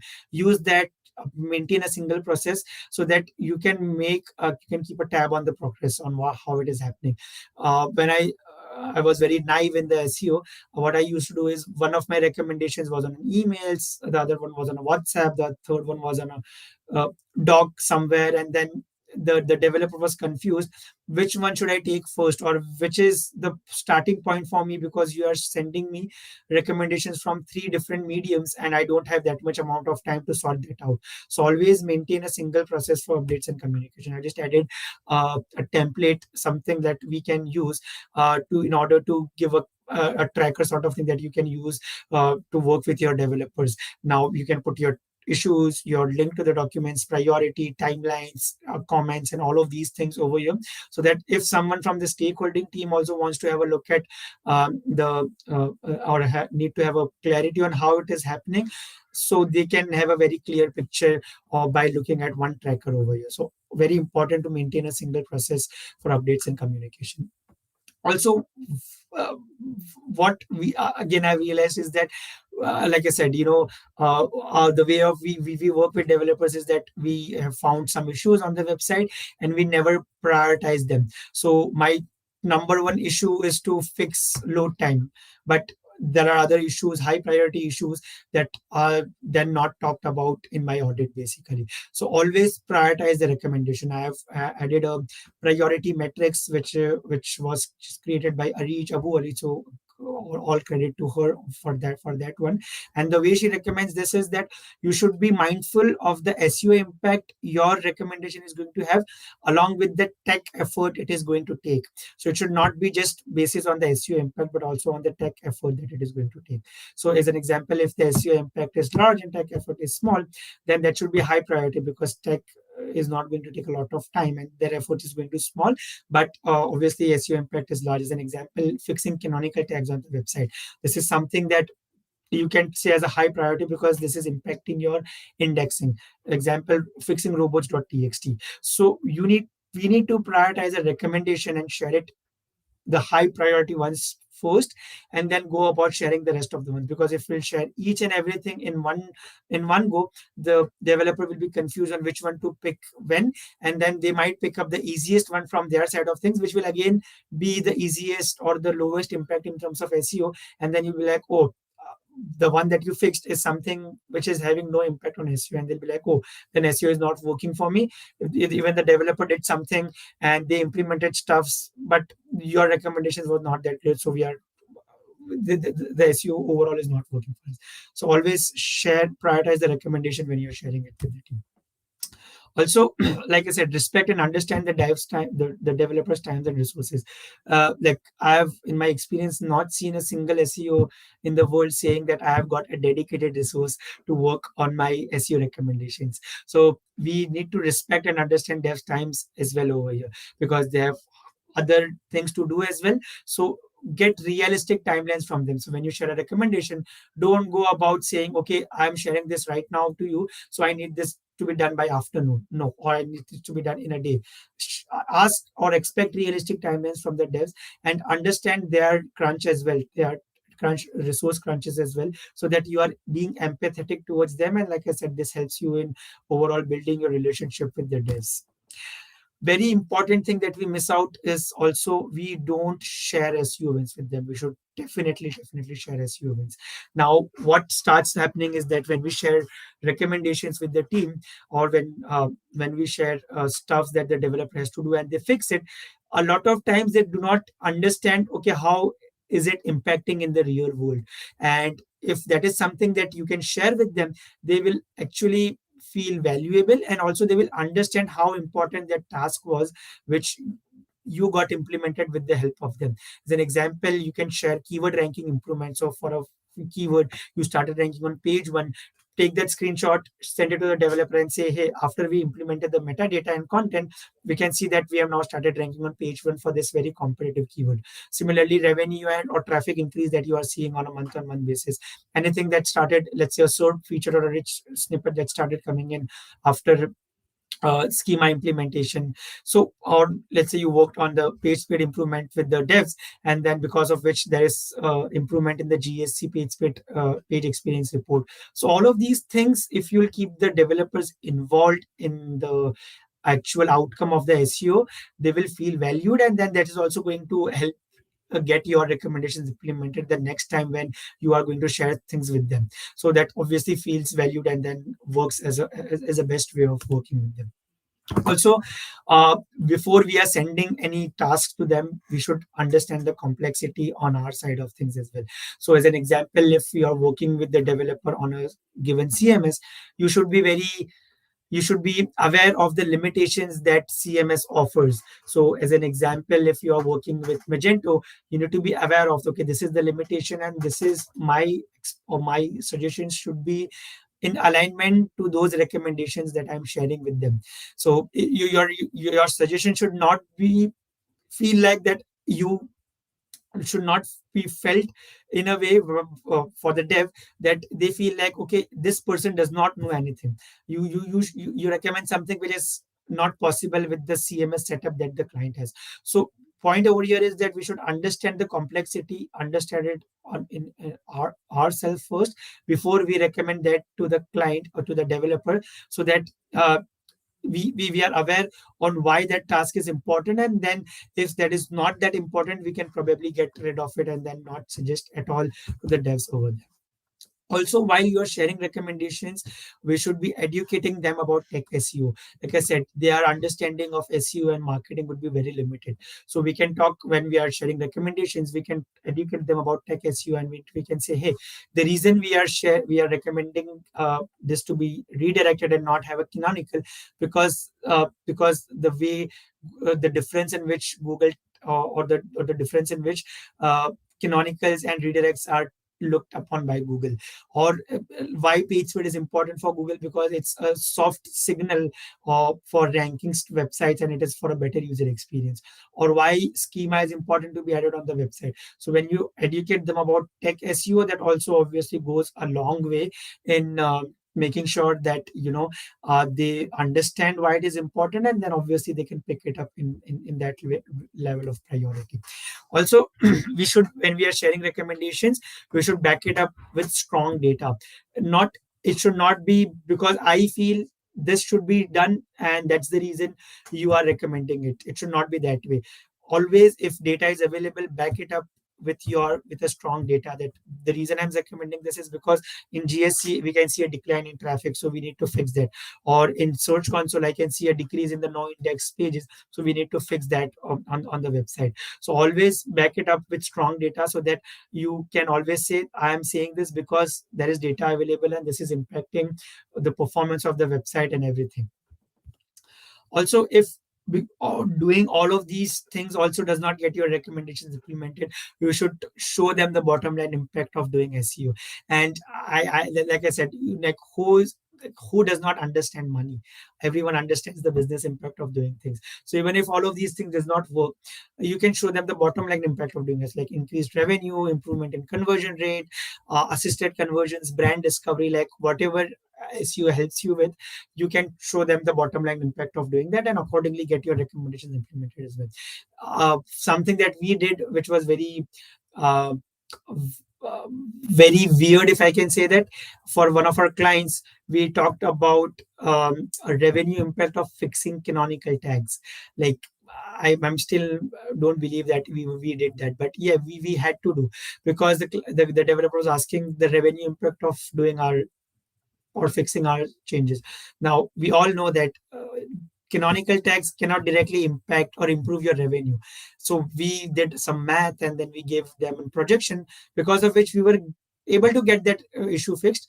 But in the end, yes, there was some impact on revenue, and then we showed that to them. So obviously, it might be difficult to attribute everything to revenue, but if you can give you can do some calculation and show the bottom line impact, obviously that can help you get your recommendations implemented in a faster way. And something that we can also do, and that's the reason this is the last point over here, is that we can spoon feed them, or we should spoon feed them, and not every time, but initially, to build trust. So if, let's say, you are sharing a recommendation, also go above and beyond and finding the reason or finding the root cause of the problem, and also giving them the solution with your recommendation itself, that okay, this is the problem and this is what I believe could be the reason behind that, because I've also done the analysis on my side of things and how that works over here. So that is something that you can do. You can spoon feed them, so that it also saves a bit of time, and then they start trusting you with the recommendations that you are sharing, and they know that you are a reliable source for them as well. Now obviously, like we could be doing all of these things, but the devs are still not moving the ticket. This could be things that you are doing right now, but still devs are not moving stuff. So I also added a couple of recommendations for devs if there are any developers in the house over here. So what you can do is listen and understand to what SEOs are suggesting. Yes, I mean, what we suggest, please do listen to us. Please give us importance as well, because our objective is also to improve the revenue, to improve the traffic, to improve the business overall, and that way. So listen and understand to what we are suggesting. Also be open to learning SEO. It might change your perspective, and it's not that bad. I've seen a lot of SEOs in my experience who were developers at one point of time, and because they were curious enough to learn SEO, they turned and became SEOs basically. So SEO and dev knowledge is match made in heaven, if I can say that. So if you can know both of these, you will always always be on the edge and always be better with compared to others. So be open to learning SEO. It might change your perspective, and you'll learn a lot of new stuff as well. Also you can think outside the box for solutions, because we might come up with some weird request to you, but you are the designers, you are the engineers, so you might think outside the box for solutions for us to accommodate our request as well. And like I said, please give importance to SEOs, because we are not that bad overall. And in the end, what I feel it should be is that the SEOs and devs relationship should turn from being this to this, where we both obviously work together in hand, and then that's the way things go, and then the business objective, client objectives, and all of these things are met over here. And obviously, a bit about me is that I'm from India. I live in Mumbai. I started in SEO around 8 years ago. Currently work as an SEO manager for Assembly Mina. Fun fact about me is that I learn something new each passing day, no matter how big or small that thing is. And the best thing I like about SEO is that it does not have a blueprint. Like, no one can say, okay, if you follow this exact same strategies, you're going to get the exact same results. No, SEO does not work that way. Every website is different. Every strategy is different. Every person implementing or suggesting things are different. So what I really like is that there is no blueprint. Everyone can work in their own way and obviously get different results or different outcomes on the basis of that. That's what fascinates me in the SEO industry. And thank you for joining me here today. If you want to follow me on Twitter, if you want to follow me on LinkedIn, if you want to get in touch with me via my email, this is what I have. Also have a website. If you want to know more about me, you can visit over here as well. And if you want to download my slides, here's the link to that as well. So yeah. Mufadal, we are very grateful for your contribution to this conference, and we believe that your expertise will inspire our audience to enhance their tech SEO implementations and drive meaningful organic growth. I have several questions from our students. The first one, what are some future trends or emerging technologies in the field of tech SEO implementation that marketers should keep an eye on? Okay, so in terms of tech, I mean the future for the tech, technical or the technology side of things, I think the way uh, I I also saw there was an AI related talk as well, and I think this would have been covered over there. But the way AI is changing the technology, we all should keep an eye on that. So, as an example, if you were faced with a problem earlier, you had to go to Google and search for the problem and read 10, 20. I mean, a couple of blogs, and then that's where you probably would have got the solution. But now with AI, you can go to Bard, you can go to Chat GPT and put the problem over there, and you will get the exact solution there itself. So that's where you can save the time. So in terms of that, you always look out for solutions on these AI bots. It would be helpful. And emerging technologies would be, I would say, I would bet on React, which is again a very good technology that people are using right now, and it has also become SEO friendly. So React JS is something that you should start looking at. I believe Google will also try and improve Angular JS over here as well, which is something which is great. And uh, I mean, not that SEO friendly, but there are ways in which it can be made SEO friendly on that side of things as well. And things to look out for is obviously the way, like I would again reiterate to go to the basics and understand the basics of HTML always. No matter how advanced technologies become, but always stick to the basics, because if you know that on the base of your basics, you can be, or you can learn a lot of other things as well. So it's not like that you will only work with one kind of technology in SEO. You might work with different websites who will be using different technologies, but if you know the core concepts, it will help you a lot to navigate in the SEO world, in the marketing world. So always keen to learn the basics, and that is obviously the best way to build your future from there. So yeah. Okay, great. Thanks a lot for your answer. I have one more question. Are there any common pitfalls or challenges to be aware of when implementing tech SEO changes? How can they be overcome? A common pitfall would be like that challenges would be always that the devs or the developers will say that, okay, we don't have time to implement this, or we don't have the bandwidth to do this. Now in those cases, like I said, you should go back to your stakeholders, or people, the marketing, the brand side of things, or the top management, and tell them that, hey, if the developer does not have time to implement our recommendations, we cannot get the or you cannot get the desired results. And if you don't get the desired results, don't blame us because of that, because we are doing everything on our side, and it's the developers who don't have the time. So have clear expectations with them, that if they say that, okay, we don't have the bandwidth, then you're clearly saying that if you don't have the bandwidth, then you cannot get the desired results that we are talking about. So that that if they go ahead without implementing it, they don't blame you for not having the growth that they were expecting because of SEO. So that would be a common thing that you'll see across in the SEO space, or I would say in the marketing space as well. That the brands feel that SEO is some kind of a magic, that when they'll start doing SEO, some things is going to happen, and then everything will be optimized, and then they will start ranking on page one from the next day itself. No, SEO does not work that way.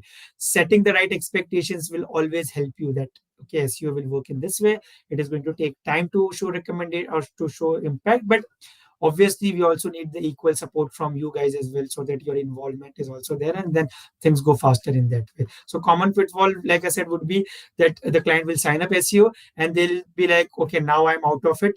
Now don't ask for my help on that front. So you're in a bad situation if that is happening. Great, thanks a lot. So we know that SEO is magic, but you need time to implement it. I see so many comments from our participants. So Hales writes, thank you, Mufadal, for your inspiring lecture. Sado says, thanks, Mufadal. And we also want to say thank you so much for your amazing presentation. We are very grateful that you shared your knowledge with us. And we are looking forward to seeing you soon with us on our following conferences. Thank you so much. Thanks, Nadiia. Thanks for having me. Thank you for everyone joining me for the talk today. It was really a great experience. Thank you so much again. Yeah, guys, and please connect to Mudafal. He will be very excited, right? To communicate with you later. Yeah, definitely. Yeah. Okay. Have a nice day. See you. Cool. Thanks. Bye. Okay, dear participants, as the online SEO Day conference draws to a close, I would like to express my heartfelt appreciation to each and every one of you for being a part of this event, for your active participation. That was amazing. I would also like to invite you to stay connected with us and ensure you don't miss out on our future events, insights, and valuable resources. Please subscribe to our social media channels, YouTube, LinkedIn, Instagram, Facebook. Just type SkillsBooster Academy and you will find us. Don't forget about our website, skillsbooster.net. You can subscribe to our newsletter and to stay up to date with the latest trends, strategies, and future events. I would like to kindly remind you about the last chance to improve your SEO skills with the best deals from our Skills Booster Academy. Access our courses now for only $9.99, 90% discount. That's unbelievable. Hurry up, as these special prices are valid only until the end of this day. So our favorite course is SEO strategy. You will learn how to optimize your digital marketing campaign with lifetime access to this course and future updates. You will know how to rank your website higher in search results and attract more traffic. Our favorite course, link building. You can discover efficient link building tactics to boost site traffic, attract loyal customers, and grow your business online. I would like to remind you that the lecturer and the main instructor of all our courses is our favorite SEO, Anton Voroniuk. So our next course is Google My Business, available for a $99. You can master this powerful tool for your company by setting up your Google My Business profile step by step. I noted that today so many students ask about ChatGPT and artificial intelligence. Our ChatGPT course was created for everyone, for you. It will explain everything in detail, step by step, how to use ChatGPT to make your efforts better to achieve better results. And our course, Keyword Research from Scratch. You can unlock new SEO opportunities by conducting in-depth keyword research, from brainstorming ideas to clustering and placing the semantics. Don't miss this opportunity to enhance your SEO skills and take your digital marketing efforts to the next level. I will also want to kindly remind you about our next online conference. It will be Social Media Marketing Day, where you can gain practical insight, expert strategists, and social media teams from experts from the whole world. July 26th, remember this date, time 9 o'clock UTC as today's conference. Just subscribe to our social media. We will remind you for sure. One more time, thanks a million for your participation in the online SEO Day conference. We are so grateful to see you here. Please don't forget to like this video, share it with your friends, and of course, leave your comments. I will remind you that it will be available. So even right now, you can watch it again. Don't hesitate. So thank you one more time and stay connected.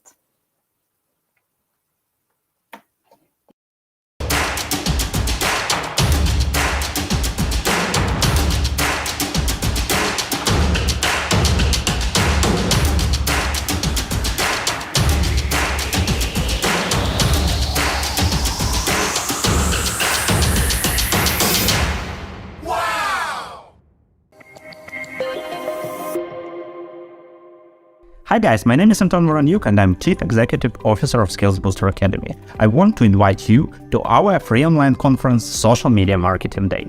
On the 26th of July, we will talk about how social media can change your digital marketing career. We will talk about SMM trends, how you can use AI in social media marketing, what are the best case studies and industries in this world. So if you want to get a great insights and make your digital marketing career more efficient with social media, join us and see you on Social Media Marketing Day.